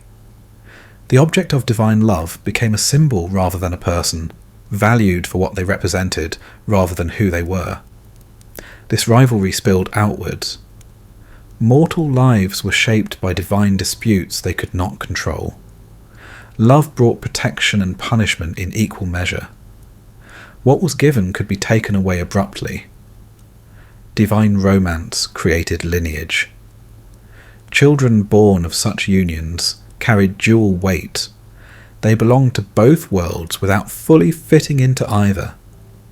Their existence reminded mortals that boundaries were permeable, but dangerous. These children lived in tension.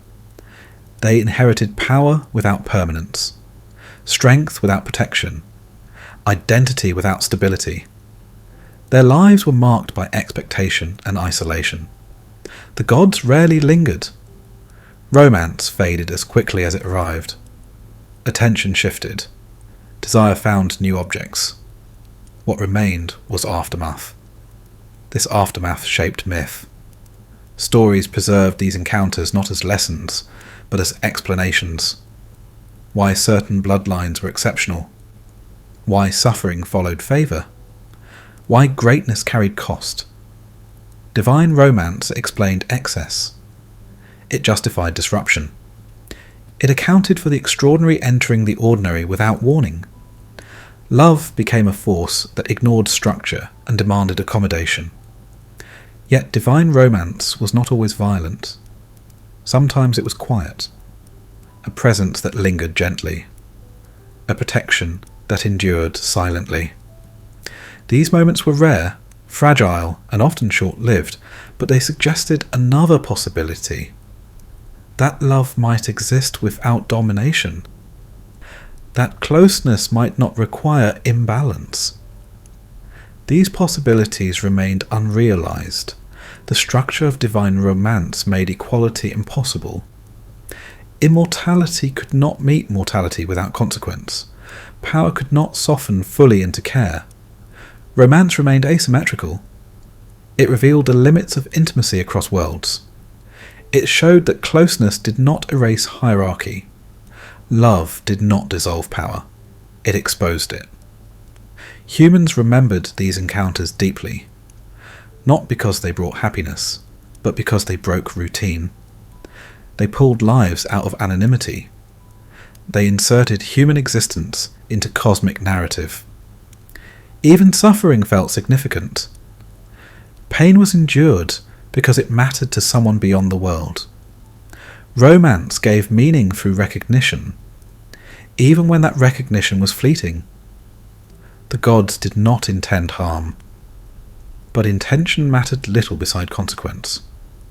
Romance revealed divine distance more clearly than silence ever had. It showed that even in closeness, gods remained elsewhere. Their love did not settle, it passed through. This impermanence left scars, yet it also left stories. Stories that endured when silence prevailed. Stories that preserved the memory of contact between worlds, even when that contact was destructive. Divine romance did not offer partnership. It offered encounter. A brief crossing of boundaries that changed everything and resolved nothing. Love arrived without promise and departed without explanation. And as these encounters faded into memory, the world was left to reckon with what it meant to be touched by the divine and then abandoned, and whether judgment rather than love might prove more stable when gods turned their attention back toward human life. Judgment did not arrive as announcement. It emerged slowly, shaped by memory and imbalance. Long after an action was taken, long after a word was spoken, consequence gathered its weight and returned, not as reaction, but as reckoning. It was deliberate. Unlike anger, it did not flare and fade. Unlike romance, it did not arrive uninvited and depart without trace. Judgment waited. It observed. It accumulated. The gods remembered. Not always the details, but the shape of events, the bending of balance, the crossing of boundary. What mattered was not intention, but effect. What had been altered could not be ignored. Judgment restored orientation. It was not primarily punishment. It was correction. A force that returned the world toward alignment after deviation had stretched it too far. The goal was not suffering, it was restoration of order. Yet suffering often followed. Correction was not gentle. The world resisted being reshaped. What had benefited from imbalance did not relinquish it willingly. Judgment removed excess with force when restraint had failed. It did not negotiate. It did not explain itself. It did not accept plea or appeal. Once arrived, it unfolded to completion. Divine judgment differed across visions. In some, it was personal. A god weighed actions according to loyalty, respect, and memory. Favour influenced outcome. Judgment reflected relationship as much as law. In these worlds, judgment felt intimate. It could be softened by devotion. It could be delayed by attention. It could be redirected by appeal. The gods acted as judges shaped by temperament. In others, judgment was impersonal. It emerged from structure rather than decision. No figure presided. No verdict was spoken. Consequence followed action as shadow follows movement. Here, judgment felt inevitable. It could not be avoided. It could not be bargained with. It did not care who had acted, only what had been disrupted. Both forms carried authority. Judgment reminded mortals that freedom was bounded, that action without consequence was illusion, that excess demanded response. It also reminded gods they too were subject to judgment, whether through fate, balance, or the slow erosion of authority. Power did not exempt them from consequence, it magnified it. Judgment preserved memory. It ensured that acts did not vanish into time, that injustice left imprint, that harm carried forward. Forgetting was not permitted where balance had been disturbed. This memory gave weight to choice. Decisions mattered beyond the moment. Their effects extended into futures unseen. Judgment bound present action to distant outcome. Humans learned caution. They measured words. They considered consequence. They hesitated where once they rushed. Judgment taught restraint through anticipation rather than fear. Yet fear remained. Not fear of anger, but fear of inevitability. Judgment would arrive regardless of intent. Good intentions did not erase harm. Ignorance did not dissolve consequence. This made the world feel strict, but also consistent. Judgment did not fluctuate with mood. It did not depend on attention. It followed pattern. Once learned, it could be anticipated. This anticipation allowed adaptation. Humans aligned behaviour with structure. They built systems to mirror judgment, hoping to correct imbalance before it demanded harsher response. Law emerged as preemptive judgment. Justice followed slowly. Not always fairly, not always evenly, but persistently. The world corrected itself over time, even if individuals suffered in the process. This slowness frustrated many. Judgment did not satisfy the desire for immediate resolution. It did not promise closure. It unfolded across generations, redistributing consequence beyond its origin. This diffusion blurred responsibility. Those who suffered were not always those who caused harm. Judgment did not discriminate carefully. It restored balance broadly, not precisely. Yet without it, imbalance would endure. Judgment accepted collateral cost as necessary. Order mattered more than individual outcome. Continuity outweighed fairness in the moment. This tension troubled observers. It raised questions without answer. Whether justice required precision or endurance. Whether suffering could ever be justified by stability. The gods did not explain. Judgment did not speak. It arrived, acted, and passed, leaving the world altered and aligned once more. Silence followed, heavy with consequence. Over time, humans learned to live with this presence. They respected limits. They preserved balance where possible. They accepted that judgment was not personal, but unavoidable. Divine judgment did not promise mercy. It promised correction. and as its weight settled into the world, shaping behaviour and memory alike, the question shifted quietly toward whether fear was the only path to obedience, or whether another form of relationship with the divine might emerge. One not defined by verdict, but by understanding. Fear arrived before understanding. It emerged not as doctrine, but as instinct. When the world responded harshly, when judgment followed action without warning, fear became the first language spoken between humans and the divine. Fear-based worship did not begin with devotion. It began with caution. The gods were powerful, unpredictable, and capable of harm. Their presence was inferred through disaster as much as through order. To live beneath them required vigilance. Fear sharpened attention. Every sign was examined. Every anomaly questioned. Storms, illness, failure. Nothing was dismissed as coincidence. Each event carried the possibility of meaning, and meaning carried risk. Worship became protection. Rituals were performed not from love, but from necessity. Offerings were given not in gratitude, but in prevention. Silence itself became dangerous if it suggested neglect. Fear demanded memory. Names had to be spoken correctly. Traditions repeated precisely. Mistakes invited consequence. Forgetting was interpreted as insult. This precision shaped religious life. Worship was careful, structured, and exacting. Deviation felt reckless. Innovation felt dangerous. The past became authority because it had survived. Fear discouraged questioning. To doubt was to risk anger. To reinterpret was to challenge precedent. Safety lay in repetition. What had worked before must continue.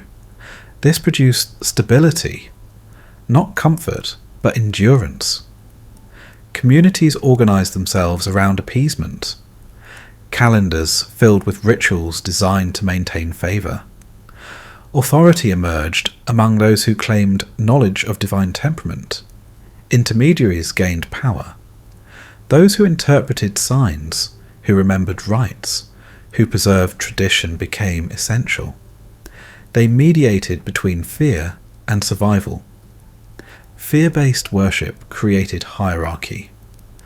Those closer to the divine, through knowledge or role, were trusted and feared in turn. Power flowed through interpretation rather than certainty.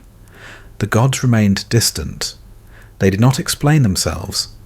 They did not clarify expectations. Worshippers learned through consequence rather than instruction. This uncertainty sustained fear. No offering guaranteed safety. No ritual ensured protection. Worship reduced risk, but never removed it. Life remained precarious. Fear-based worship bound communities tightly. Shared anxiety produced unity. Collective ritual created belonging. To participate was to survive together.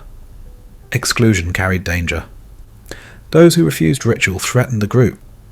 Their neglect could provoke divine response. Conformity became moral obligation. Fear disciplined behaviour. Excess was restrained. Boundaries were respected. Ambition softened into caution. Survival replaced aspiration as the highest value, yet fear also limited growth. Creativity was constrained. Curiosity narrowed. Change felt threatening. The unknown was avoided, not explored. The gods were imagined as watchful, always aware, always capable of response. Their silence was interpreted as temporary, their calm as conditional. Fear did not require constant disaster. It required possibility. The knowledge that punishment could arrive at any moment was enough to shape behaviour. Fear lingered even in peace. Over time, this vigilance exhausted. Constant attention drained energy. The effort to appease without assurance wore down certainty. Some began to wonder whether fear was the only path to order. Yet fear endured, because it worked. Societies governed by fear often survived. They avoided excess. They preserved continuity. Fear, while harsh, produced restraint. The gods associated with fear-based worship did not comfort. They enforced. They demanded recognition rather than love. Their authority rested on consequence rather than relationship. This created obedience, but not trust. Trust required reliability. Fear required unpredictability. The gods remained powerful but distant. Their favour was sought but never assumed. Fear-based worship shaped identity. To belong was to remember, to repeat, to fear correctly. Courage lay not in defiance, but in careful observance. The divine was not approached, it was avoided. Yet even within fear, reverence existed. Not admiration, but respect. Respect for forces that could not be controlled. Respect for boundaries that preserved survival. Fear-based worship was not primitive. It was pragmatic. It reflected a world where consequences were severe and explanation scarce. Fear filled the gap where understanding had not yet formed. And as generations practiced caution beneath silent skies, the question emerged quietly, asking whether worship born from fear could ever deepen into trust, or whether another form of devotion might arise, one shaped not by dread of punishment, but by alignment with order itself. Not all devotion was born from fear. Some arose from recognition. Recognition that the world followed patterns, that continuity depended on alignment, and that survival was not only a matter of appeasing power, but of understanding structure.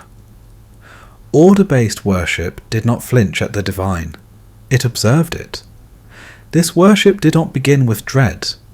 It began with attention. The turning of seasons, the return of light, the reliable flooding of rivers. These movements did not threaten. They instructed. The world revealed itself through repetition rather than punishment. Order-based worship responded differently. It did not ask how to avoid anger. It asked how to remain aligned. The divine was approached not as a temper to be soothed, but as a system to be honoured. Ritual became maintenance. Actions were performed not to prevent disaster, but to preserve balance. Precision mattered, not because deviation offended, but because misalignment weakened continuity. This created calm. Not comfort, but steadiness. Life unfolded within expectations. The future resembled the past, closely enough to trust. The divine did not surprise, it persisted. Order-based worship valued consistency. The same gestures repeated across generations. The same words spoken at the same moments. Not because innovation was forbidden, but because continuity mattered more than expression. Memory became sacred, not as warning, but as guide. The past was not feared. It was preserved. Tradition was not obedience. It was inheritance. The gods of order did not demand attention. They did not punish neglect with immediate response. Their presence was felt through what continued, not through what interrupted. Worship acknowledged their role in sustaining the world rather than controlling it. This reduced anxiety. Silence no longer signalled danger. Absence of sign did not provoke fear. The divine did not hover, waiting to react. It endured. Order-based worship shaped responsibility. Devotion was not transactional. It did not seek reward. It accepted obligation. To participate in ritual was to accept a role within continuity. This role extended beyond belief. One did not need to feel devotion to perform it correctly. Emotion was secondary. Accuracy mattered more than intensity. The world did not respond to feeling. It responded to alignment. This created inclusion. Worship did not depend on passion or fear. It depended on participation. One belonged by acting correctly, not by feeling deeply. The divine felt distant, but reliable. Order-based worship accepted this distance. It did not seek intimacy. It sought stability. The gods were not companions, they were foundations. This foundation allowed planning. Life could be prepared for. Death could be anticipated. Memory could be preserved intentionally. The world was not at the mercy of divine mood. Justice took form slowly. Not as verdict, but as balance restored over time. Excess corrected itself. Harm returned as imbalance rather than punishment. The system responded, not the gods. This response was predictable. Not immediate, but consistent. Those who observed patterns learned restraint. Those who ignored them learned consequence. Order-based worship produced restraint without fear. Limits were respected because they were understood. Boundaries were honoured because they preserved continuity. This understanding shaped culture. Architecture mirrored order. Calendars aligned with cycles. Language preserved precision. Everything reinforced the same principle. Endurance depended on balance. The divine did not need to speak. It was visible in structure. Order-based worship didn't eliminate suffering. Flood still came, drought still followed, death remained. But these events were not interpreted as messages. They were part of a system larger than intention. This reduced blame. The gods were not accused. Humans were not condemned. Loss was absorbed into continuity rather than framed as failure. Meaning shifted. It was no longer found in appeasing power or provoking response. It was found in sustaining what endured.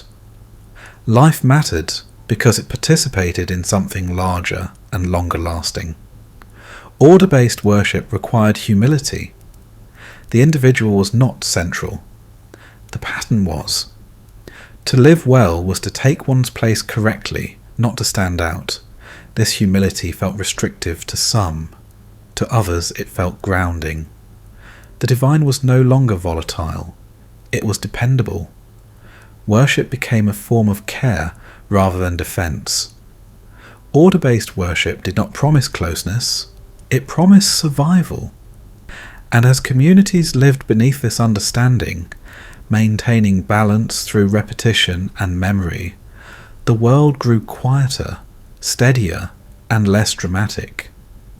Held together not by fear of divine reaction, but by devotion to the structures that allowed life to continue at all. Punishment did not always arrive through rule or measure. Often it arrived through feeling. In worlds shaped by emotional gods, consequence followed impulse. Punishment was not calculated carefully. It was released, sudden and forceful, shaped by anger, humiliation, wounded pride, or betrayal remembered too well. Emotion became judgment. The gods punished not because law required it, but because they felt compelled. Offence stirred response. Disrespect demanded correction. The weight of feeling sought release. This made punishment unpredictable. What provoked one god left another unmoved. What passed unnoticed one day returned with force another. Justice followed temperament rather than principle. The world learned this instability. Humans watched carefully, trying to read mood from silence and sign. A calm sky did not guarantee safety. A gentle season could end abruptly if emotion shifted. Punishment carried personality. It reflected the god who delivered it. Swift and violent for some, lingering and subtle for others. Each punishment revealed more about the divine than about the offence itself. This personalisation made suffering feel intentional. Pain was not accidental. It was directed. Someone had noticed. Someone had chosen to respond. Even devastation carried the weight of being seen. This visibility mattered. To be punished was to be acknowledged. It confirmed relationship, however dangerous. Silence was worse than wrath, because silence suggested indifference. Punishment through emotion preserved intimacy. The gods remained involved. They reacted. They responded. The world felt alive with intention, even when that intention caused harm. Yet this intimacy came at cost. Emotion blurred proportion. Small offences could provoke extreme response. Ancient grudges justified new suffering. Innocence offered little protection if it lay close to guilt. Punishment spread outward. Families suffered for individuals. Cities fell for rulers. Generations bore the weight of actions long forgotten. Emotion did not isolate blame, it overflowed. This overflow shaped memory. Stories preserved these punishments not as law, but as warning. They taught which gods were quick to anger, which held resentment, which demanded constant respect. Fear and familiarity grew together. People learned to navigate emotion rather than rule. Survival depended on awareness, not justice. Appeasement mattered more than innocence. Punishment through emotion resisted closure. Forgiveness was uncertain. Resolution depended on mood. Time did not guarantee healing. Immortality allowed resentment to endure without softening. This made punishment persistent. Consequences did not end with correction. They lingered as atmosphere. Even after disaster passed, anxiety remained. The gods might remember. Yet emotion also allowed mercy. The same feeling that fueled punishment could soften unexpectedly. Compassion could override anger. Favour could return without explanation. Punishment could be reversed. This unpredictability preserved hope. Not hope of fairness, but hope of change. A god's heart could shift. A gesture could matter. A plea might be heard. Emotion made the divine negotiable. Humans could respond with offering, humility, or devotion. Punishment could be mitigated, delayed, or redirected. Relationship mattered more than rule. This reinforced dependence. Life unfolded beneath emotional authority. Safety depended on attention and care. Stability was provisional. The gods were powerful, but not consistent. Their punishment revealed vulnerability as much as control. They reacted because they felt. They punished because they were affected. This vulnerability made them familiar. They behaved like rulers with too much power and too much memory. Their emotions shaped outcomes disproportionately. The world reflected this imbalance. Events did not align neatly. Justice felt uneven. Suffering did not always correspond to offence. Meaning emerged through narrative rather than fairness. Punishment through emotion did not aim to teach, it aimed to release. Anger needed expression. Pride needed defence. Shame demanded response. Punishment served the gods' internal states as much as external order. This unsettled those beneath it, but it also made the divine vivid. The gods were present, they reacted, they cared, even if that care was dangerous. As time passed, some began to question this form of punishment. Whether justice shaped by feeling could ever be trusted. Whether order could endure under constant volatility. Whether emotion, unchecked, was too fragile a foundation for continuity. This question did not erase emotional punishment, but it opened space for contrast. A different vision began to take shape quietly alongside it, suggesting that consequence might not require feeling at all, and that punishment could emerge not from anger, but from structure itself. Punishment did not always require anger. In some visions, consequence arrived without voice or emotion, shaped not by feeling but by structure. It did not erupt, it proceeded, quietly, inevitably, as part of a system that did not pause to consider intention. Law replaced temperament. Where emotion fluctuated, law held. It did not remember insult or favour devotion. It responded only to action and imbalance. What was broken required correction, not because it offended, but because it disrupted order. This form of punishment was impersonal. It did not single out. It did not pursue. It waited. When boundaries were crossed, consequence followed with steady certainty. The absence of emotion was unsettling. There was no plea that could soften outcome, no apology that could erase effect. Law did not listen. It functioned. And yet it felt absolute, because it did not depend on presence or attention. It did not require God to notice. The system itself responded. Order corrected deviation automatically, like weight returning to balance. Those who understood the structure could anticipate consequence. Action led to response. Excess led to correction. The pattern did not change. Fear shifted. It was no longer fear of anger, but fear of inevitability. There was no mercy to appeal to, but also no malice to provoke. Punishment was not revenge. It was result. This clarity shaped behaviour. Restraint became practical rather than devotional. Limits were observed because they worked, not because they pleased. Survival depended on understanding structure rather than pleasing authority. Law created distance. The gods who upheld it didn't intervene directly. They were not judges in the moment. They were architects of the system itself. Their presence was felt through consistency rather than response. This distance reduced intimacy. Punishment no longer confirmed relationship. It confirmed order.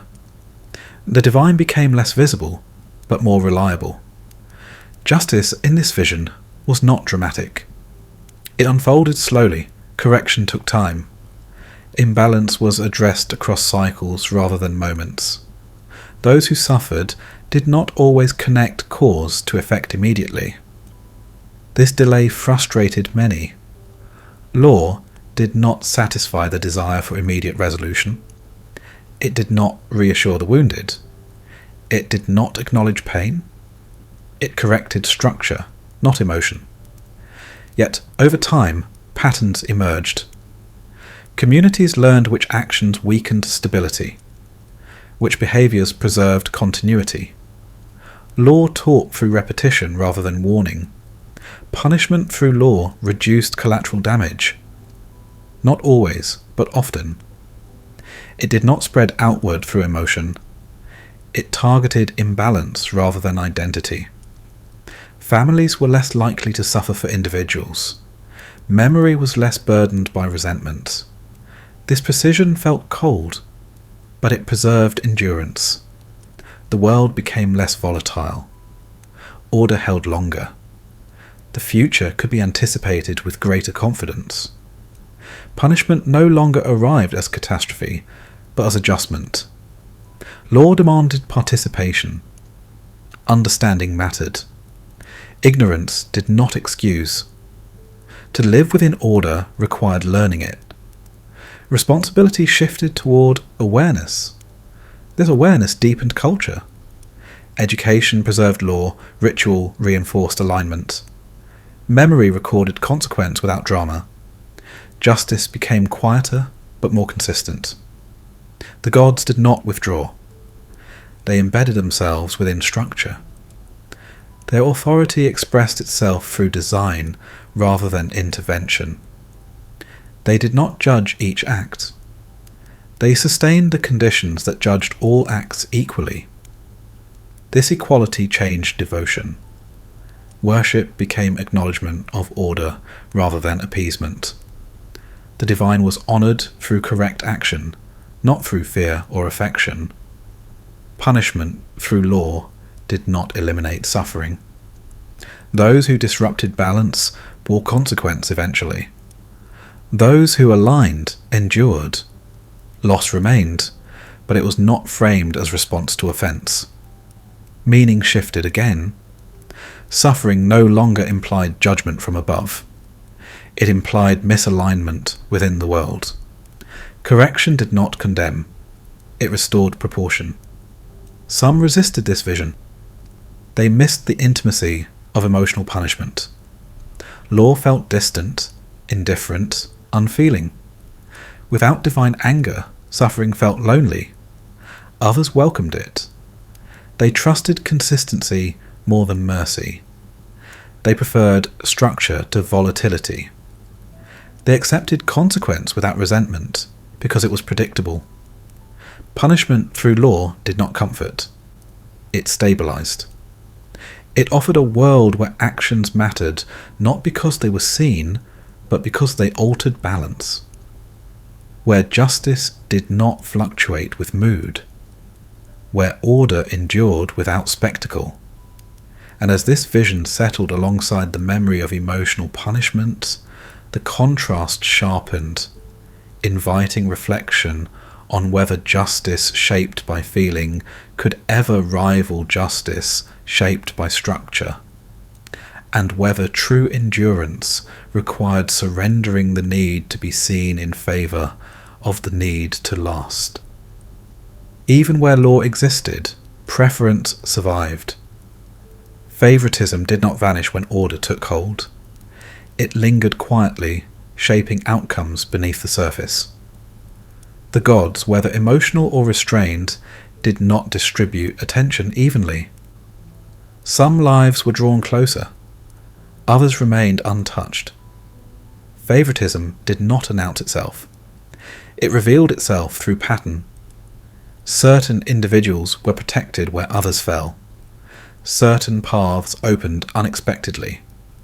Certain mistakes were forgiven, while similar ones were punished elsewhere.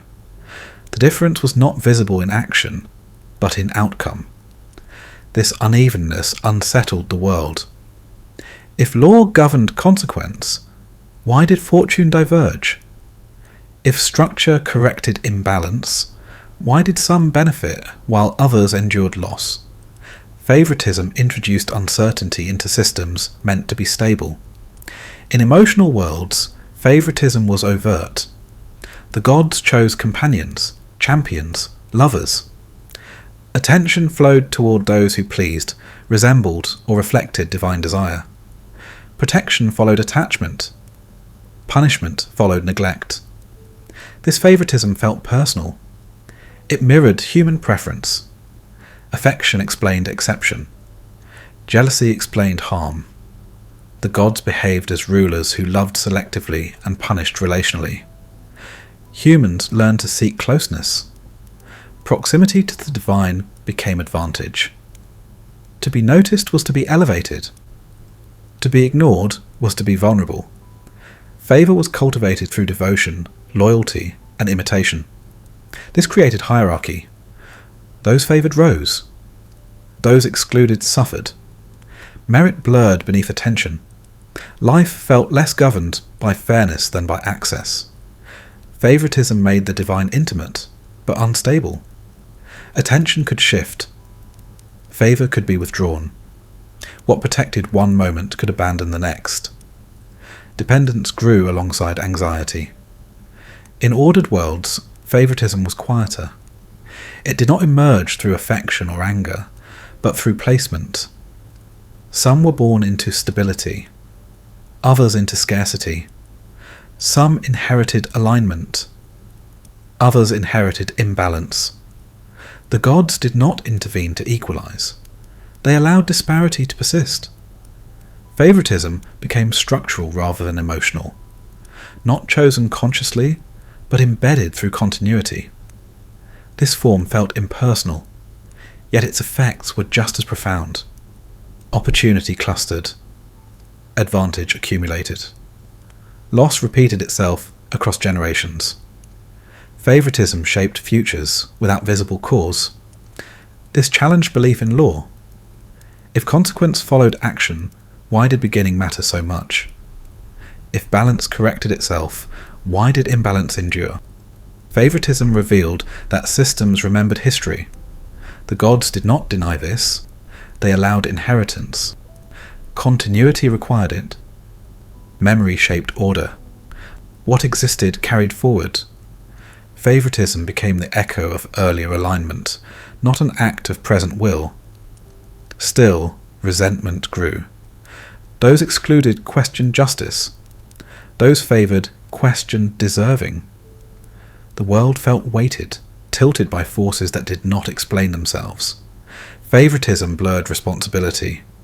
Success could not be claimed fully. Failure could not be blamed entirely. Outcome felt influenced by unseen preference rather than choice alone. This ambiguity shaped worship. Some doubled devotion, hoping to attract favour. Others withdrew, believing effort futile. Faith fractured along lines of experience. The gods remained silent. They did not justify preference. They did not deny it. Favoritism was neither explained nor corrected. It existed as part of the world's uneven texture. In emotional systems, favoritism taught strategy. Appeal to the right god. Mirror divine desire. Avoid neglect. Life became navigation rather than alignment. In ordered systems, favoritism taught endurance. Work within what was given. Preserve what could be preserved.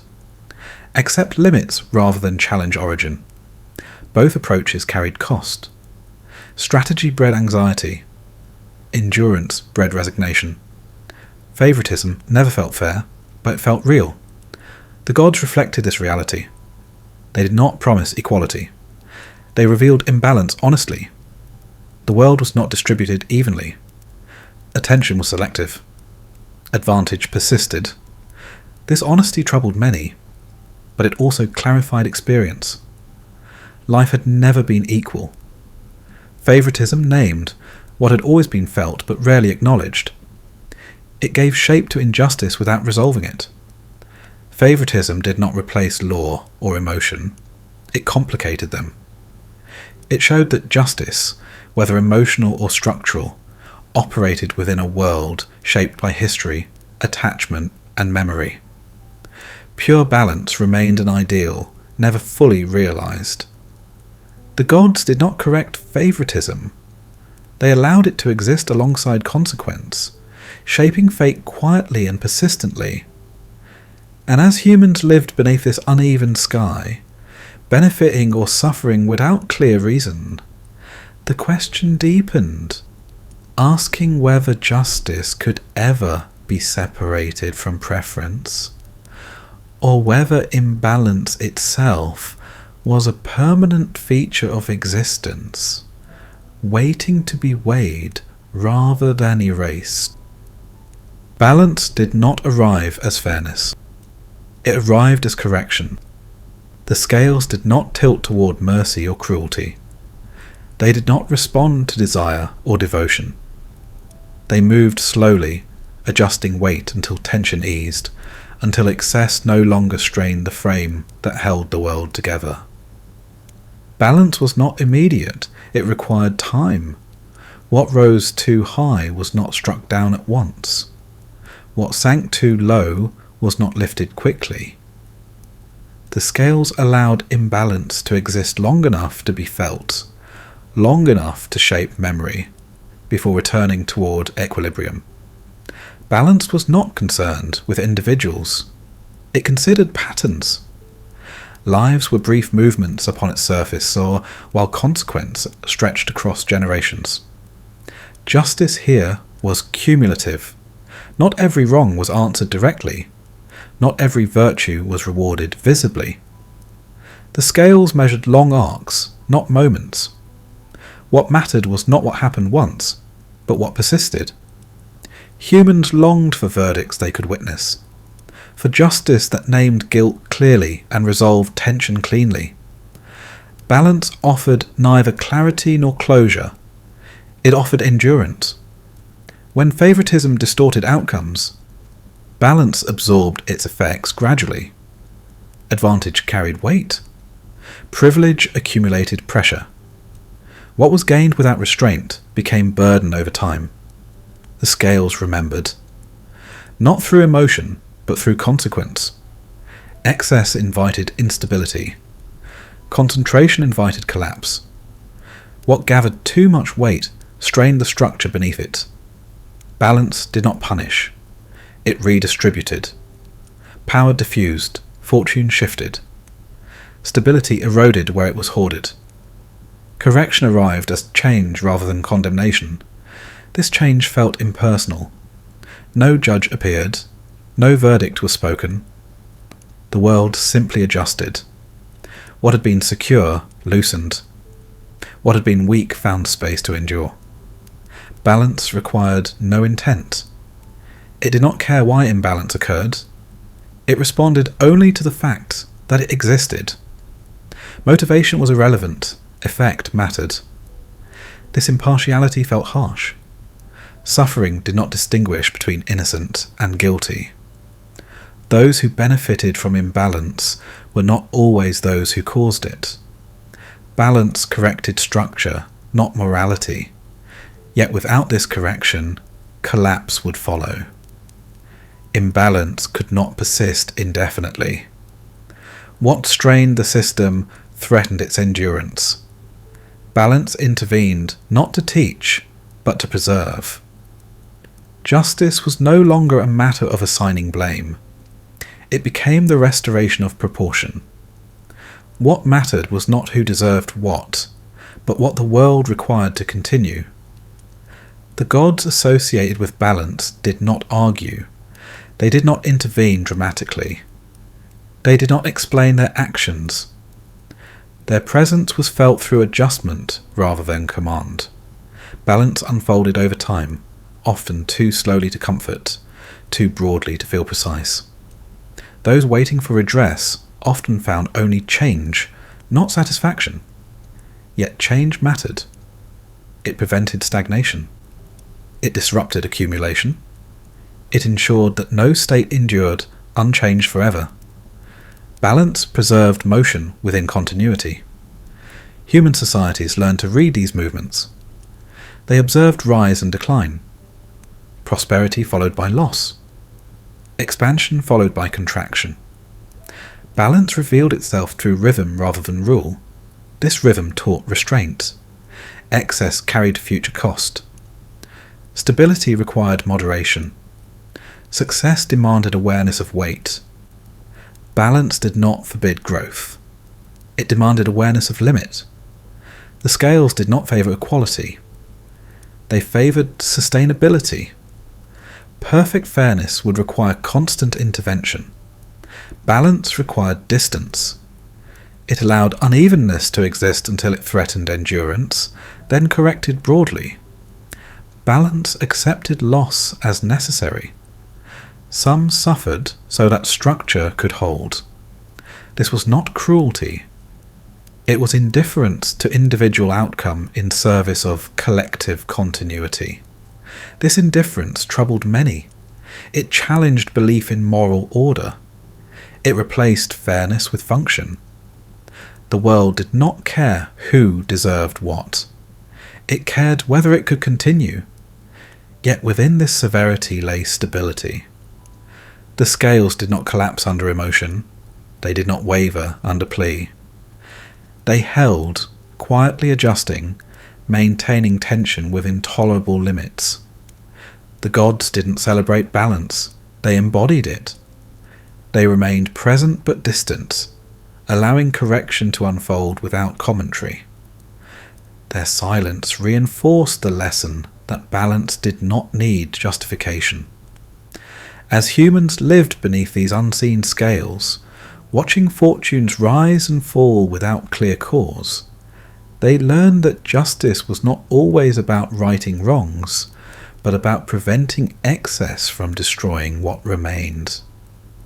And in that understanding, the question deepened, asking whether fate itself was guided by balance alone, or whether choice still mattered within a world where correction arrived regardless of intent, waiting to be weighed against the quiet persistence of consequence. Fate did not announce itself. It was felt as pressure rather than presence, a current beneath events that guided movement without revealing its source. Lives unfolded along paths that seemed chosen, yet not fully chosen, shaped by forces that resisted explanation. Moral choice emerged within this tension. Humans acted with intention. They weighed options. They hesitated, decided, regretted. Each decision felt personal, born from will and desire. Yet outcomes didn't always align with intent. Fate complicated responsibility.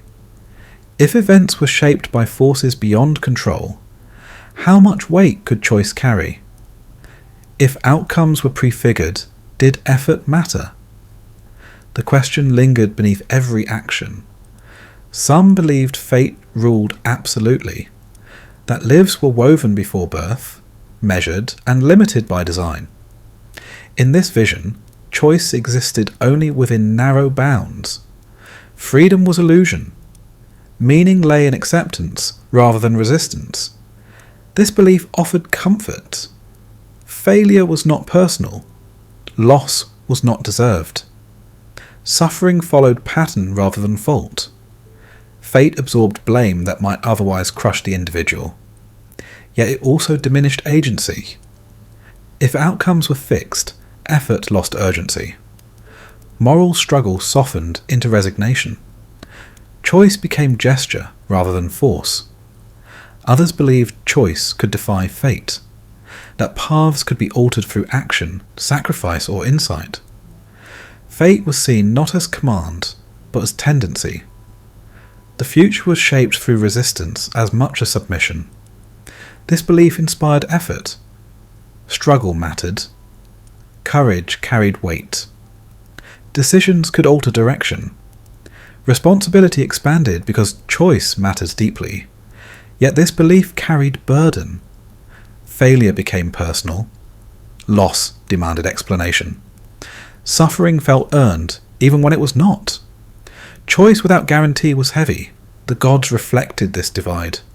Some upheld fate as supreme. Even they did not escape it. Their power moved within limits they could not break. Authority existed, but not freedom from necessity. Others acted as if choice ruled. They intervened. They altered events. They punished or rewarded as though outcome were flexible. Their actions suggested that fate could be bent, if not broken. The world held both visions at once. Events followed pattern, yet surprises occurred. Lives repeated familiar arcs, yet deviation emerged. Fate and choice intertwined without clarity. This ambiguity shaped ethics. If fate governed outcome, morality focused on intention rather than result. To act rightly mattered, even if consequence failed to reflect virtue. If choice governed outcome, morality focused on responsibility. Actions carried weight because they shaped the future directly. Neither vision resolved suffering fully. Fate explained pain without justifying it. Choice justified effort without guaranteeing reward. Both left questions unanswered. Humans lived within this uncertainty. They chose even when unsure choice mattered. They endured even when fate seemed fixed. Life required both acceptance and action. This duality shaped meaning. Meaning was not found in certainty, but in engagement. To act while knowing outcome was uncertain. To endure while believing effort mattered. The gods did not clarify the balance. They allowed fate and choice to coexist. Their silence preserved tension. Explanation would have collapsed complexity into rule. This tension preserved humanity. If fate ruled alone, resignation would prevail. If choice ruled alone, guilt would overwhelm. Together they allowed resilience. choice mattered within limit. Fate constrained without erasing agency. Paths narrowed, but movement remained. The future was not infinite, but not closed. This view softened judgment. Failure was not always fault. Success was not always merit. Life unfolded through interaction rather than control. The world became less moralistic. Judgment softened into understanding. Condemnation yielded to context. Balance mattered more than blame. This did not remove responsibility. It reframed it. Responsibility lay in response rather than control, in choosing how to act within constraint, in maintaining alignment even when outcome could not be chosen. The gods embodied this restraint. They did not promise freedom from fate. They did not guarantee reward for virtue. They upheld structure without explaining it. Their presence reminded humans that choice existed, but not alone. Life unfolded through participation rather than mastery. Meaning arose from engagement, not certainty. As humans continued to act beneath unseen currents, choosing while accepting limits, the question deepened quietly, asking whether justice itself depended more on fate or choice, and whether the tension between them was not a flaw, but the condition that allowed moral life to exist at all. Justice did not wear a single face. It shifted depending on the force that shaped it. In some visions, justice arrived as eruption. In others, it unfolded as structure. Both claimed legitimacy. Both shaped the world deeply. Justice born of chaos felt immediate. It answered wrong with response. Injury demanded reaction. Harm called forth retaliation. Justice moved quickly without delay, driven by the need to restore dignity through action. This justice felt alive. It acknowledged suffering directly. It named offence through consequence. Pain was met with pain, imbalance with force. The world responded visibly. Those who endured injustice felt seen. Their suffering mattered enough to provoke response. Silence did not follow harm. Justice erupted as recognition. But chaos carried cost. Emotion blurred proportion. Response exceeded offence. Retaliation spread outward, touching those not responsible.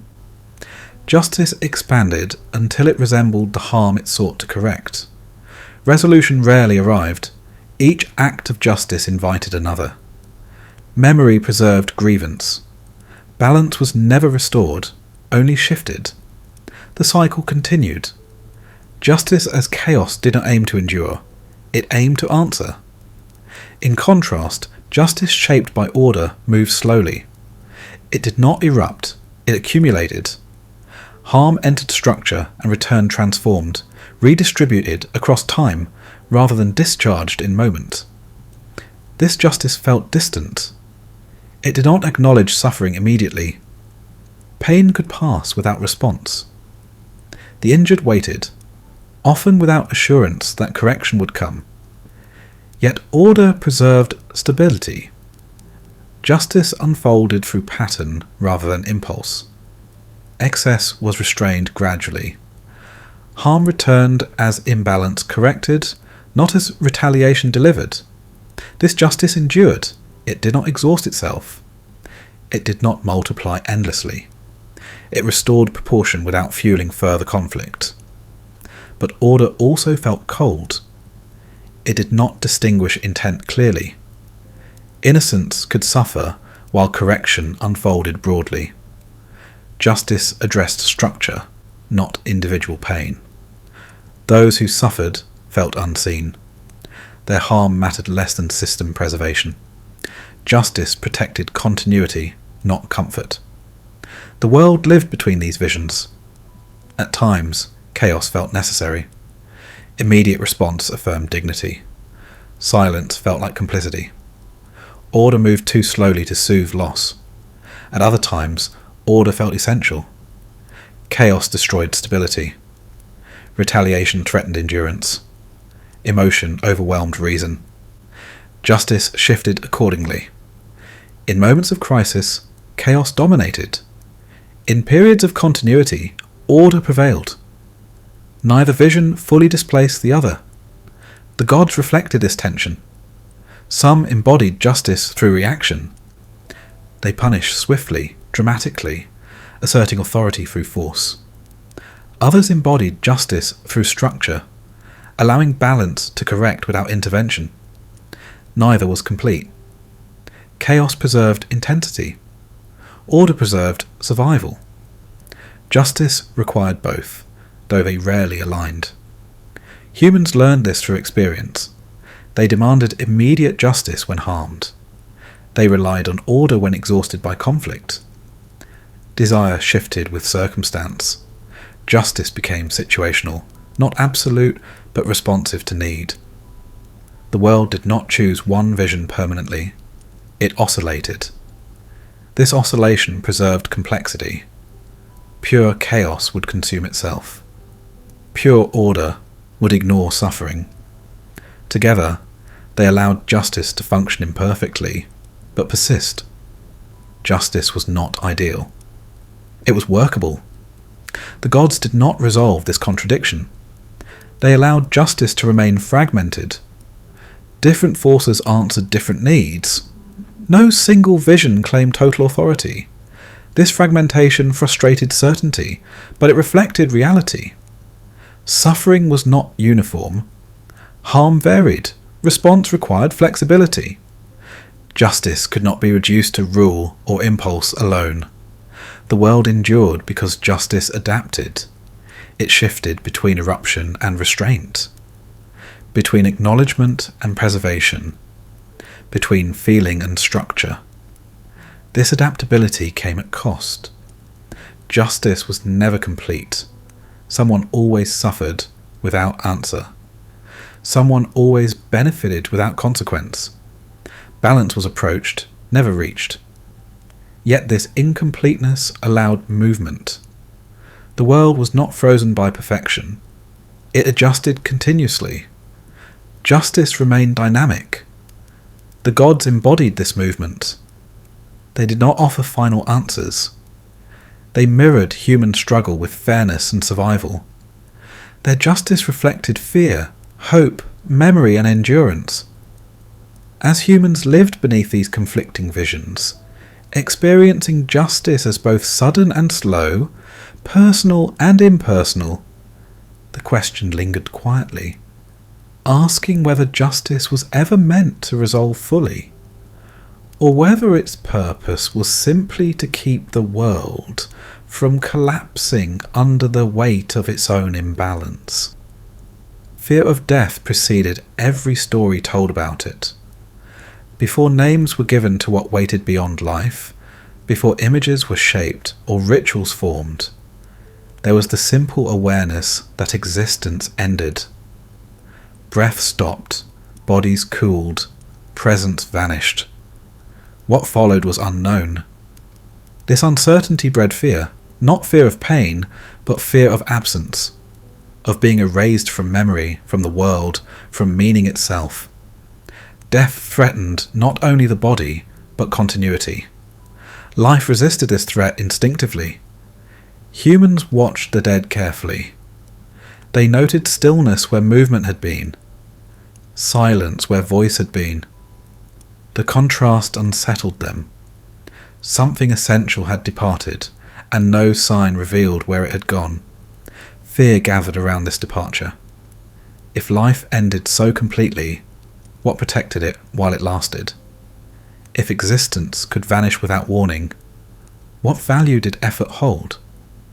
Death questioned meaning itself. The gods emerged within this fear, not as answers, but as buffers. They stood between life and oblivion, offering structure where uncertainty overwhelmed. Death was no longer merely an end.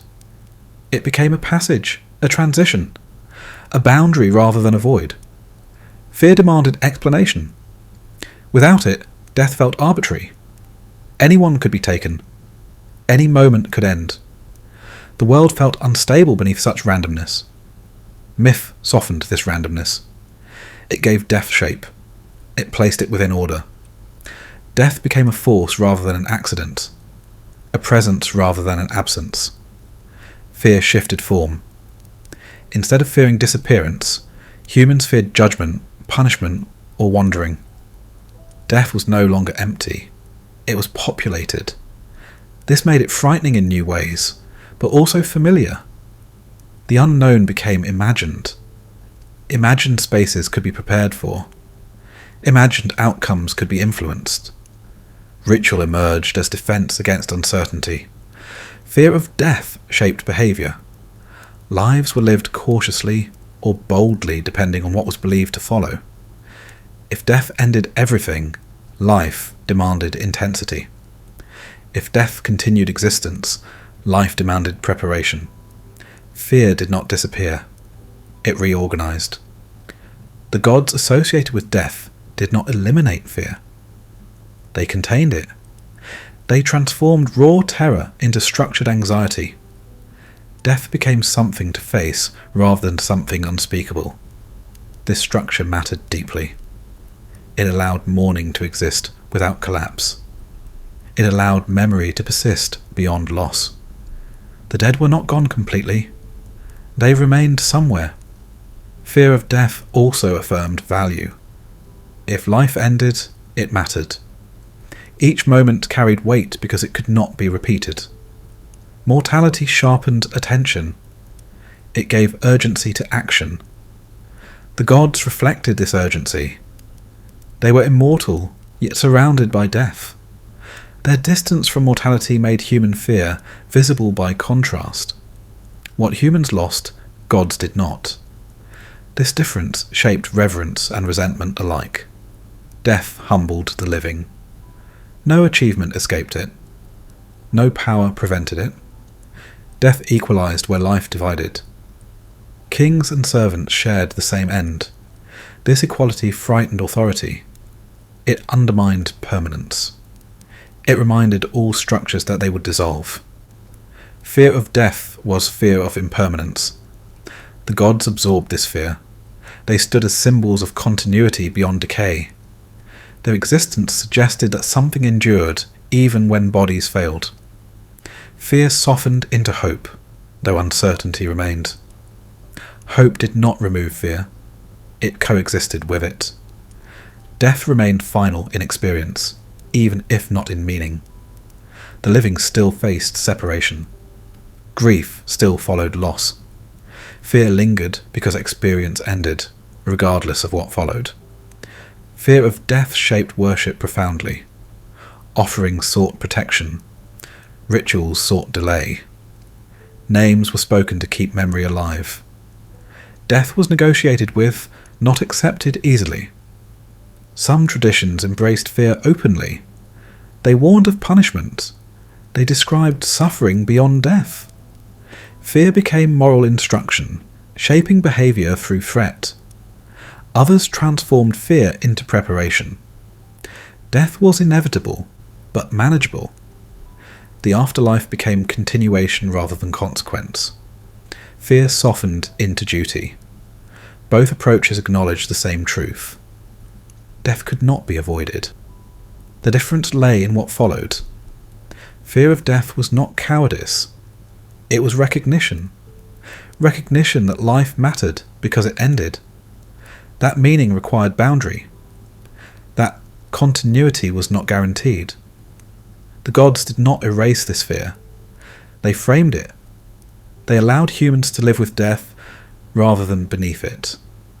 Fear became companion rather than master.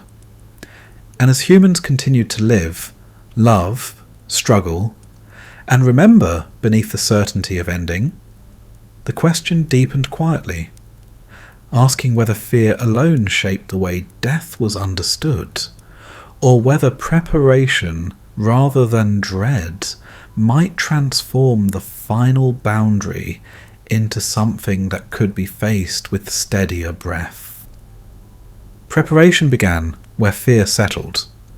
Once death was no longer denied, once its certainty was accepted, attention turned toward readiness. If the end could not be avoided, then it could be met with intention rather than panic. Preparation did not remove fear. It reshaped it. Fear became discipline. Anxiety became structure. The unknown was approached through repetition, ritual, and care. Death was no longer a sudden rupture alone, but a passage that could be anticipated. Humans prepared because they remembered. They remembered the stillness of the dead, the silence left behind, the way life altered around absence. Preparation was an attempt to soften that rupture, to extend continuity beyond breath. The gods stood at the threshold. They did not promise escape from death. They promised order within it. Preparation aligned the living with that order. Ritual emerged as rehearsal. The living practiced what the dead would require. Words were memorized, gestures repeated, objects placed with care. Each action affirmed that death was not chaos, but transition. Preparation demanded precision. Mistakes carried consequence. Forgetting threatened disorder. The journey beyond life was imagined as structured, and structure required attention. The attention shaped daily life. Actions were measured against what they would mean at death. Behaviour became investment. The future extended beyond the body. Preparation created continuity. The dead were not separated entirely from the living. They were carried forward through memory, name, and offering. The boundary softened. Fear lessened through familiarity. The unknown became mapped. The path beyond life was described, rehearsed, and remembered. Preparation turned mystery into routine, yet preparation also imposed responsibility. The living were accountable for their readiness. Neglect could not be undone after death. Preparation demanded foresight while time remained. This foresight altered values. Life was no longer only about intensity. It was about alignment. What endured mattered more than what flared. Preparation favoured consistency over spectacle. The gods associated with preparation were not dramatic. They governed thresholds quietly. They measured rather than judged. Their authority lay in accuracy rather than emotion. Preparation was not plea, it was compliance. One did not ask for mercy. One aligned with requirement. The afterlife was not negotiated. It was entered correctly or incorrectly. This removed ambiguity. Death became fair in its own way. Outcome depended on preparation, not favour. Anxiety shifted from fear of punishment to fear of error. Preparation demanded community. The living supported one another in readiness. Knowledge was shared, ritual preserved, no one prepared alone. This collective effort strengthened bonds. Death was faced together, not in isolation. Preparation became an act of care for both the living and the dead. Memory played a central role. Names were preserved. Stories repeated. Identity extended beyond death through remembrance. To be remembered was to continue. Preparation ensured remembrance. The dead were placed within lineage, history, and order. They did not vanish. They transitioned. Fear of death softened into concern for correctness. The question was no longer whether death would come, but whether one would be ready. Preparation replaced dread with focus. This focus shaped culture deeply. Architecture reflected preparation. Tombs mirrored houses. Objects of daily life accompanied the dead. Death was continuity, not severance. The gods did not intrude. They upheld the system. They ensured passage remained consistent. Preparation worked because structure endured. This endurance offered reassurance. Even in death, order held. The universe did not dissolve at the threshold. Life continued differently, but not randomly. Preparation did not promise joy. It promised stability. The afterlife was not indulgence. It was continuation of alignment. What one practiced in life extended beyond it. This placed weight on living. Each day mattered not because it might be last, but because it contributed to readiness. Life became preparation itself. The boundary between life and death blurred. Living was rehearsal. Death was transition. Preparation connected them. Fear did not disappear, but it no longer dominated. Fear was contained within structure, ritual, and memory. Death became something to approach with care rather than terror. And as humans prepared carefully, aligning their lives with what they believed awaited them beyond breath, the question emerged quietly, asking whether preparation alone could grant peace at the threshold, or whether the nature of what awaited beyond death would ultimately define whether readiness truly mattered at all. The Greek underworld was not a place of preparation, it was a place of arrival. Death did not lead toward improvement or alignment. It led downward, away from light, into a realm where existence continued without promise of growth or return. The underworld did not threaten. It did not instruct. It received. This reception was final. Life ended at the threshold, and what followed was endurance rather than transformation. The dead did not become better or worse through effort. They became what they were, preserved without urgency. The descent mattered. Souls crossed into shadow not through judgment, but through passage. A boundary was crossed, and the world above receded. Sound softened. Colour drained. Movement slowed. The underworld was quiet, not silent, but subdued. Voices carried without echo. Steps felt heavy. Time lost direction. There was no dawn to anticipate, no season to mark change. This stillness defined the realm. The dead existed without hunger or ambition. Desire faded. Struggle dissolved. What remained was memory, faint and persistent, like a thought that could not be dismissed. Memory weighed heavily. Those who remembered life vividly suffered more deeply. Regret lingered. Longing persisted without outlet. The underworld did not punish this suffering. It simply held it. Others drifted. They forgot gradually. Identity softened. Names lost edge. Existence became neutral, neither painful nor fulfilling. The self thinned into presence alone. The Greek underworld did not reward virtue. Heroism did not elevate the dead. Justice did not restore imbalance. Death equalized without correcting.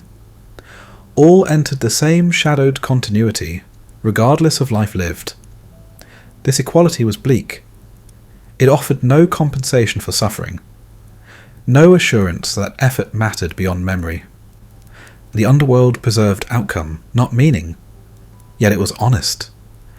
It did not promise more than it delivered.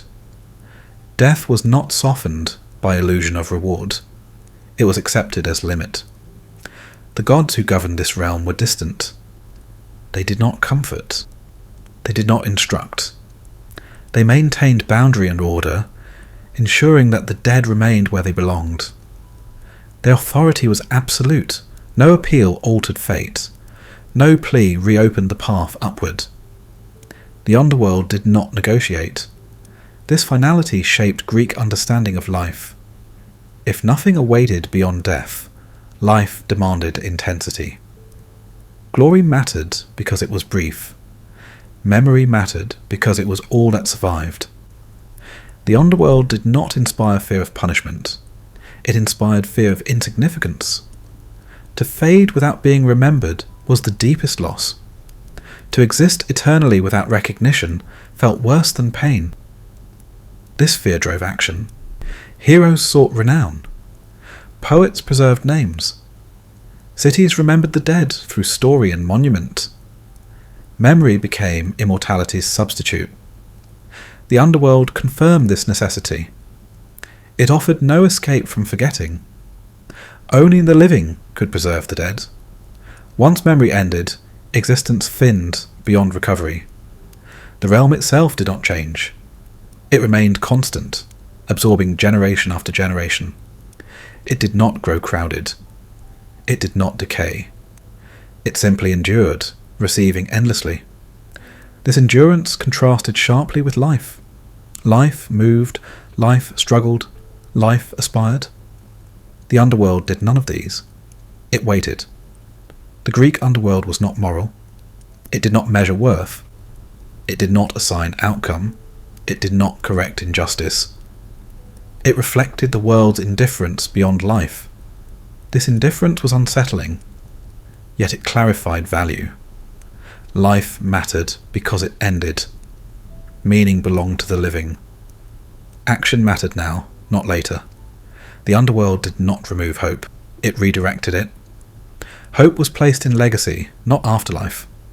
In remembrance, not reward. In story, not salvation. The gods did not intervene to change this. They accepted death as boundary. Even they respected it. Immortality separated them from mortals irrevocably. This separation was absolute. The dead did not join the gods. They remained apart, existing in shadow without access to divine presence. The underworld reinforced distance between life and death, between mortal and divine, between action and consequence. It offered no bridge, only containment.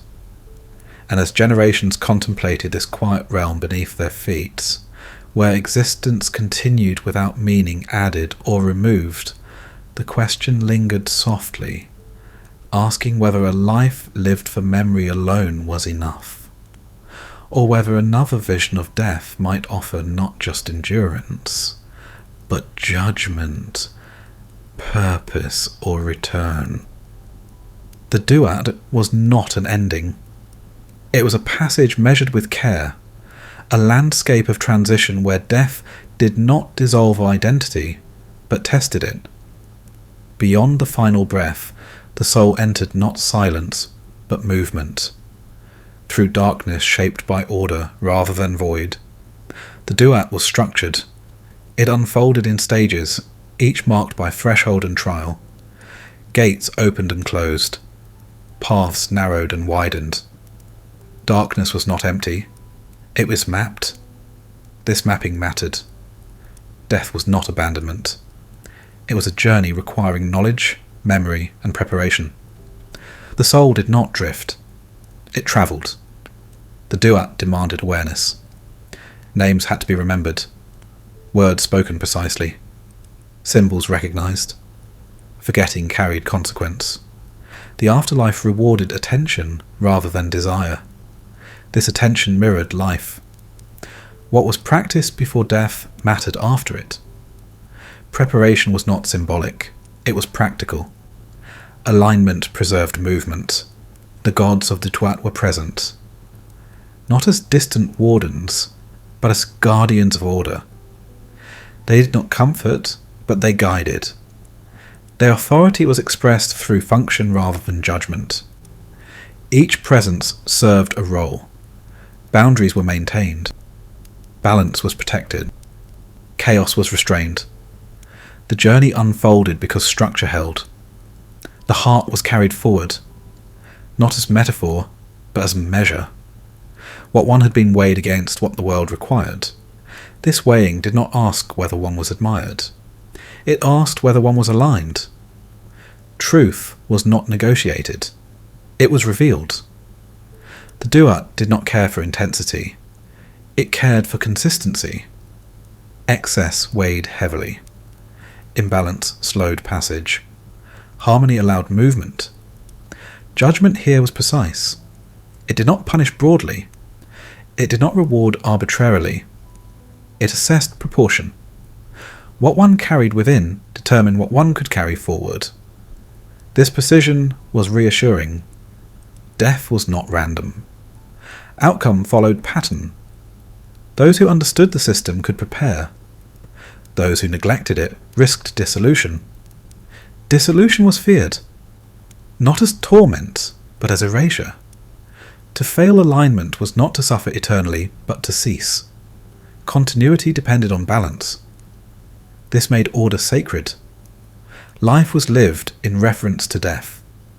Every action mattered because it echoed beyond breath. Preparation was constant, not confined to ritual. The Duat reflected life perfected. Where the living world wavered, the Duat held firm. Its order did not fluctuate. Its rules did not bend. The journey remained the same for all who entered. This universality mattered. Rank did not exempt. Power did not protect. Only alignment endured. Kings and servants faced the same measure. The gods did not intervene to alter outcome. They upheld process. Their justice was procedural, not emotional. Mercy was not granted. Balance was maintained. The Duat did not inspire fear alone, it inspired diligence. Life was lived carefully. Words were weighed, actions restrained. The afterlife was not escape. It was continuation under clearer rule. This clarity shaped culture deeply. Tombs were prepared as thresholds, not endings. Objects accompanied the dead not as comfort, but as tools. Texts guided the journey, preserving knowledge beyond life. Memory was preserved intentionally. The dead were not forgotten, they were sustained. Names spoken kept identity intact. Remembrance supported continuity. The Duat rewarded memory. Not remembrance by others alone, but memory within the soul itself. Forgetting endangered passage. Knowledge preserved existence. This placed responsibility inward. No god could carry one through unprepared. No plea could replace knowledge. The soul stood within order alone. The Duat was demanding, but it was fair. It offered what the Greek underworld did not: purpose beyond death. Continuation shaped by alignment rather than fading. Yet it was not indulgent. It did not soften death's weight. It intensified life's responsibility. Preparation was lifelong. The Duat made death meaningful, not through reward, but through consequence tied to structure. Life mattered because it shaped what followed. This vision offered endurance, not of memory alone, but of identity. The self could persist, whole and aware, if balance was maintained. The Duat did not promise eternity easily. It demanded it. And as this ordered realm unfolded beneath the sun's nightly passage, holding souls within its measured darkness, the question lingered quietly, asking whether death was merely a shadowed continuation shaped by discipline, or whether judgment itself transformed existence into something fundamentally different from what life had been before the final breath. Two visions waited beyond life. One received the dead into shadow, asking nothing more than arrival. The other examined the soul, weighing what it carried forward. Both offered continuity. Neither offered return. In the realm of shadows, existence softened. The dead remained, but without demand. They did not advance or fail. They lingered. Identity thinned, slowly dissolving into presence rather than purpose. This shadowed existence did not accuse, it did not reward, it did not correct. The dead were not measured against their lives. They were allowed to be, without expectation. This absence of judgment brought quiet. No verdict awaited. No failure threatened erasure. Death ended struggle by ending requirement. What followed was endurance without direction. Yet this endurance felt hollow. Without judgment, meaning did not deepen. It faded. Life's weight did not carry forward. The dead existed, but they did not progress. Shadows preserved being, not significance. Memory became fragile. The dead remembered faintly. The living remembered for them. Once memory faded above, the shadow thinned further below. Existence depended on remembrance rather than alignment. This dependency was precarious. To be forgotten was to dissolve. No action taken in life could prevent this fully. Legacy was vulnerable to time. The realm of judgment offered a different continuity. Existence there was conditional. The soul moved forward only if it remained balanced. What one had been mattered. Life's choices carried weight beyond death. Judgment demanded engagement. The dead did not drift. They were examined, their hearts weighed, their actions measured against order. Passage depended on harmony rather than memory. This demand was exacting. Nothing could be hidden. Nothing could be excused by intention alone. What was carried within determined outcome. Judgment preserved identity. The self remained intact if alignment held. Memory was internal, not dependent on the living. Continuity belonged to the soul itself. This preservation felt just. Life mattered because it shaped what followed. Death did not erase effort. It revealed it. Yet judgment was severe. Failure did not lead to shadowed endurance. It led to dissolution. To lose balance was to cease. Judgment offered no lingering presence. This finality frightened deeply. There was no drifting safety. Preparation was essential. Alignment could not be improvised. Between shadow and judgment, two fears emerged. Fear of fading, fear of failing.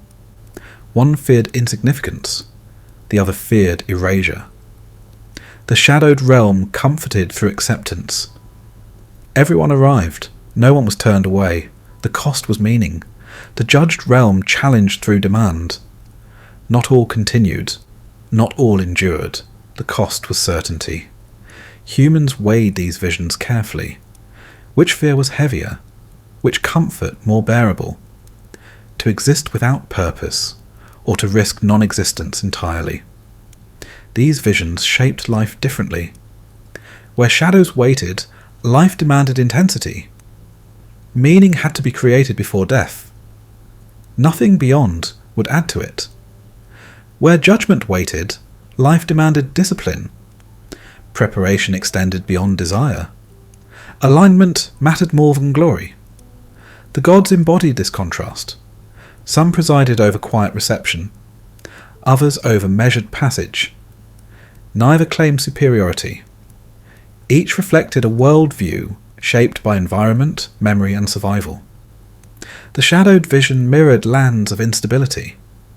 Where life was brief, uncertain, and violent, endurance alone felt merciful. Judgment would have felt cruel. The judged vision mirrored lands of continuity. Where order sustained generations, alignment felt achievable. Judgment felt fair. Neither vision eliminated fear. They shaped it. Fear became motivation rather than paralysis.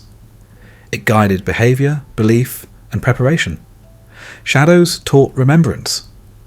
Judgment taught balance. Both sought to preserve meaning in different ways. One placed meaning in story, the other in structure. One relied on the living, the other relied on the self. The world did not choose between them fully. Both endured. They existed side by side in human thought, offering different answers to the same uncertainty. Death remained final. What followed remained shaped by belief. As humans lived beneath these contrasting horizons, imagining shadowed endurance or measured judgment awaiting them, the question lingered quietly, asking whether the value of life was found more deeply in being remembered or in being weighed, and whether either vision could truly answer the fear that first gave death its power. Two paths unfolded before the living. One burned brightly and vanished. The other stretched quietly forward, measured not in intensity, but in duration. Both promised meaning. Both demanded sacrifice. To live for glory was to live outward. Life was shaped as moment, as act, as display. What mattered was not how long one endured, but how fully one was seen. Deeds were performed under open sky, exposed to witness and memory. Glory required urgency. Time was short, death was certain. Meaning had to be seized before it vanished. Action mattered because it could not be repeated.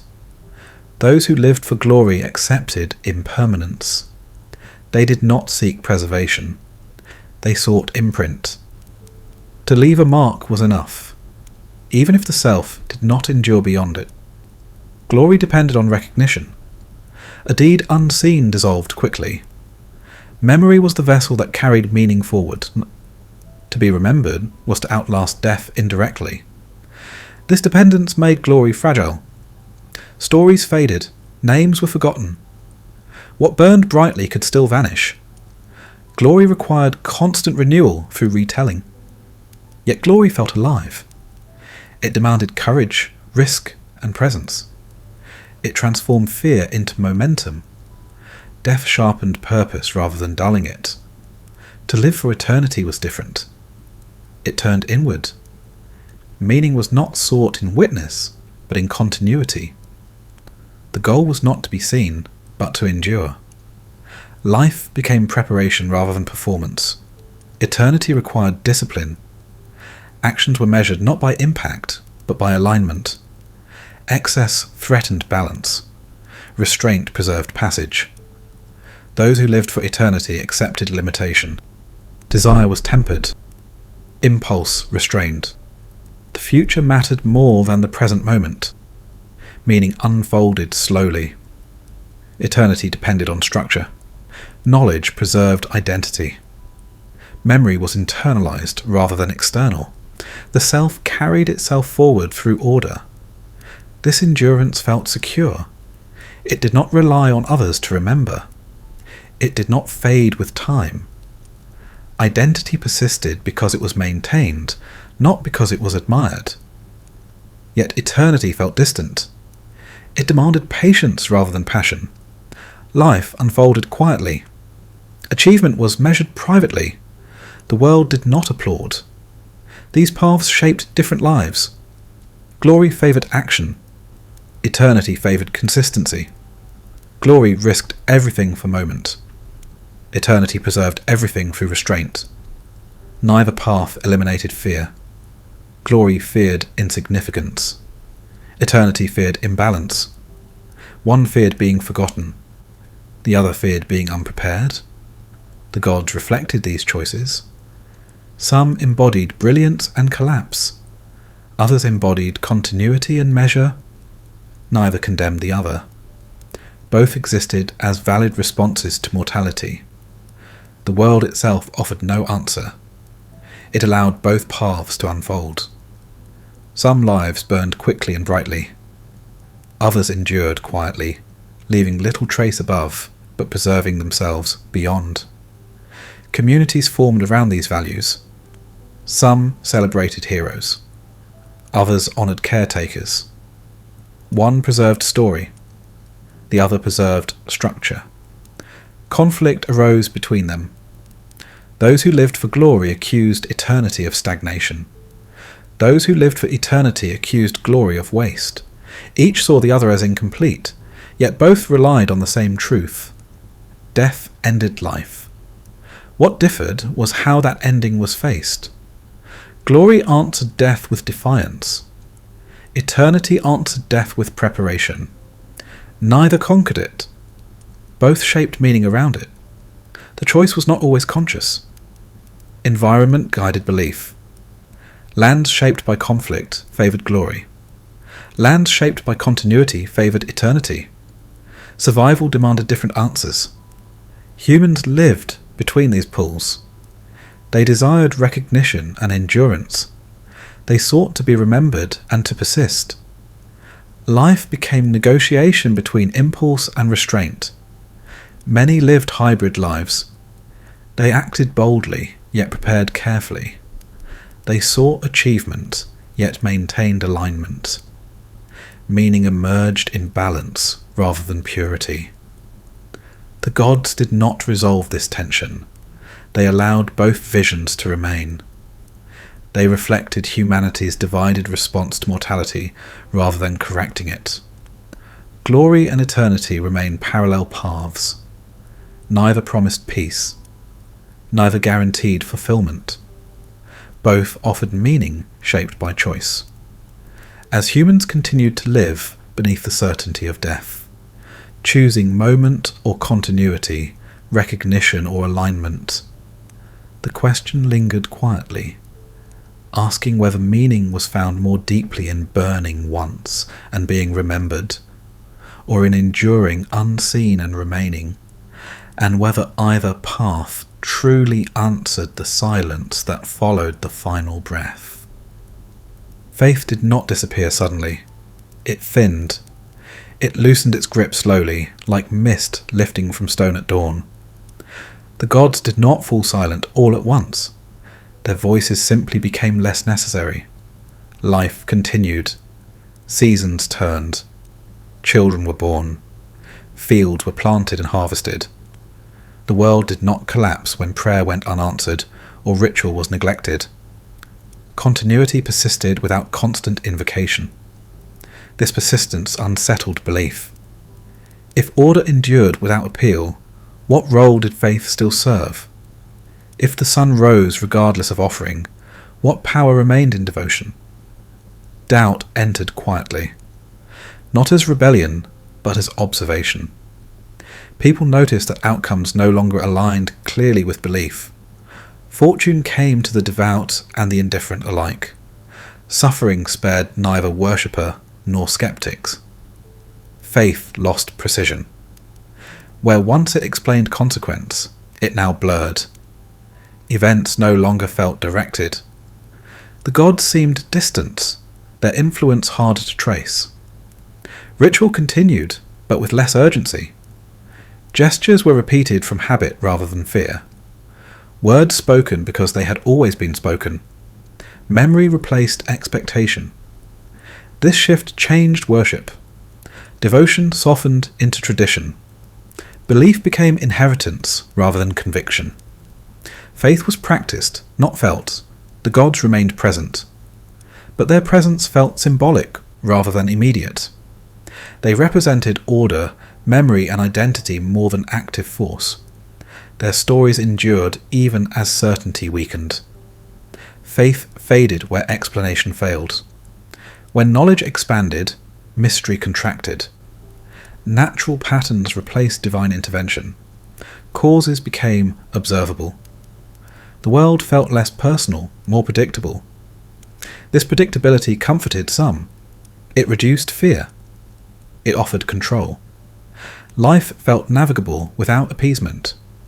Responsibility rested with action rather than devotion. Others felt loss. Without faith, suffering felt heavier. Pain no longer fit within sacred narrative. Death felt final again. Meaning required effort rather than belief.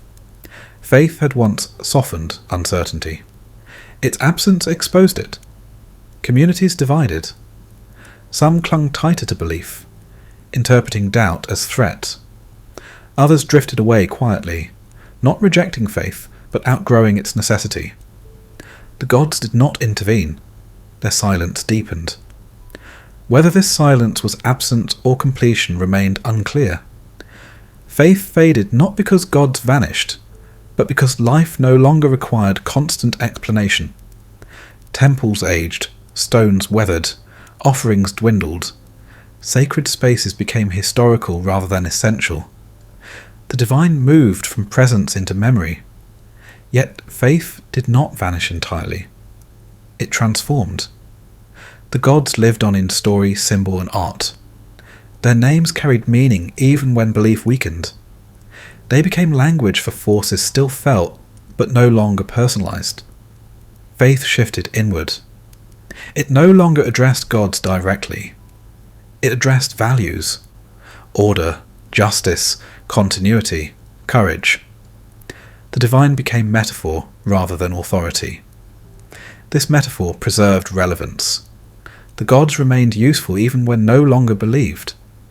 They explained human experience without demanding obedience. Myth survived where worship did not. Faith faded where survival allowed it. In times of stability, gods felt distant. When life endured predictably, divine intervention felt unnecessary. Faith had thrived in uncertainty. It weakened in continuity. This did not mean disbelief replaced it fully. Many lived between belief and doubt. They honoured tradition without conviction. They doubted without rejection. Faith became flexible. The gods became optional.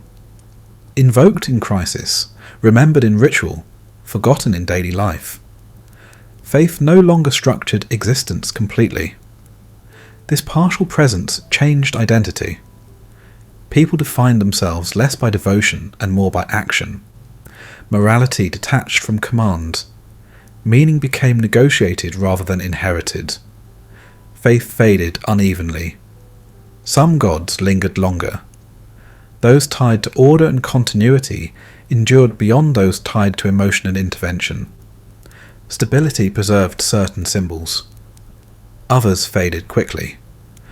Gods of wrath, favour and punishment lost relevance as fear diminished. When consequence was explained structurally, emotional divinity felt excessive. The world adjusted. Meaning was redistributed. Responsibility shifted inward. Memory replaced obedience. Faith no longer anchored existence, but it did not disappear from it. It receded. And in that recession, something new took shape. A world where gods were remembered more than worshipped, where belief was optional rather than required, and where humanity stood increasingly alone beneath the sky, still asking old questions in quieter ways.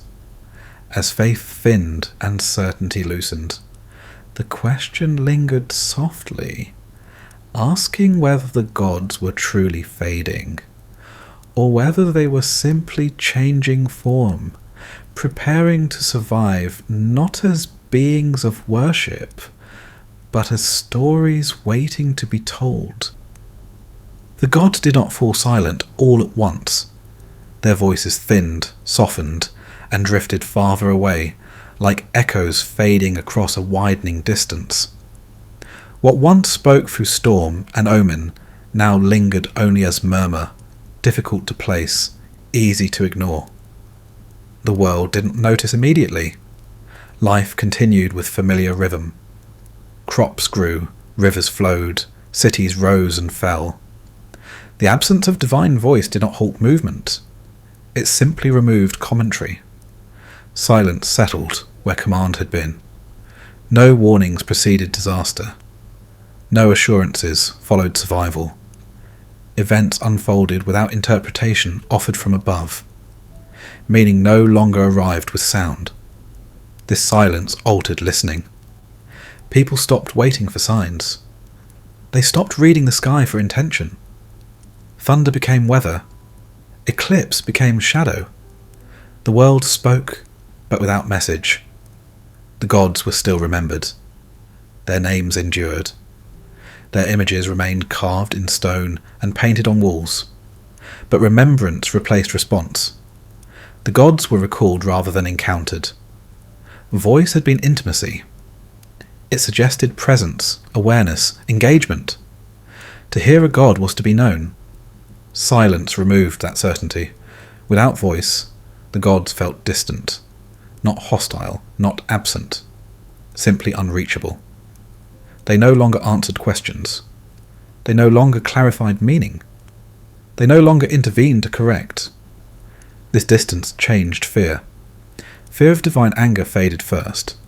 Without warning or punishment, fear lost its anchor. What was not heard could not be anticipated. Other fears replaced it. Fear of randomness. Fear of isolation. Fear that no one listened beyond the human world. The loss of voice forced adjustment. People learned to speak among themselves more carefully. Without divine arbitration, disagreement required negotiation. Conflict could not be deferred upward. Responsibility returned fully to human hands. The gods no longer instructed. They no longer judged openly. They no longer guided daily life through sign or command. Their silence did not feel like rejection. It felt like withdrawal.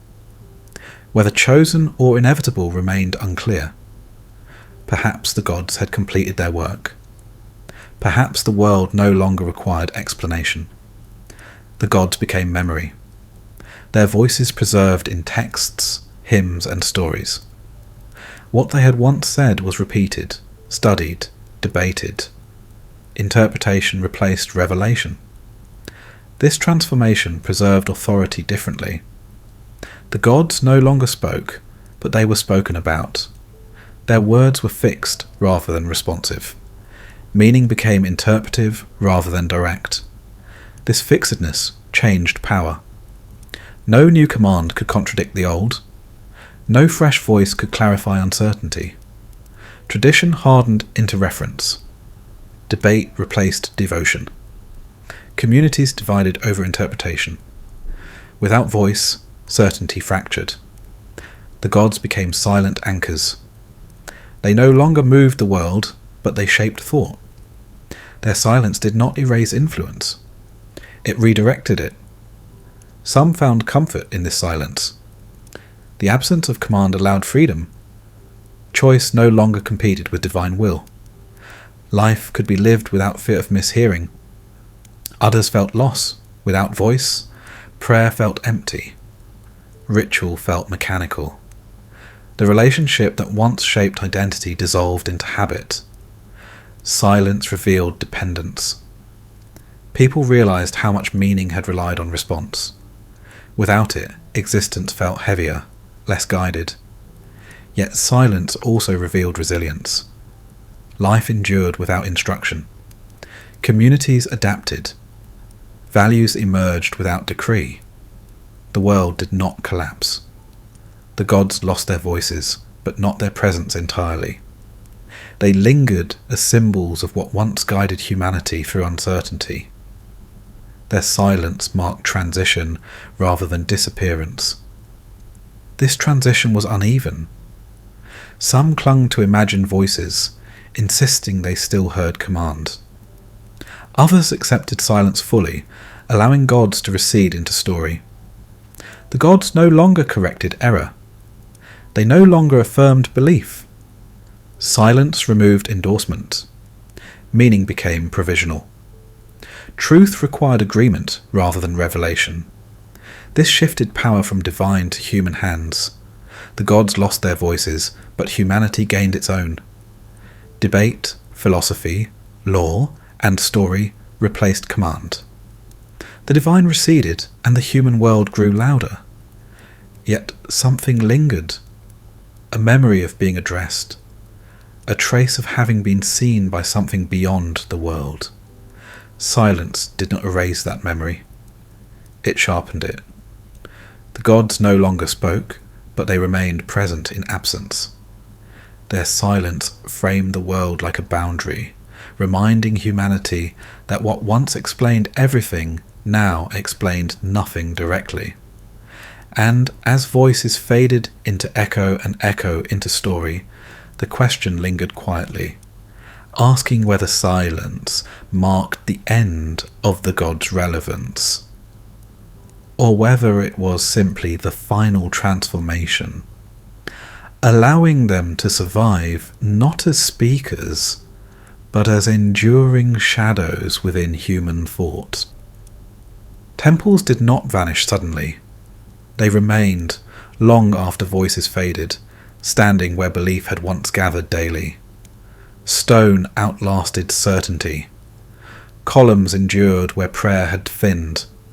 Sacred spaces lingered, emptied of urgency but not of presence. At first, temples were maintained, ritual continued out of habit, offerings were placed more sparsely, but the gestures remained familiar. Memory sustained practice when conviction weakened. Over time, neglect crept in quietly. Repairs were delayed, paint peeled. Stone cracked under weather and root. What had required constant care now received occasional attention. The gods did not protest. No sign marked abandonment. No disaster followed neglect. Temples aged without consequence, their silence reinforcing the sense that divine presence no longer depended on upkeep. Ruins emerged gradually. Walls collapsed inward. Roofs opened to sky. Floors gathered sand, leaves and debris. What had once separated sacred from ordinary dissolved into landscape. Yet ruins did not feel empty. They carried weight. Even stripped of ritual, temples retained gravity. People walked more slowly through them. Voices lowered instinctively. The past lingered in proportion and shadow. Ruins preserved memory differently. They no longer instructed behaviour. They invited reflection. What had been practiced was now remembered. What had been believed was now questioned. The gods receded further into symbol. Temples no longer hosted presence. They hosted absence. The divine was felt not in activity, but in what had once been done there. Stone replaced voice. Architecture spoke through scale and orientation. It reminded humans of how seriously belief had once been held, how much labour had been devoted to what was unseen. This labour mattered. It testified to faith's former power, to collective effort, to lives shaped around devotion. Ruins preserved this testimony even when belief faded. Time altered their meaning. What had been sacred became historical. Pilgrims became visitors. Worship became observation. Temples shifted from function to artifact. This shift softened fear. Ruins did not threaten. They did not demand obedience. They stood quietly, allowing interpretation rather than enforcing meaning. Some felt relief. Without obligation, ruins could be appreciated. Beauty emerged without requirement. The past could be honoured without submission. Others felt loss. The transformation marked distance. What had once structured life was now inert. Sacred time dissolved into ordinary time. Ruins reflected endurance without authority. They remained because stone remained, not because gods demanded it. Survival was physical rather than spiritual. This endurance suggested something unsettling. That belief was transient, but structure lasted. That meaning could fade while form persisted. That gods could vanish while temples endured. Ruins invited reinterpretation. They became symbols of human devotion rather than divine presence. They spoke of what humans had needed once, not what the gods still required. This reinterpretation changed ownership. Temples no longer belonged to gods.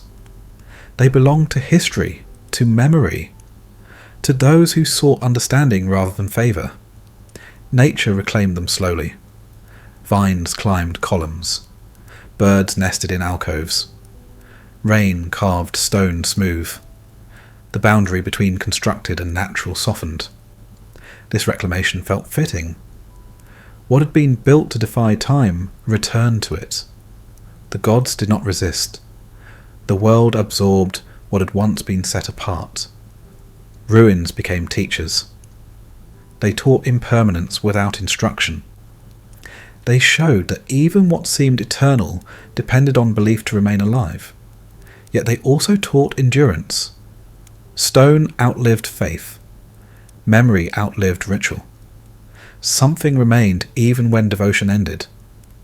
This dual lesson lingered. Humans stood among ruins and felt both small and connected. Small before time, connected to those who had once believed deeply enough to build. Ruins held silence differently than absence.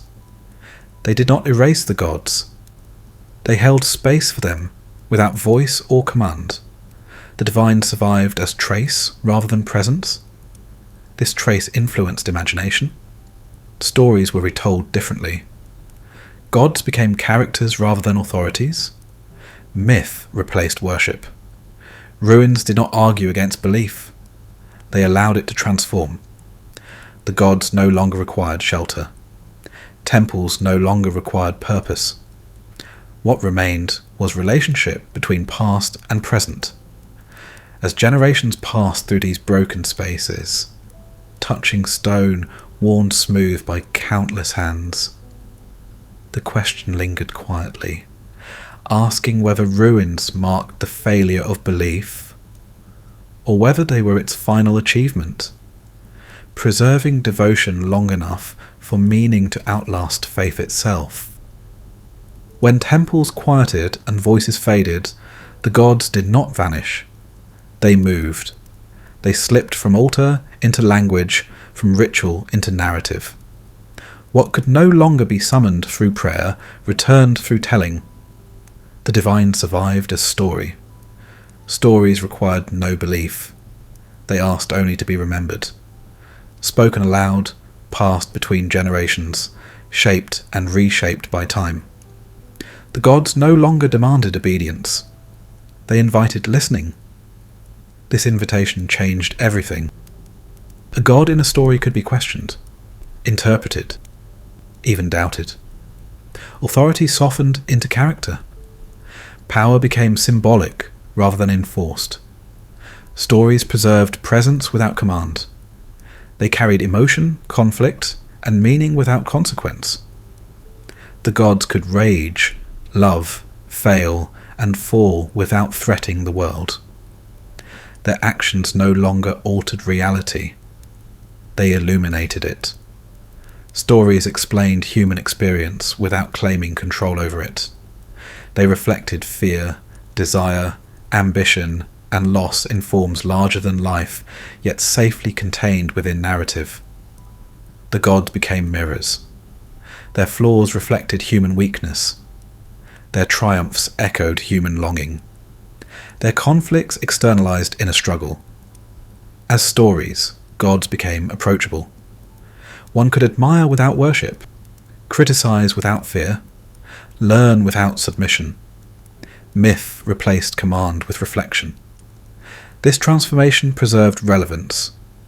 Even without belief, the gods spoke, not with voice, but with meaning. Their stories addressed questions that had not disappeared with faith. Why do we suffer? Why do we desire? Why does power corrupt? Why does order fail? Stories held these questions without resolving them. They did not promise answers. They offered resonance. The gods became flexible. Each telling altered emphasis. Each generation reshaped character. Gods evolved alongside those who told their stories. Rigid belief had constrained them. Story released them. They could change without contradiction. They could survive skepticism. Stories travelled farther than worship. They crossed borders, languages, and eras. Detached from ritual, they adapted easily. A god could exist anywhere imagination reached. This mobility extended influence. The gods entered art, poetry, theatre, and memory. They shaped culture without ruling it. Their presence became subtle but persistent. Stories replaced fear with curiosity. No punishment followed misinterpretation. No offence was taken at revision. The gods tolerated change because they no longer governed consequence. This tolerance allowed intimacy. Listeners could see themselves within divine narrative. They could relate without submission. The gods felt familiar rather than distant. Story transformed power. Authority dissolved into archetype. What remained was pattern. The gods represented forces rather than wielding them. This representation carried depth. A storm god became anger. A sun god became endurance. A death god became boundary. Stories also preserved contradiction. Gods could be cruel and kind, wise and foolish, stable and volatile. These contradictions reflected human complexity more honestly than doctrine ever had. Doctrine required consistency. Story embraced tension. The gods became places to think rather than rules to follow. Their failures became cautionary. Their victories became aspirational. Memory no longer depended on ritual accuracy. Stories were told because they still mattered. When they stopped resonating, they faded. Survival required meaning, not fear.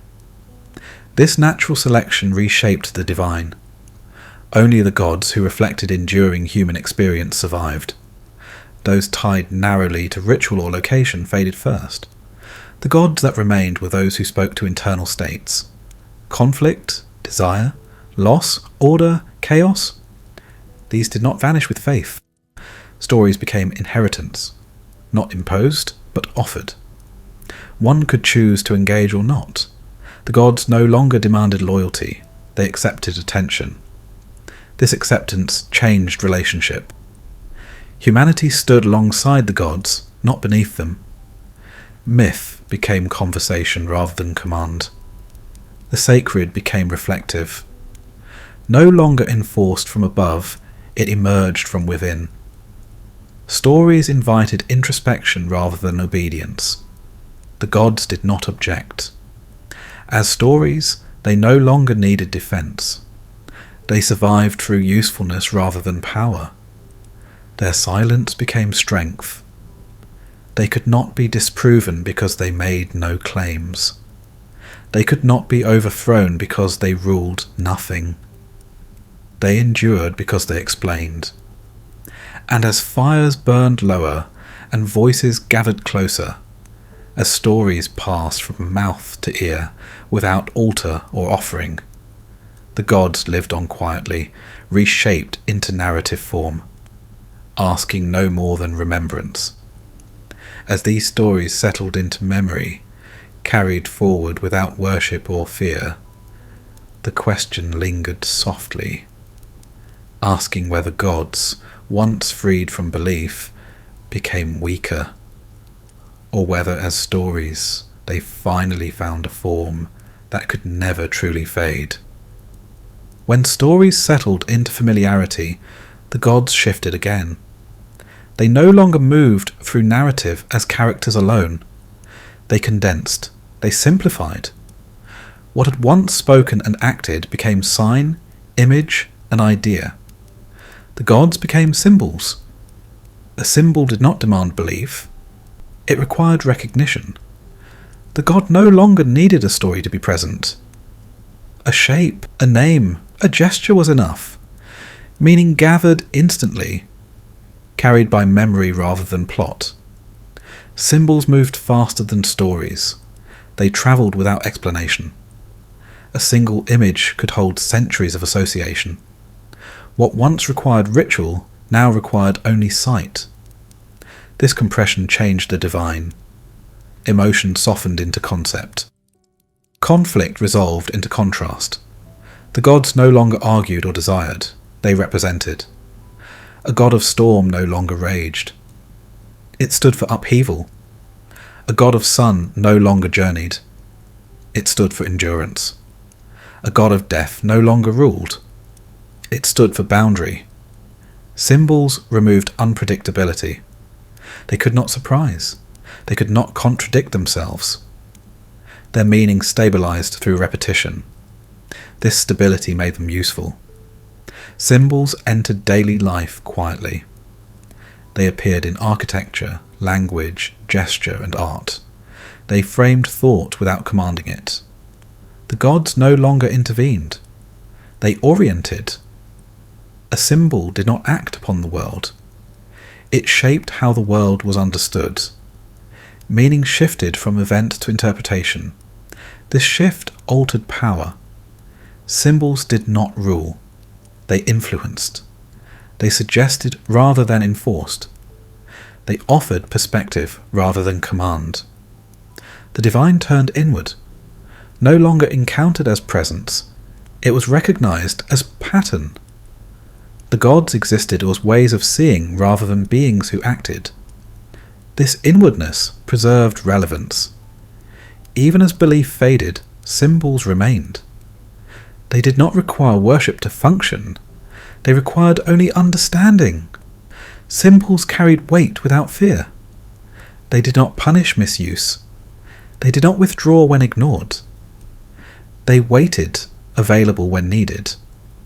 This availability made them resilient. Symbols survived disbelief because they made no claims about reality. They described experience rather than governing it. The gods became language. They named forces humans still felt but could not fully control. Desire, order, chaos, time, death, renewal. These forces did not vanish. Symbols gave them form. Through symbol, the divine became abstract without becoming empty. Meaning remained, detached from authority. This detachment allowed reinterpretation. Each generation reshaped symbols slightly. Meaning evolved without breaking. The gods adapted silently. Symbols were not fixed truths. They were stable references. This stability allowed reflection. One could contemplate power without submitting to it. One could consider death without fearing punishment. The gods invited thought rather than obedience. Symbols also reduced hierarchy. No intermediary was required. One did not need priest or ritual to engage. Recognition was immediate, personal. This accessibility changed relationship. Meaning belonged to perception rather than permission. The gods no longer favoured, they no longer judged, they indicated, yet something was lost. Symbols lacked intimacy. They did not respond, they did not care. Relationship thinned into awareness. For some, this was relief. For others, absence. The gods no longer loved or resented. They no longer noticed. They remained present only as idea. Symbols preserved memory without presence. They held what the gods had been, without what they had done. Action gave way to meaning. This transformation was quiet. No collapse marked it. No rejection followed. The gods simply settled into abstraction. The world adjusted. People spoke of fate without believing in fate. They invoked order without worshipping order. The gods lived on as vocabulary. This vocabulary shaped thought. It framed experience without claiming authority. It allowed complexity without command. Symbols endured because they were flexible. They did not require defense. They could not be disproven. They did not compete with knowledge. They complemented it. The gods as symbols did not stand against reason. They stood beside it. They offered depth where explanation ended. They named what could be felt but not measured. In this form, the gods became quiet companions. They no longer demanded sacrifice. They no longer promised reward. They remained available as reference, and as symbols settled into language, image, and thought, carried forward without belief or ritual, the question lingered softly, asking whether gods, once reduced to signs and ideas, had truly diminished, or whether, in becoming symbols, they had finally learned how to endure within the human mind itself. Worship faded where myth remained. The shift was quiet, almost imperceptible. No final prayer marked the change. No decree ended devotion.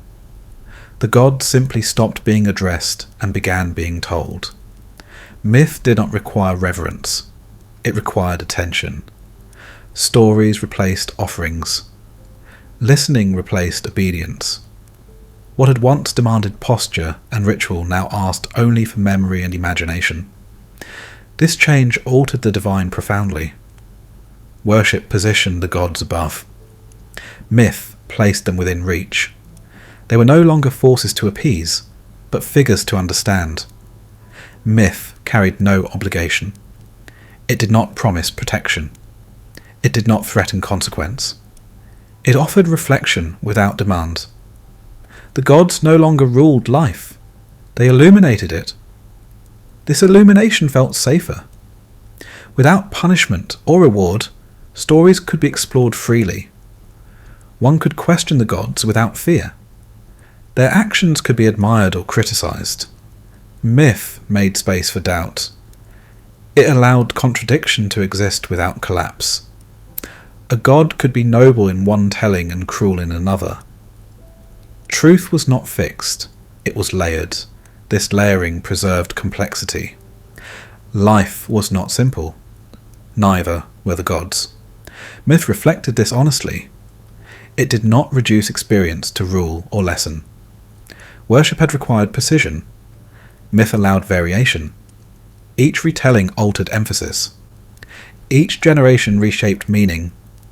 The gods evolved alongside those who remembered them. This evolution kept them alive. Worship froze belief. Myth released it. Stories travelled easily where rituals could not. They crossed borders without ceremony. They adapted to new languages, new values, new worlds. Myth survived displacement. Even when temples fell and rituals ended, stories endured.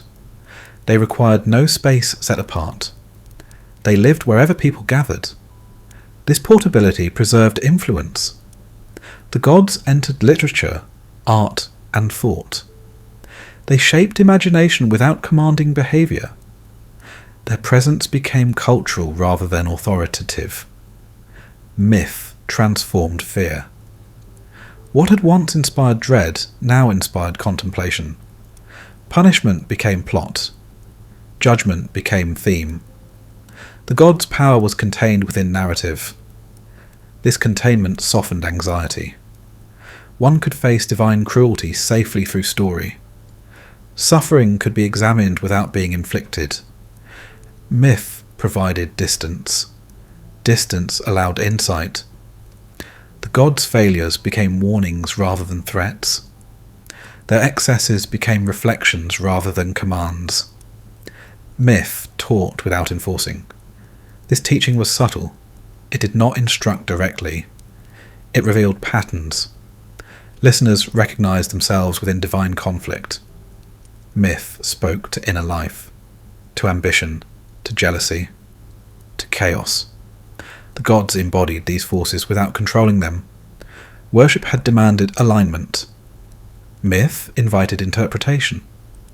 This invitation democratized meaning. One did not need authority to engage. Anyone could listen, tell, and reshape. Myth belonged to the people. The gods no longer required guardians. No priest stood between story and listener. Meaning flowed freely. This freedom changed relationship. The gods were no longer masters. They were companions in thought. Their presence enriched reflection rather than governed action. Yet something diminished. Without worship, the gods lost immediacy. They no longer felt present. They no longer responded. Relationship thinned into contemplation. For some, this was loss. For others, relief. The world no longer felt watched. Life unfolded without divine scrutiny.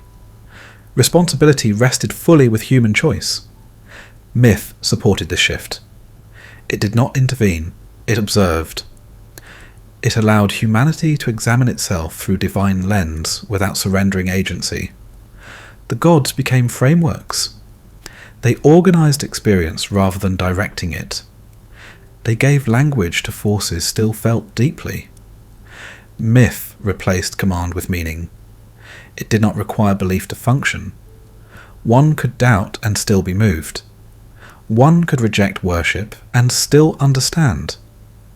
This inclusivity preserved relevance. The gods endured because they adapted to silence. They no longer needed voice or altar. They lived within imagination. Myth did not compete with reason. It complemented it. Where explanation ended, myth began. Not to answer, but to hold uncertainty.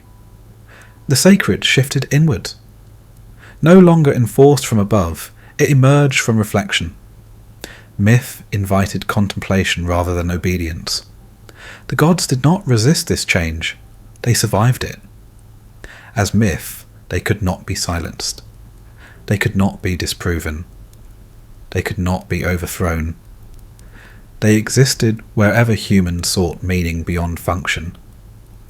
And as worship receded into memory and myth took its place, carrying the gods forward without demand or fear, the question lingered softly, asking whether mythology, freed from devotion, had diminished the gods, or whether at last it had allowed them to become what they were always meant to be, mirrors held quietly to the human soul. When gods no longer ruled the world, they began to reflect it. Stripped of command, punishment, and promise, what remained of the divine was not authority, but resemblance. The gods endured because they looked back at those who imagined them, holding up shapes that felt unsettlingly familiar. In myth, gods behaved like humans magnified. Their desires burned hotter. Their anger flared wider. Their love lingered longer, and their mistakes carried heavier consequence. What humans felt briefly, gods embodied endlessly. This resemblance was not accidental, it was recognition. The gods were shaped from human fear, longing and contradiction. They were not ideals to become, but traits exposed without restraint. Where humans hid weakness, gods displayed it openly. Jealousy was not softened, pride was not restrained, desire was not moderated. The gods acted as humans wished or feared they might if consequence were removed. This made the gods unsettling. They were powerful yet flawed, immortal yet insecure, capable of creation and destruction without clarity of purpose. They resembled humanity without limit. As mirrors, the gods revealed inner conflict. They showed what happened when ambition was unchecked, when love became possession, when authority existed without accountability. These reflections were not comforting. They did not reassure. They exposed. Myth allowed this exposure safely. By placing human traits within divine figures, societies examined themselves without direct accusation. The gods carried what could not be spoken plainly. A violent god revealed fear of chaos. A rigid god revealed fear of disorder. A distant god revealed fear of abandonment. These fears were not explained. They were embodied. The gods did not resolve these traits. They enacted them repeatedly. Their stories did not offer improvement. They offered repetition. This repetition mattered. It reflected how humans struggled with the same forces across generations. Desire did not vanish. Power did not stabilize. Fear did not disappear. The gods endured because the traits they mirrored endured. As worship faded, this mirroring grew clearer. Without belief, the gods were no longer mistaken for rulers. They were seen as reflections. Their actions became commentary rather than command. This shift deepened interpretation. Stories were read differently. Divine cruelty was no longer feared. It was examined. Divine love was no longer envied. It was questioned. The gods became psychological landscapes without instruction. They mapped inner terrain without claiming authority over it. This mapping allowed recognition. Listeners saw themselves within divine conflict, not as heroes, but as contradictions. The gods made visible what humans carried silently. Myth became self-examination, not deliberate, not analytical, but resonant. The gods spoke to experience without explanation. This resonance preserved relevance. Even in disbelief, the gods mattered. Their stories named patterns that persisted. They explained behaviour without excusing it. The gods as mirrors did not judge. They reflected. What was seen could be admired or rejected. The mirror did not decide. This neutrality was powerful. It allowed honesty without punishment. One could recognize cruelty without being condemned. One could see ambition without being instructed to abandon it. The gods held complexity without resolution. They were inconsistent because humans were. They failed because humans failed. They endured because these failures did not disappear. As mirrors, the gods lost moral authority. They gained interpretive depth. They no longer told humanity how to live. They showed humanity what it was. This showing was not flattering. The gods were petty, vindictive, passionate, afraid, lonely. They revealed how power amplified flaw rather than erased it. In this reflection, humans found caution, not instruction, but awareness. If God could not master these traits, neither could humans easily. The mirror humbled ambition. It also normalized struggle. Flaw was not anomaly, it was pattern. The gods carried it openly. This openness softened shame. To struggle was not to fail uniquely. It was to participate in a shared condition. The gods as mirrors did not promise improvement, they offered recognition. And recognition carried its own quiet relief. The divine no longer hovered above. It stood alongside, reflecting back what had always been present. As humanity continued to tell these stories, no longer fearing or worshipping the gods within them, the mirror remained, steady and unblinking, asking nothing, offering no judgment, simply showing what endured beneath belief. And as that reflection deepened, the question lingered softly, asking whether the gods had ever been anything more than this mirror, and whether in seeing themselves within the divine, humans were finally confronting what they had been shaping all along. Chaos was never only outside. Before storms were named, before monsters were imagined, disorder lived within. It moved through thought, impulse and emotion, shaping action unpredictably. The gods of chaos were not inventions, they were recognitions. Chaos appeared as excess, anger that overwhelmed restraint, desire that ignored consequence, fear that distorted judgment. These forces erupted without warning, disrupting intention and balance alike. They planned carefully and acted impulsively. They sought order and broke it. They desired harmony and created conflict.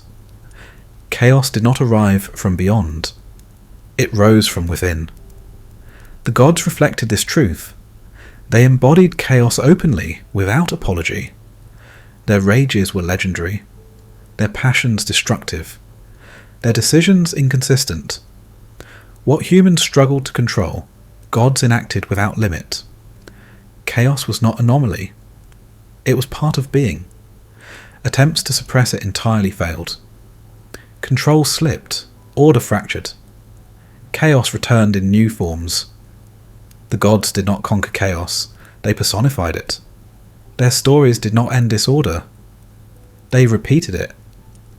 Conflict followed resolution. Stability dissolved into tension. The cycle continued. This repetition mirrored human life. Moments of calm were temporary. Balance required constant effort. Chaos waited beneath restraint, ready to surface. Myth did not deny this. It exposed it.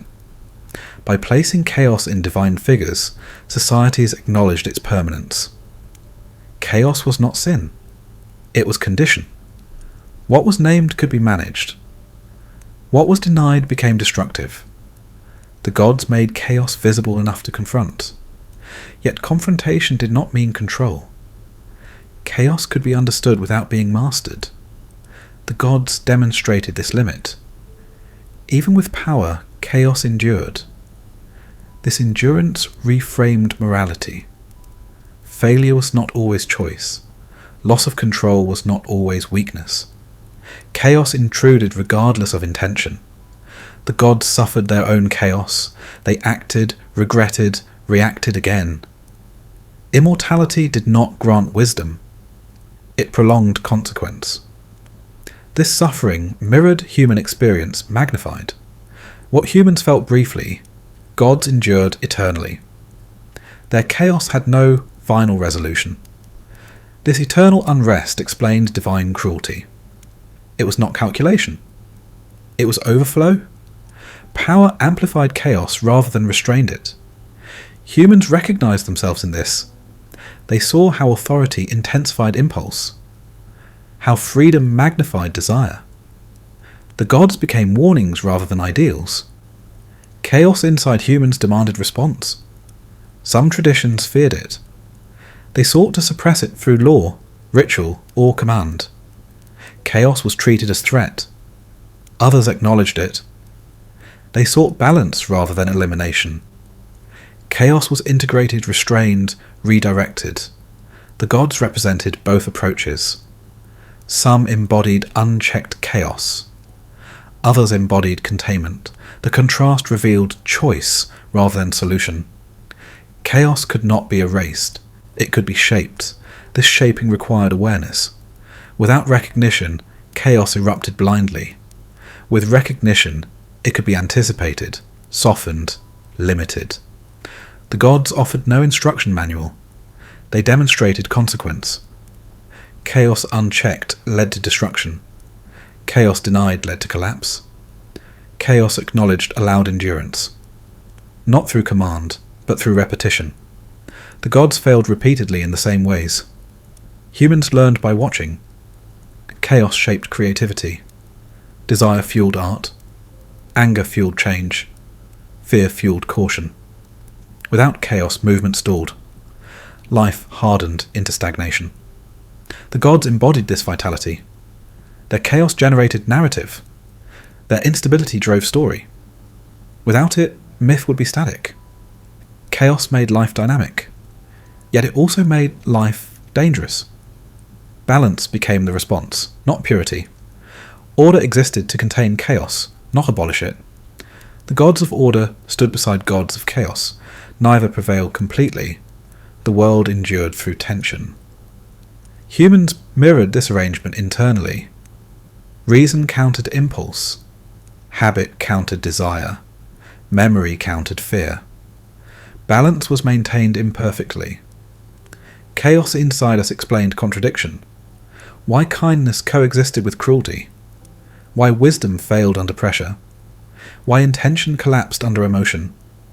The gods made this visible. They failed loudly. Humans failed quietly. The difference was scale, not nature. As gods became mirrors, chaos became familiar. No longer demonized, no longer sacred, simply present.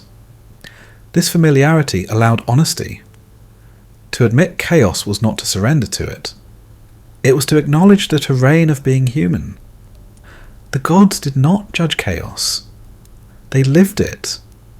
And as humans continued to tell these stories, seeing their own volatility reflected in divine disorder, the question lingered softly, asking whether chaos was truly the enemy of meaning, or whether it was the force that made meaning necessary at all, waiting to be balanced rather than erased. Chaos revealed what unravelled. Order revealed what endured. After recognizing disorder within themselves, humans did not abandon structure. They sought it more urgently. Order was not imposed from outside. It was desired from within, a response to instability rather than denial of it.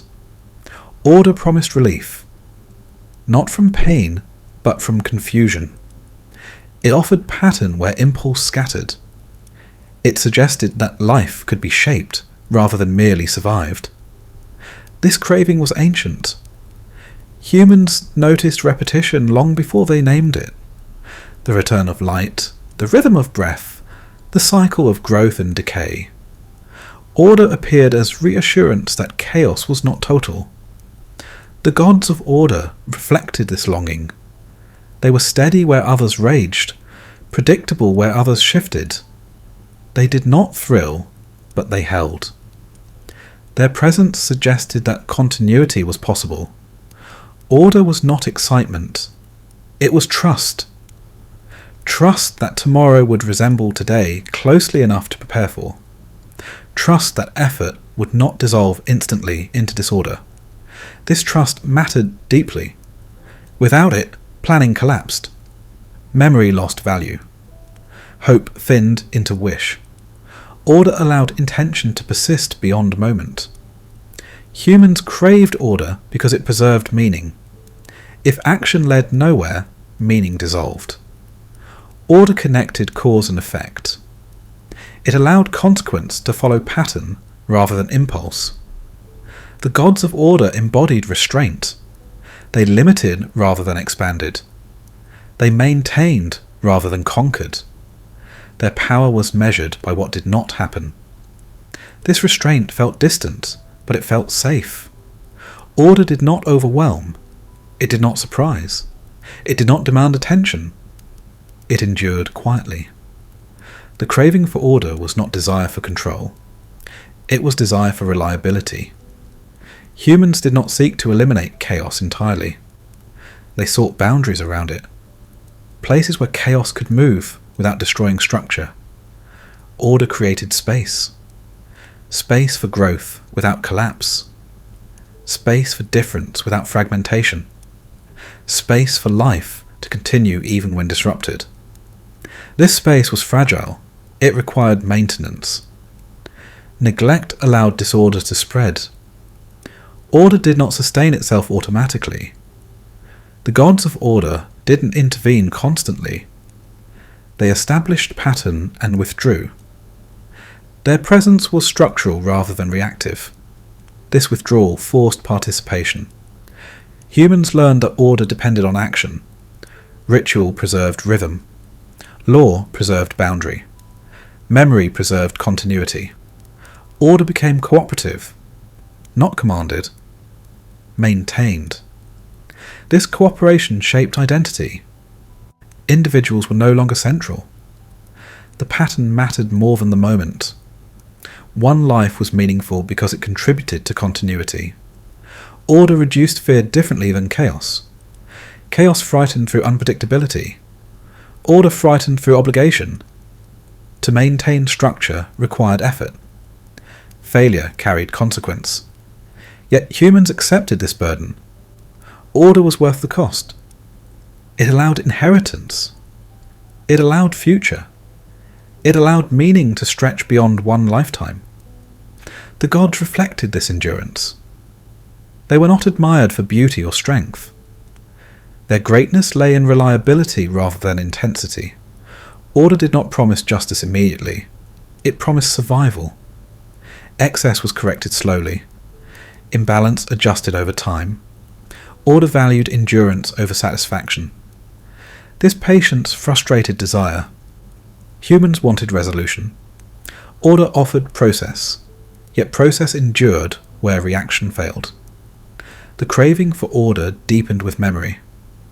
As societies grew complex, chaos threatened more. Disorder carried greater cost. Order became necessity rather than preference. The gods of order became central, not because they inspired fear, but because they preserved life. Their presence was felt in calendars, architecture, language, and custom. Order shaped time. Days gained structure. Years gained rhythm. Life gained sequence. The future became imaginable. This imagination sustained hope. Hope not for perfection, but for continuation. Order allowed survival without requiring certainty. The craving for order was never absolute. Humans did not seek rigidity. Too much order suffocated movement. Balance remained necessary. The gods did not eliminate chaos. Chaos remained source of change. Order remained condition for survival. Neither replaced the other. This tension endured. Humans lived within it, adjusting constantly. Order was built, challenged, restored, and reshaped. The gods embodied this process rather than resolving it. They were not solutions, they were symbols of desire. Desire for a world that could be lived in without constant fear. Order we crave was not perfection, it was continuity. And as humans continued to balance impulse against restraint, chaos against pattern, the question lingered quietly, asking whether the order they sought was something imposed upon the world, or something built endlessly within it, preparing the ground for what still remained unresolved. Most stories fade. They lose relevance, shed detail, dissolve into fragments that no longer speak to the present. Yet some myths resisted this erosion. They endured long after belief thinned, after temples fell, after gods lost their voices. They survived because they adapted. These myths did not depend on obedience. They did not require ritual to remain alive. They remained useful even when they were no longer believed. Usefulness preserved them. They addressed experiences that did not disappear with time: fear, desire, power, loss, order, chaos. These forces remained, reshaping themselves across generations. The myths spoke to permanence beneath change. They did not explain the world once and fail later. They described patterns that repeated. Human behaviour echoed divine behaviour endlessly, making the stories feel familiar rather than archaic. Myths survived because they were incomplete. They did not resolve tension fully. They did not close questions. Conflict lingered, balance wavered. This openness invited return. Each generation could enter the stories at different points, finding relevance without contradiction. The myths did not insist on one meaning. They held many. Certainty limits survival. Stories that demand belief collapse when belief weakens. Myths that invite interpretation endure. These myths did not claim exclusivity. They coexisted with doubt. They survived skepticism. They did not compete with explanation. They complemented it. Where knowledge answered how, myth explored experience. Where reason mapped function, myth explored meaning. As understanding expanded, myth shifted. It moved from governing reality to illuminating perception. The gods became metaphors rather than mechanisms. Metaphor travels well. It crosses time, culture, and language. It does not depend on shared ritual. It depends on shared feeling. These myths carried emotional truth. Not factual accuracy, but resonance. They felt right because they mirrored inner experience. Their gods struggled as humans struggled, magnified but recognizable. This recognition sustained memory. People returned not because they believed the gods existed, but because the stories explained something about themselves. Myth became reflection rather than instruction. The myths also survived because they tolerated contradiction. The gods were inconsistent. Justice was uneven. Order and chaos coexisted without resolution. This imperfection mirrored life honestly. Perfect systems collapse under scrutiny. Imperfect ones endure because they resemble lived experience. The myths did not promise coherence.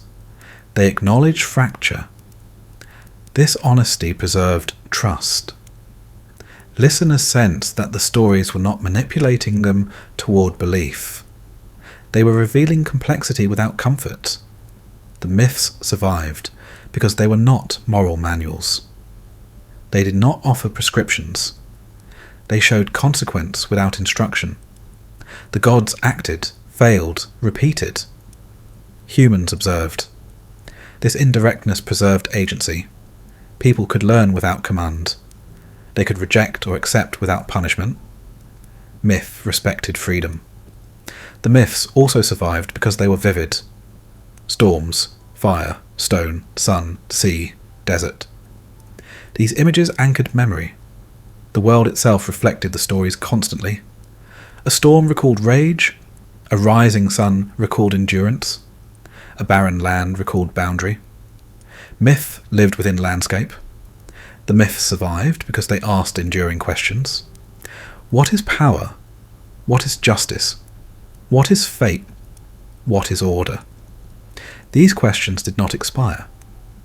As long as humans asked them, the myths remained relevant. The gods survived not as rulers, but as frameworks. They organized thought, they named forces. They provided language for complexity. Language outlives belief. Even when stripped of worship, the gods remained embedded in speech, metaphor, and imagination. They shaped how experience was described. The myths survived because they did not demand dominance. They accepted coexistence. They adapted without erasing others. This flexibility preserved them. Stories that insist on supremacy provoke rejection. Stories that accept plurality persist.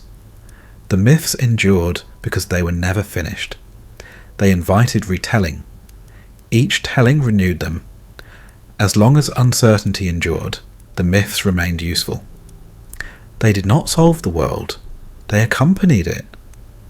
And as these stories continued to surface across time, reshaped but recognizable, the question lingered quietly, asking whether myths survived because they were ancient, or because they were never truly about gods at all, but about the enduring shape of human experience waiting to be named again. We return to these myths not out of belief, but out of recognition. They wait quietly, never insisting, never calling aloud. Yet when encountered again, they feel familiar, as if they have been holding a place open. The world changes, language shifts, certainty dissolves, and still the myths remain reachable. They do not age the way facts do. They do not become obsolete.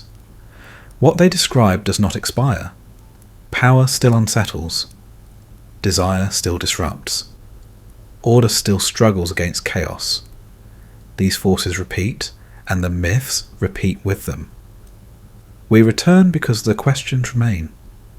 Not questions that demand answers, but questions that endure. What does it mean to act well in a world that resists fairness? What does power reveal about those who hold it? What survives when belief fades? The myths do not resolve these questions. They hold them. This holding is rare. Modern explanations close questions quickly. They define, categorize, and conclude. Myths linger. They leave space where certainty cannot reach.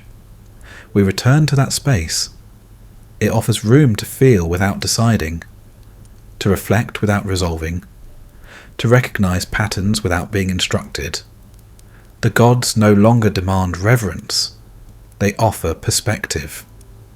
When encountered now, they feel less like rulers and more like companions. They do not watch. They do not judge. They stand quietly beside human experience, reflecting it back without interference. This reflection is steady. It does not change with fashion or ideology. The gods remain flawed, excessive, restrained, distant, or cruel exactly as before. Their consistency across time makes human inconsistency visible. We return because the myths remember what we forget. They remember that progress does not erase desire, that knowledge does not dissolve fear, that structure does not eliminate chaos. The myths refuse the illusion of resolution. They show that struggle is not failure, it is condition. This reminder feels grounding.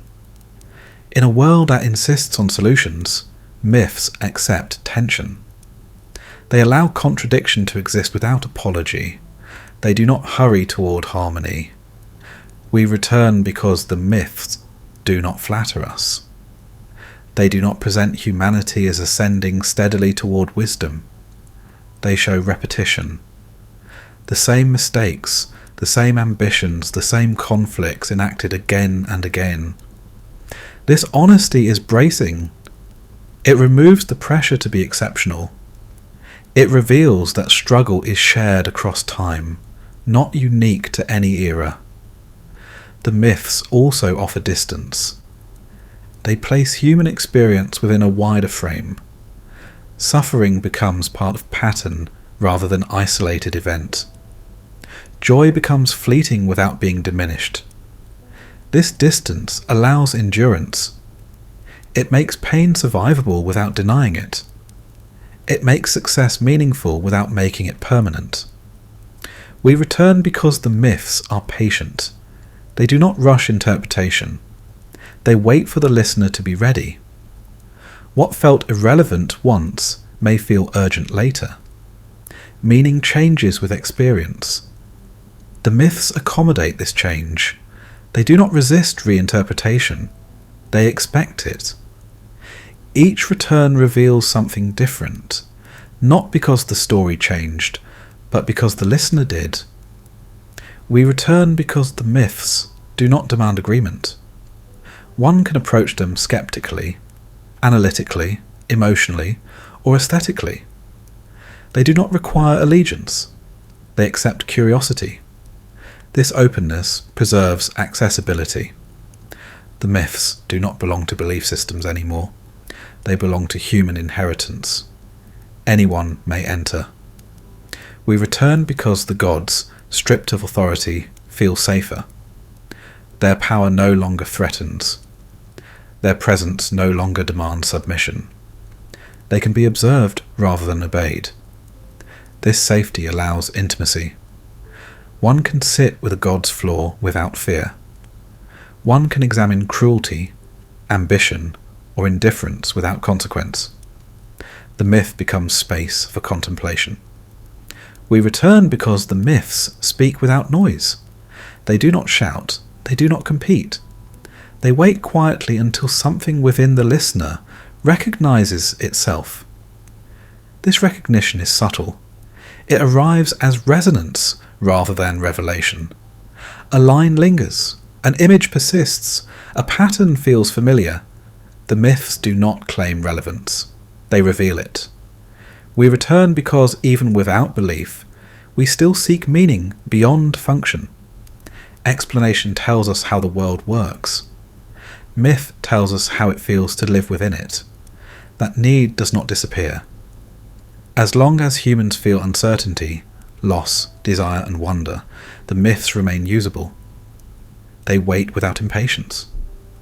And so we return, not to worship, not to obey, not even to believe, but to listen again, to see whether these old stories still recognize us, and whether, in their quiet endurance, they are asking us one final question about what the gods were always meant to reveal. At the end of the stories, something quiet remains. Not a revelation, not a final answer, just a widening stillness where the gods no longer stand apart from the world they once seemed to govern. Because slowly, almost imperceptibly, it becomes clear that the gods were never the destination. They were the shape taken by questions that could not be spoken plainly. Forms given to forces too large, too intimate, too unsettling to face without distance. The gods were never only beings, they were expressions. They carried fear when fear had no language. They carried order when order felt fragile. They carried chaos when chaos overwhelmed restraint. They carried longing, grief, power, jealousy, patience, endurance. They gave these forces faces, and in doing so, they made them bearable.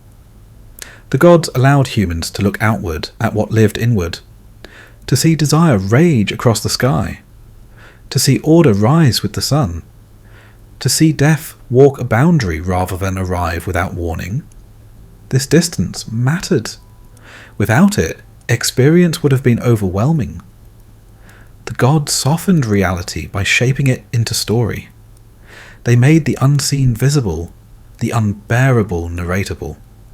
When belief faded, this function did not disappear. It simply became easier to see. Without worship, without fear, without command, the gods revealed their quiet purpose. They were never meant to be obeyed forever. They were meant to be used to think, used to feel, used to endure. The gods were tools shaped from imagination, refined by necessity, and carried forward by memory. They helped humans survive uncertainty before certainty was possible. They helped people live with questions before answers existed. And when answers arrived, the gods stepped aside without protest.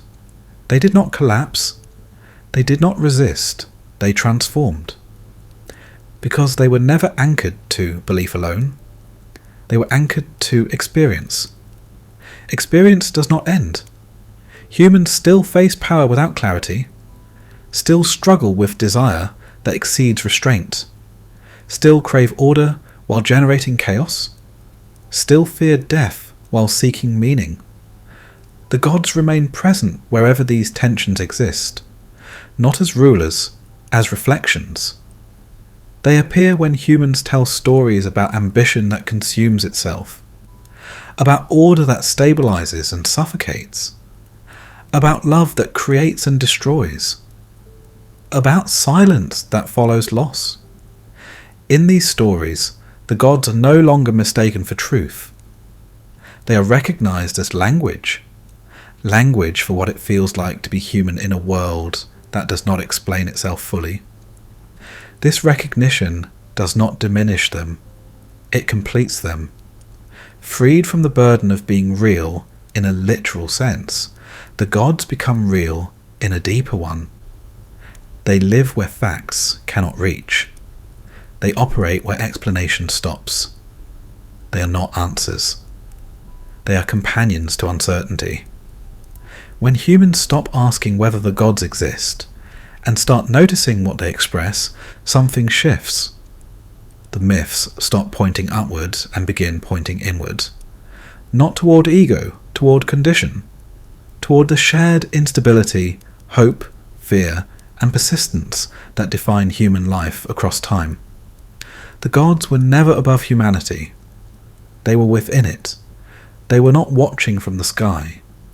They were emerging from memory, imagination, and need. They changed as humans changed, because they were shaped by the same forces. When gods clashed, humans clashed. When gods sought balance, humans sought survival. When gods fell silent, humans learned to speak. The end of belief was not the end of meaning. It was the moment meaning became fully human. The myths did not fail. They finished their work. They carried humanity through fear, through order, through chaos, through death, and through silence. And when humanity no longer needed them as rulers, they remained as reminders. Reminders of how fragile order is, of how powerful stories can be, of how deeply humans need meaning, even where they no longer believe in gods. In the quiet after the last story is told, what remains is not absence, but recognition. The understanding that mythology was never an escape from reality. It was a way of surviving it. And as the gods dissolve fully into story, symbol, and memory, leaving behind no commands and no promises, only reflection, the final question lingers softly in the stillness. Whether the gods ever ruled humanity at all, or whether humanity was always telling stories, patiently learning how to live with itself.